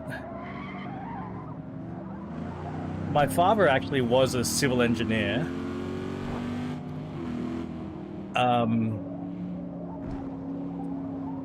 He actually didn't want me to be a civil engineer. As much as I found it fascinating.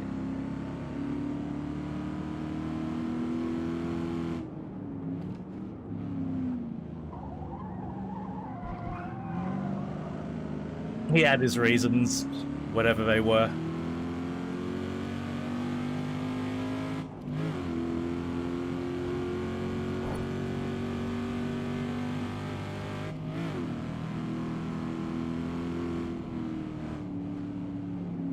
I think it's the kind of thing, you know, where if you're lucky, it can be amazing, but yeah, you need that luck. I wanted my uncle, my mother's brother, not related to my father, but my mother's brother, was an aerospace engineer. He worked for NASA.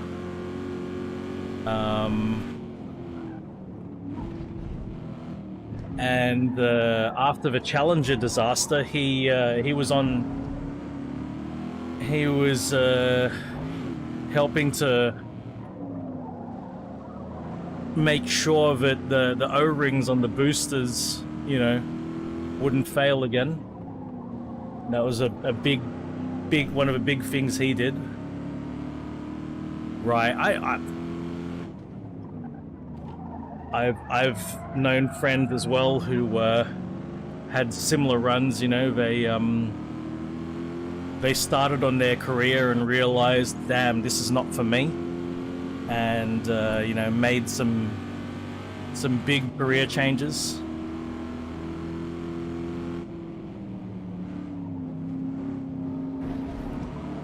It's a big momentous thing to do.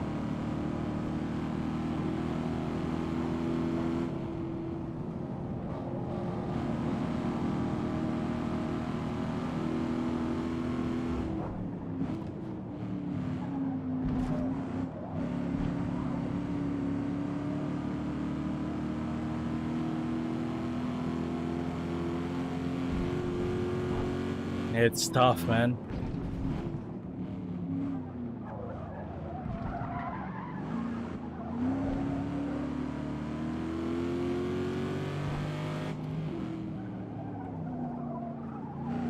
Yep.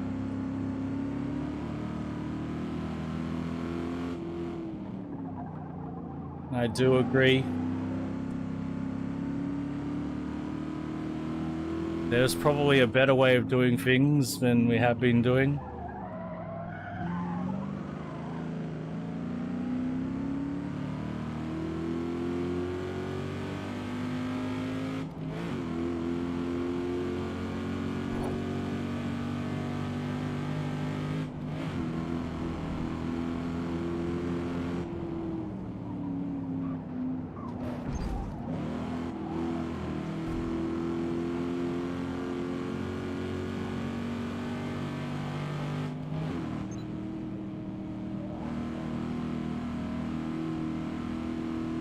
I think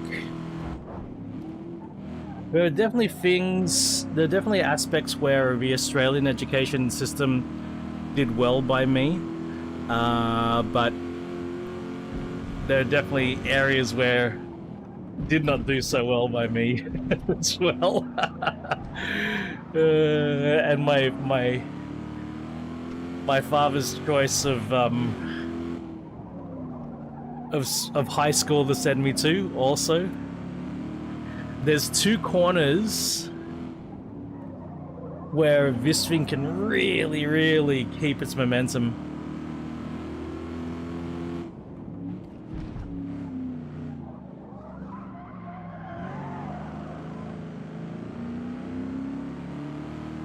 So one of the things was,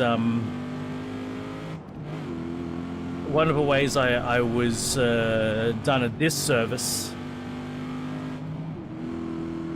was that my father chose a fairly small school to send me to. And I think, yeah, there are definitely advantages there, but one of the big disadvantages was I didn't have a super wide subject selection. So there were subjects that were just completely out of reach for me because my school wasn't big enough to put on a class. And yeah, and my school didn't have resources for other subjects as well. Yeah. They didn't have enough teachers, they didn't have enough facilities, etc., etc.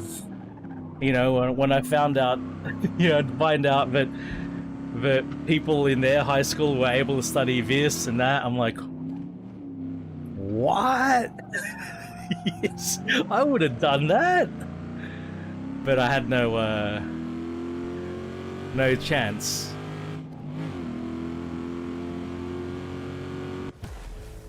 Okay. Friction. The mind-blowing thing, right?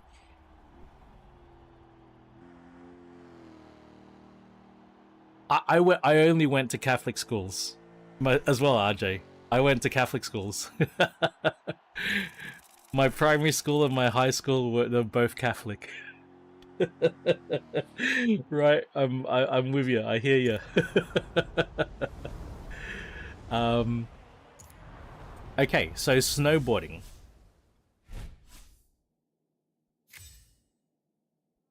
The purpose, so snowboards, surfboards, I imagine surfboards are similar, right?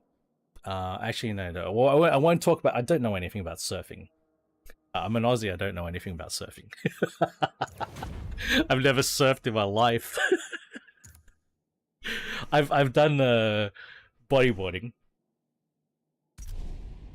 But that's not surfing. Bodyboarding is not surfing. All right. Snowboarding. So you use wax on the base of a snowboard to go faster, right? But how does the wax work? It doesn't. The wax itself isn't. It doesn't make the board slippery just because the wax is slippery. No. The wax generates friction with the snow. The friction heats the snow and melts it, generating a thin layer of water between the base of your snowboard and the snow. And that thin layer of water is what the board slips on. And this is why, if you look at tracks that people have gone down, it can look... Yes, it does protect the board. It protects the base, absolutely. It can look like it's all slick because it actually melts the thinnest layer of the snow. The thing is, it's so cold, the ground is so cold that within seconds, that water has refrozen. But that's the way. So, depending on the temperature, you would apply different waxes to a snowboard. You need to sort of know what temperature your board is going to be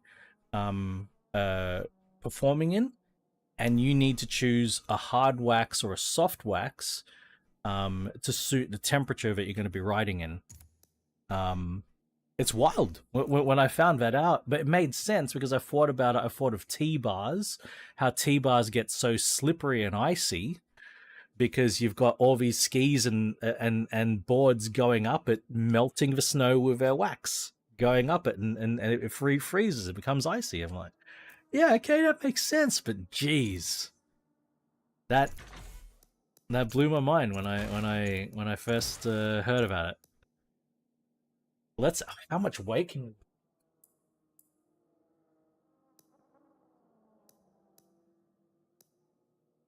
Uh,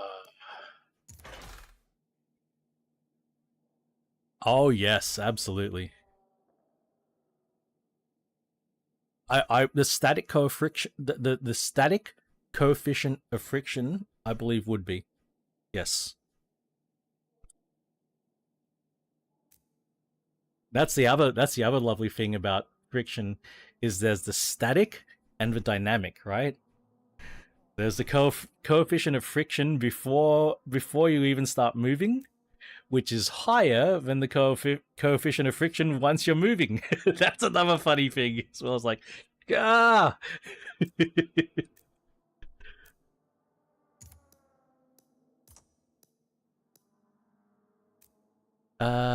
What else? Clutch maybe. It's the best, Portal. Nothing like it, man. You're there, you're in the moment, and that's you. You're there. That is your existence right there. In the flow, man. Ah, hell yeah, RJ. Flow state, you know, that's what we try to go for, the fucking flow state. Oh, RJ, mate, we gotta we gotta like watch some videos sometime, man. I gotta share some videos with you and shit. Have you, RJ? Have I showed you much of my snowboarding videos or photos?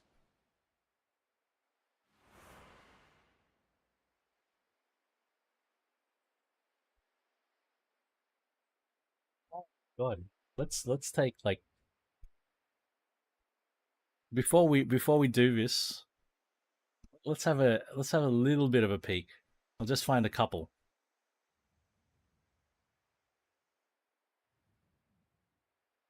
You just find a couple.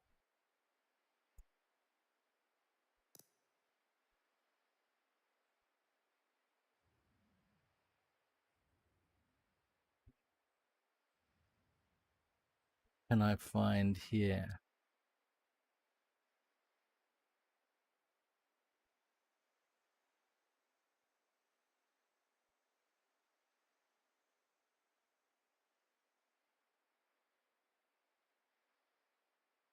I'd love to go there. I've actually heard quite a bit about Big Sky. I'm jealous, man. I would absolutely love to go there.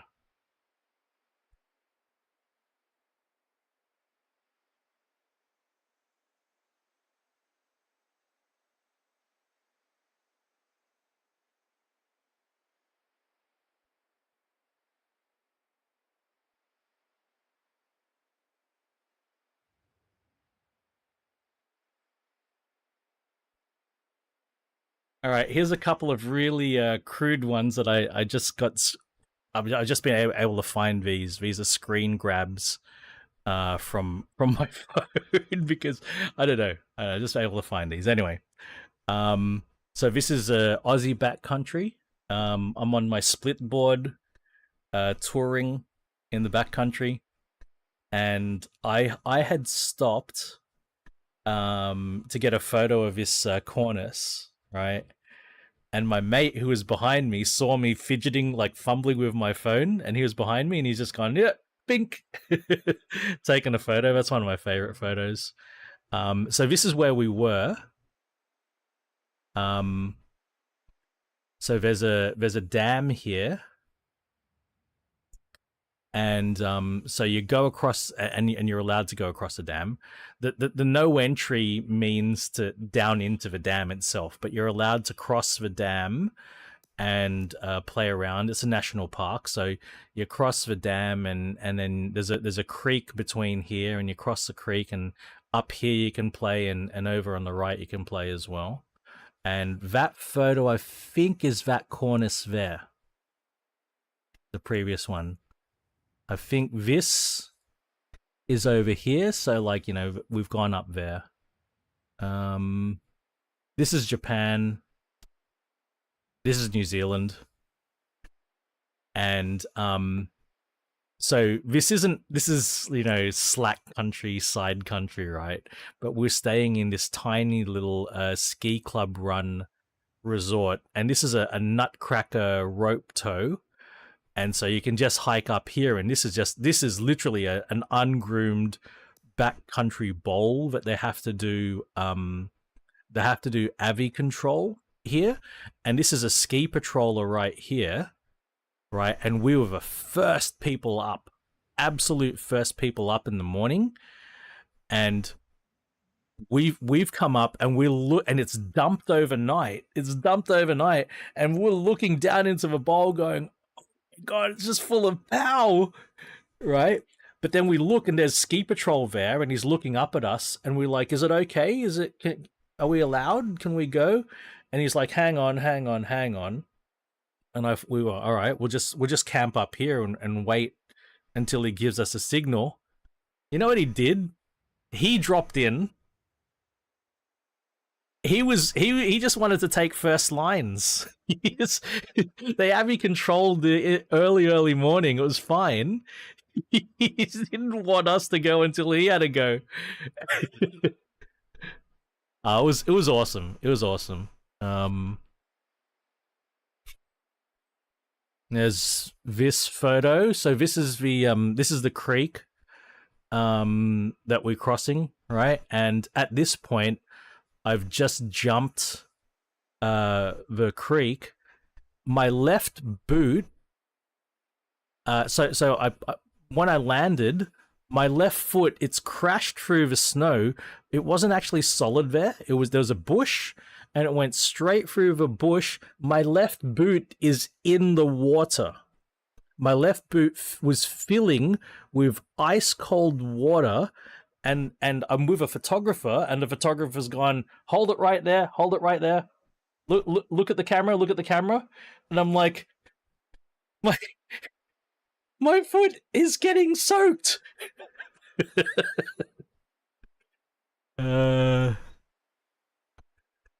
What else have we got? This is us in the car park.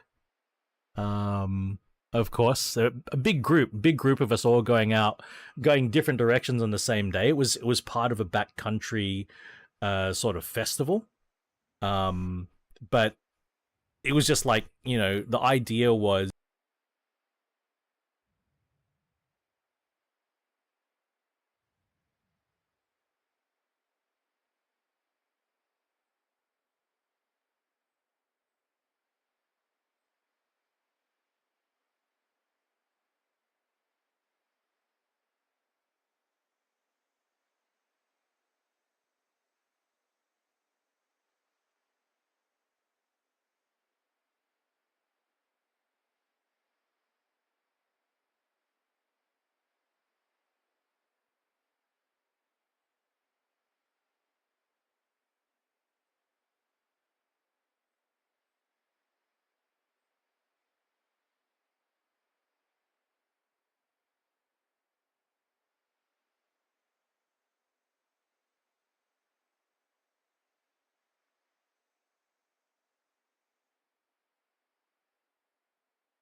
Testing. There we go. NVIDIA broadcast crashed.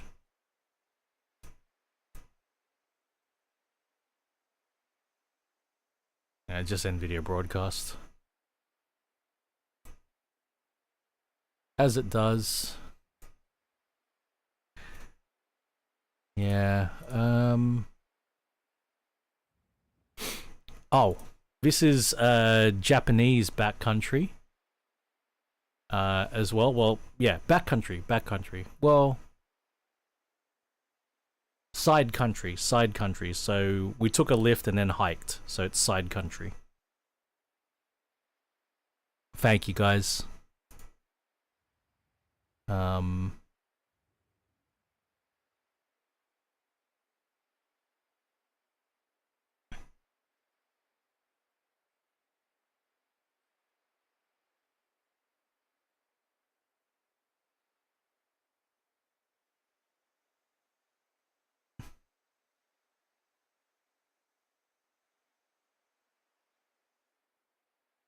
Yeah, I got lots more, of course, but yeah, that's what I oh my god, yeah. I've fallen into tree wells, and yeah, I know exactly what you mean. There's footage of me and my mates following me through trees in Canada, and then he spots then the camera's like, where is he? Where'd he go? And he looks down at a tree while he goes, oh, there he is. And I'm like barely hanging on to a tree branch. Barely hanging onto a tree branch. It's keeping me from falling back, and I'm like, can you hurry up? We weren't that far off the run, but we were off the run, you know.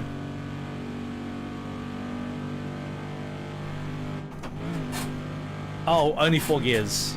Shit.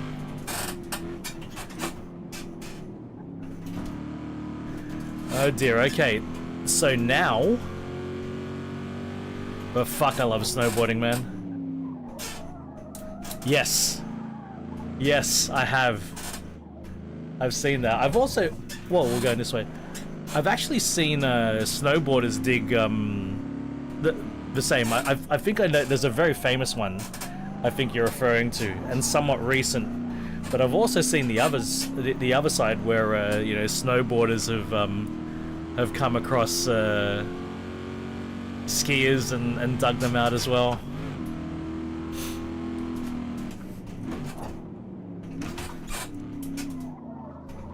You can hear loud squeaking? Oh yeah. That's my motion rig. So... the noise removal isn't working. Normally the NVIDIA noise removal takes care of it. Let me see what's going on. That's weird. Yeah, it's being picked up.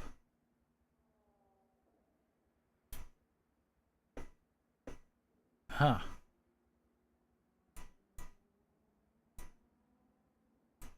Why is that? It's fixed?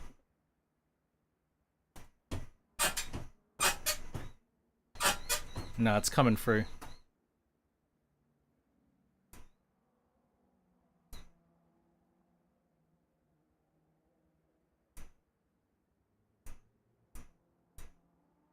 It's malfunctioning.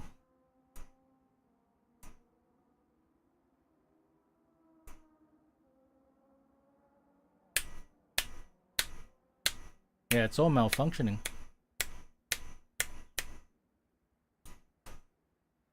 The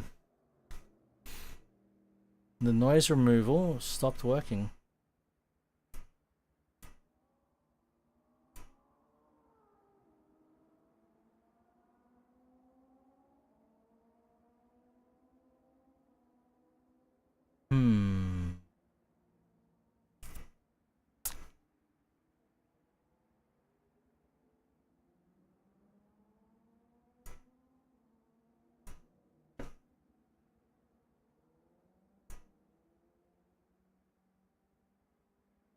Yeah, it just shouldn't work. It just shouldn't be a thing.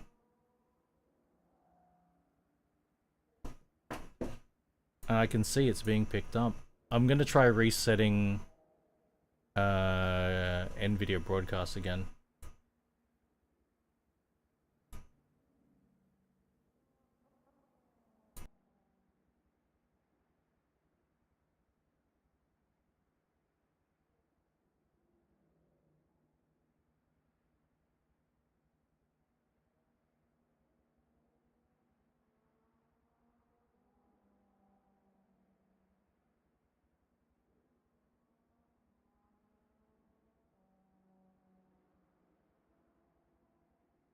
No, you're good, man. It's something that shouldn't, something that's not working.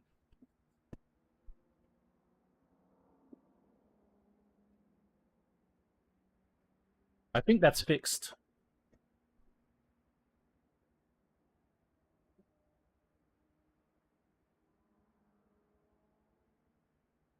Yeah, it's working. It just needed one more reset just to be sure. They say, they say that insanity is attempting to do the same thing, exact same thing, more than once and expecting a different outcome. That's exactly what happened. We did. So we are insane because we actually got a different outcome. You see?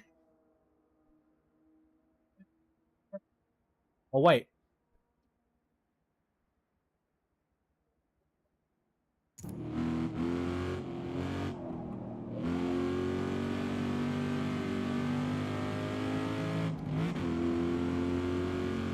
Yeah, motion rig is squeaky.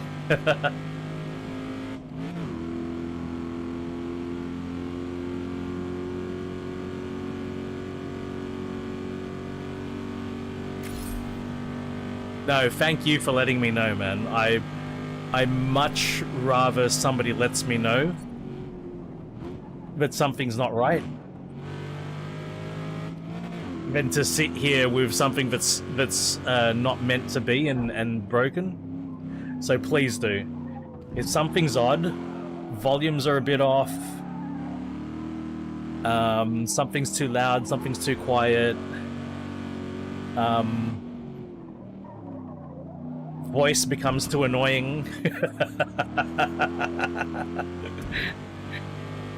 You're like, I'm loving the sound, the engine sounds great, but there's this yapping that keeps happening.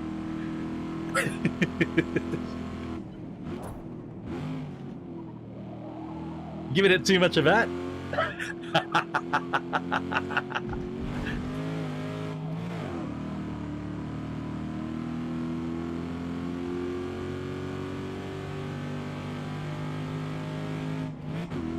Fuck. I just looked at the time.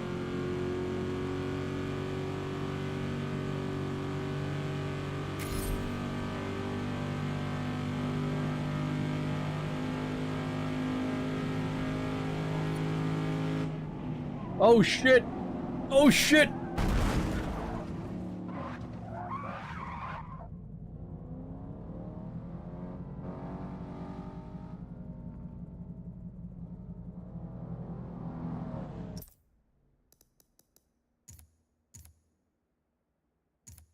We're just gonna skip practice. We're just gonna do it, and then this is probably gonna gonna be the last race. It's getting late. Cat needs feeding, and chores need doing. Gonna skip practice.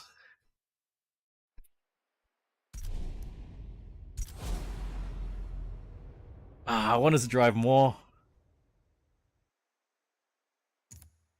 This is fun, driving all these Mustangs.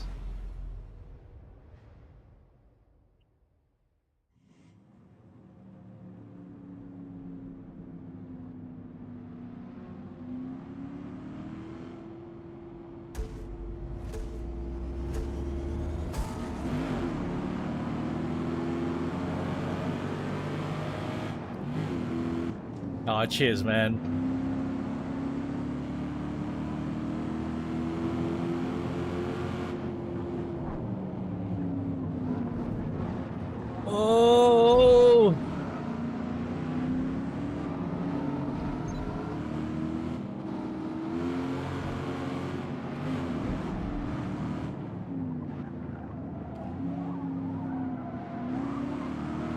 I can't imagine.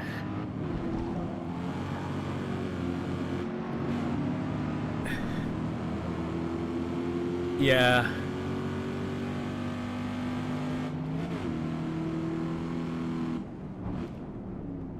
I hear that, man. Like,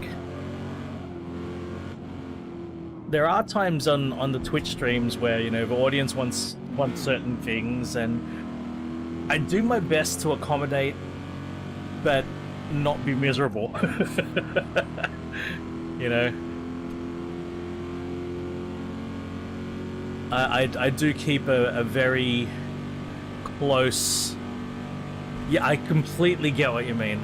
I do keep a very close sort of internal monitoring of my own state. That's why, you know, I prefer not to rant about things.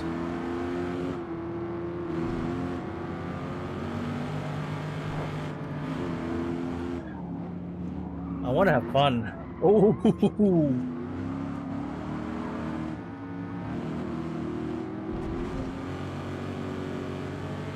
It's my leisure time, you know. This one?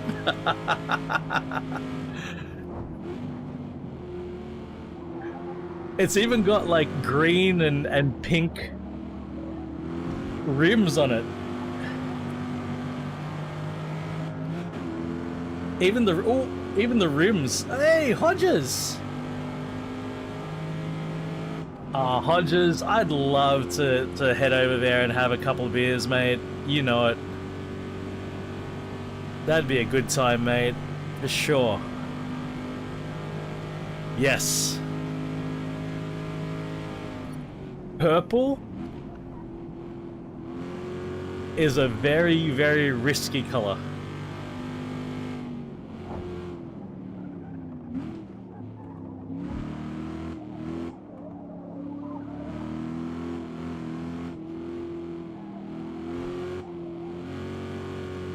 Hope your weekend's going good, Hodges. Good morning to you, sir. Well, it's got to be lunchtime, right? Lunchtime already.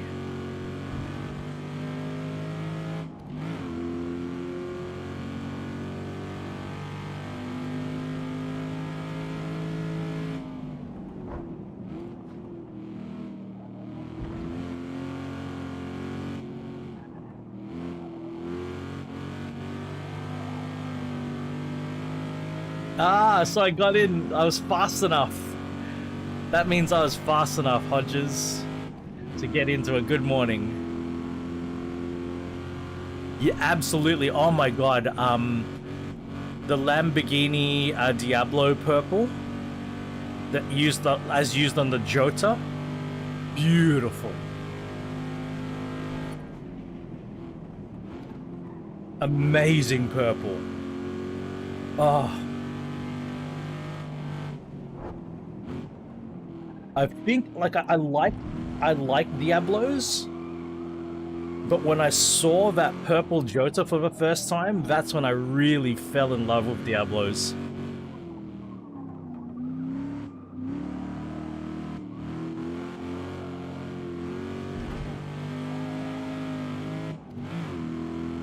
Oh yeah? What advice do you need? What's going on, Hodges?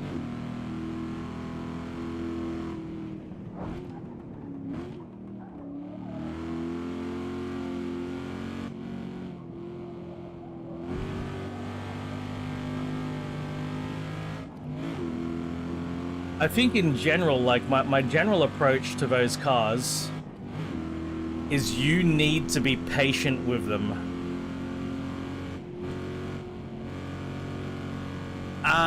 It relies on you, and it's funny enough, we talked about this with the muscle cars earlier. Those old Group B cars, they depend on you a lot to make them work. So what you need to remember, you know, think about what the legendary drivers who actually drove them said about those cars. So let's take, for example, Walter Rall, who drove the Quattro. What Walter Rall said about Group B cars, he said, modern rally cars, it's like 80% throttle, 20% brake. He said those Group B cars, 80% braking, 20% throttle. Why? Because they produce so much power that you would put your foot down, it would accelerate, and you're suddenly at the next corner. The suspension was so primitive, and the tire technology was so primitive, you needed to use your brakes to weight transfer. So you need to be on the brakes a lot in a Group B car. You can't just send like you can with modern cars. Modern cars, they sort out a lot of the weight transfer for you just by lifting, or just by, you know, just a slight turn, and then they'll weight transfer. No. Group B cars rely on you to use the brake.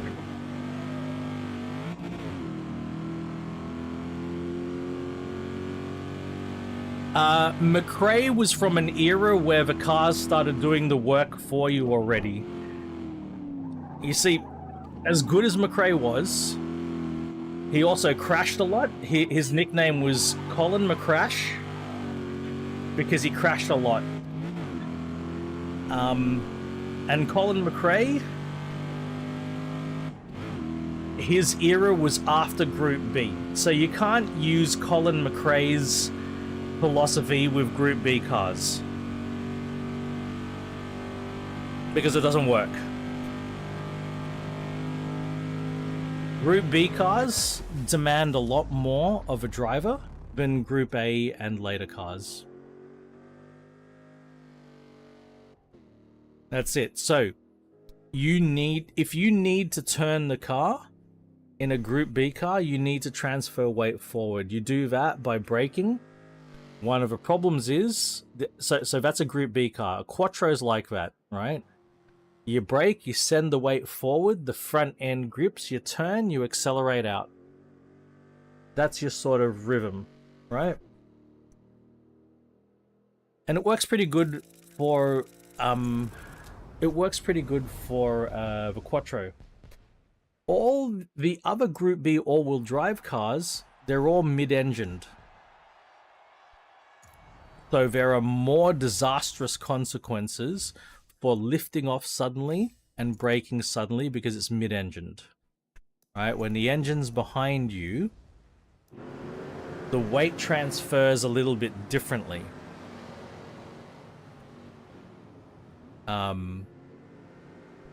Constant, all Group B cars, I'd say, RJ, trail brake. So, Hodges, if you need to look up any term to learn how to drive a Group B car, what RJ just typed in, trail braking, learn how to trail brake. Learn how to trail brake properly to drive a Group B car. The other thing is, all of your inputs should be smooth. Accelerate smoothly, don't jam on the accelerator. Brake smoothly, don't jam on the brakes. And lifting off the accelerator, don't just suddenly lift off. Lift off gradually. The brake, lift off gradually. Everything is smooth and gradual. Sometimes you even need to start braking while you still have throttle. Okay, you're still on the accelerator, and then you start braking before you start lifting, because what you want to do is you want to start transferring weight forward first, so that it's not suddenly bang, right? You think about the car when you're accelerating, the weight is pushing the rear tires down, and the car's lifting the nose up the front. If you suddenly lift off the accelerator, the rear of the car suddenly comes up, the rear gets light, and you don't have any traction on the rear suddenly. You want to slowly transfer it forward. Slowly transfer it back. Right? So, as RJ said as well, there's a lot to learn. It's quite a steep learning curve. There's a shitload to learn. I hope you keep with it because it is so rewarding to drive these old cars. If you... Hodges, watch my Twitch VODs when I'm driving a Group B all-wheel drive car. My last Twitch VOD, I was driving a Metro 6R4. Watch how I overlap my throttle and braking. Watch how I use the brakes to steer, not to slow the car down, just to steer. I use the brakes to turn the car. You need to do that. You need to bring the brakes into your driving majorly for a Group B.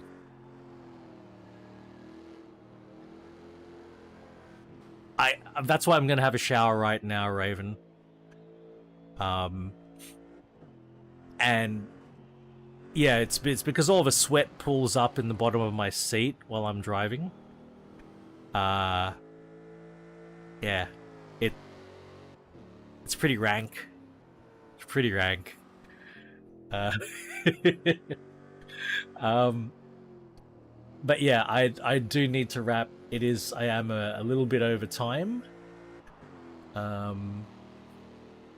So yeah, I'm not sure when I'll...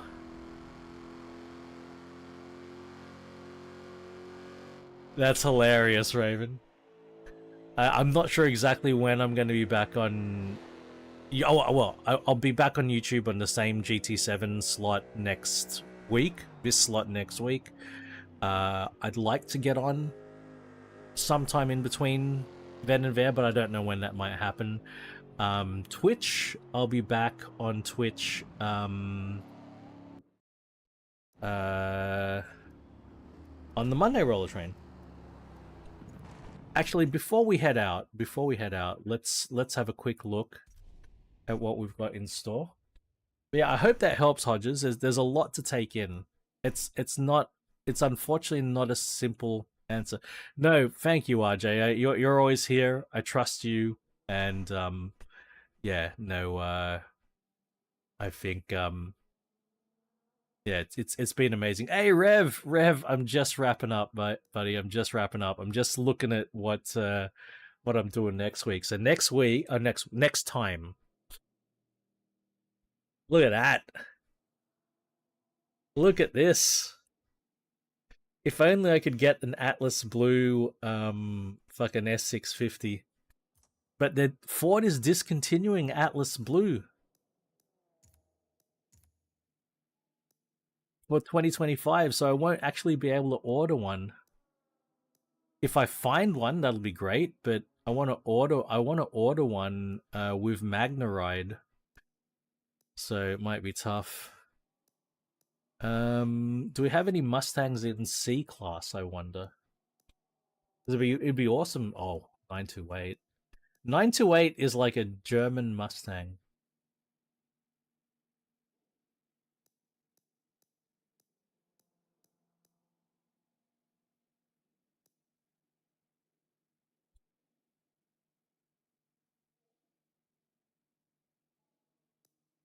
Got a Ram Air.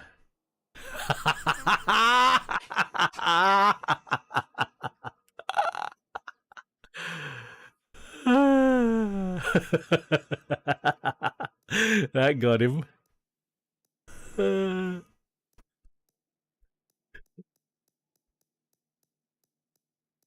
no C-Class Mustang?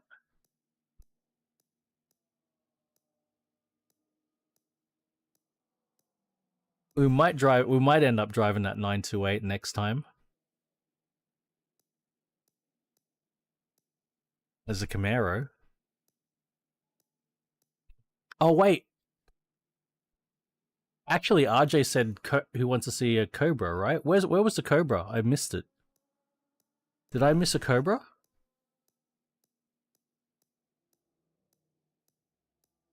Where was it?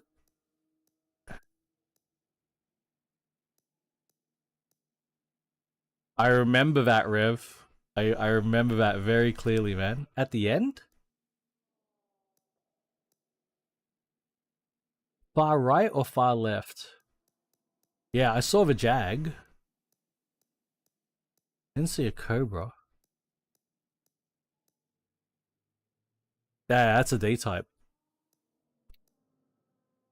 I think the Cobra is like B class or A class. That I remember that. I do remember that.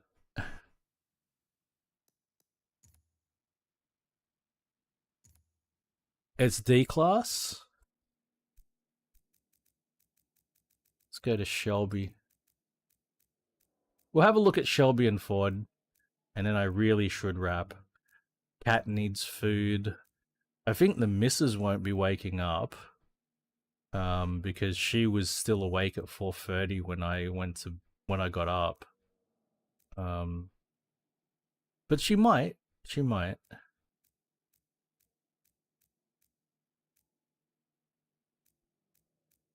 Shelby. I think it's under S, or maybe it's under Ford. Could be. It's probably under Shelby. It is under Shelby. There we go. It's a B class.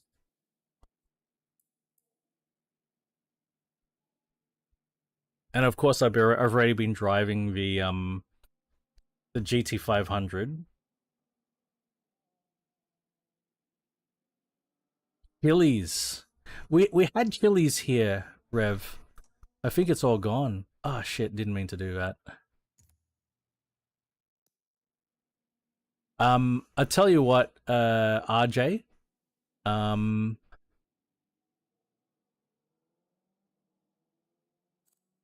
When we do the B class race, I'll come over and I'll buy a Cobra.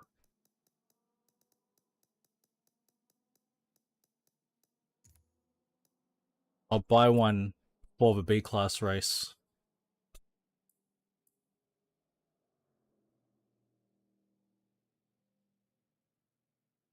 The same engine. Oh, it's amped. It's a bit amped up in the fucking Cobra. More power, more torque. It's a bit modified. Fucking hell. It produces more power in the lighter car.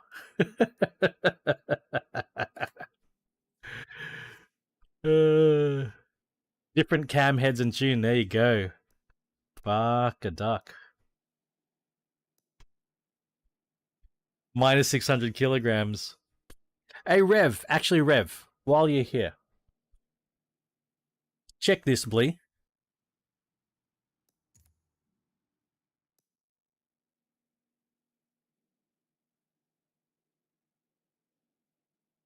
Nice color. Check this, Blee.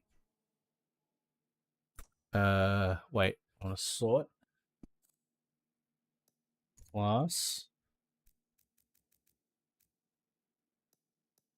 Um.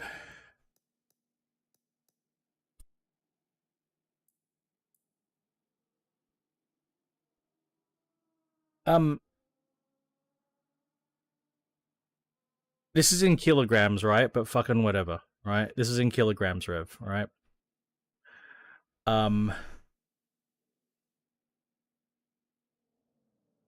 Why do you reckon the GT500? Look, it's at 1670 kilograms. This is lightened, so really it should be 1710. This is 40 kilograms lighter, right? Than stock. Versus your regular 65 first gen Mustang GT weighed like 1200. This is like almost 600 kilograms of difference between the two stock. Well, actually, this has got a cage. Because the body panels were heavier. What about the original then? Fiberglass in the 65?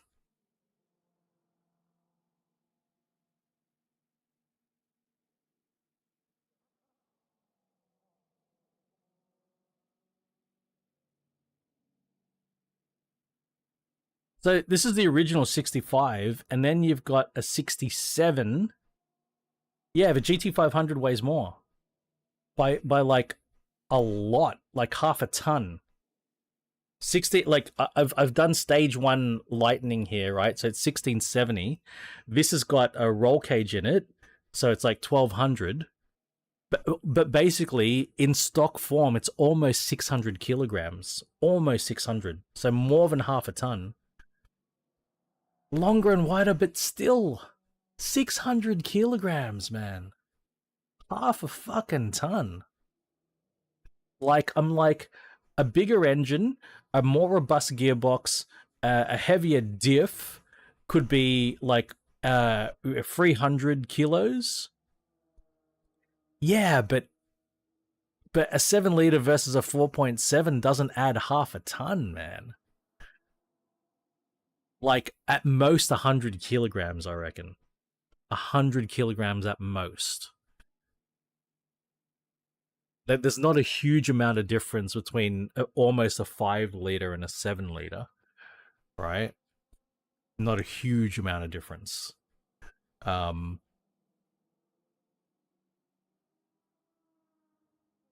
agree with all of that.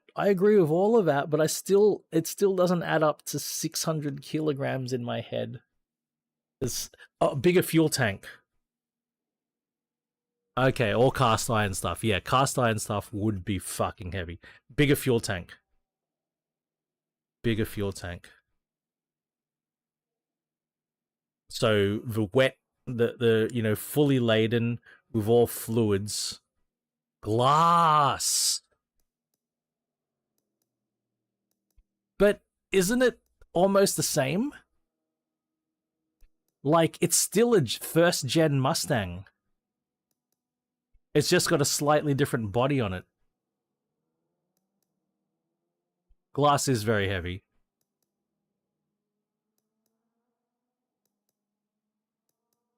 The windscreen and the front window is almost the same. The behind the B pillar is different. Thickness of a glass? Okay. Yep. Okay, I'll give you that. Thickness of a glass. Okay.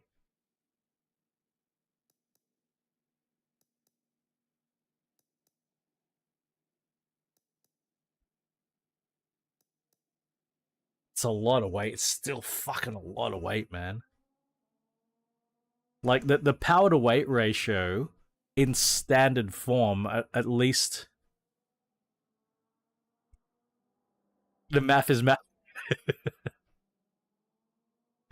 Okay, that's quite a lot, Raven. All right, that's a lot. It's slowly adding up, RJ. Yeah, and there are probably a couple of other things that are reinforced or heavier. But fucking hell, man, it's still huge. 600 kilograms. All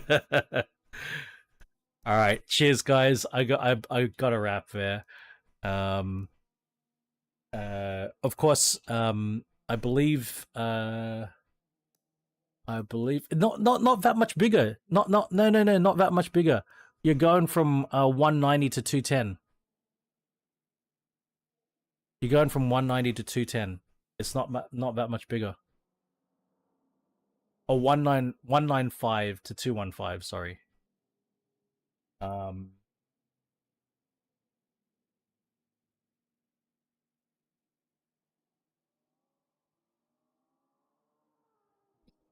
Exactly 2K.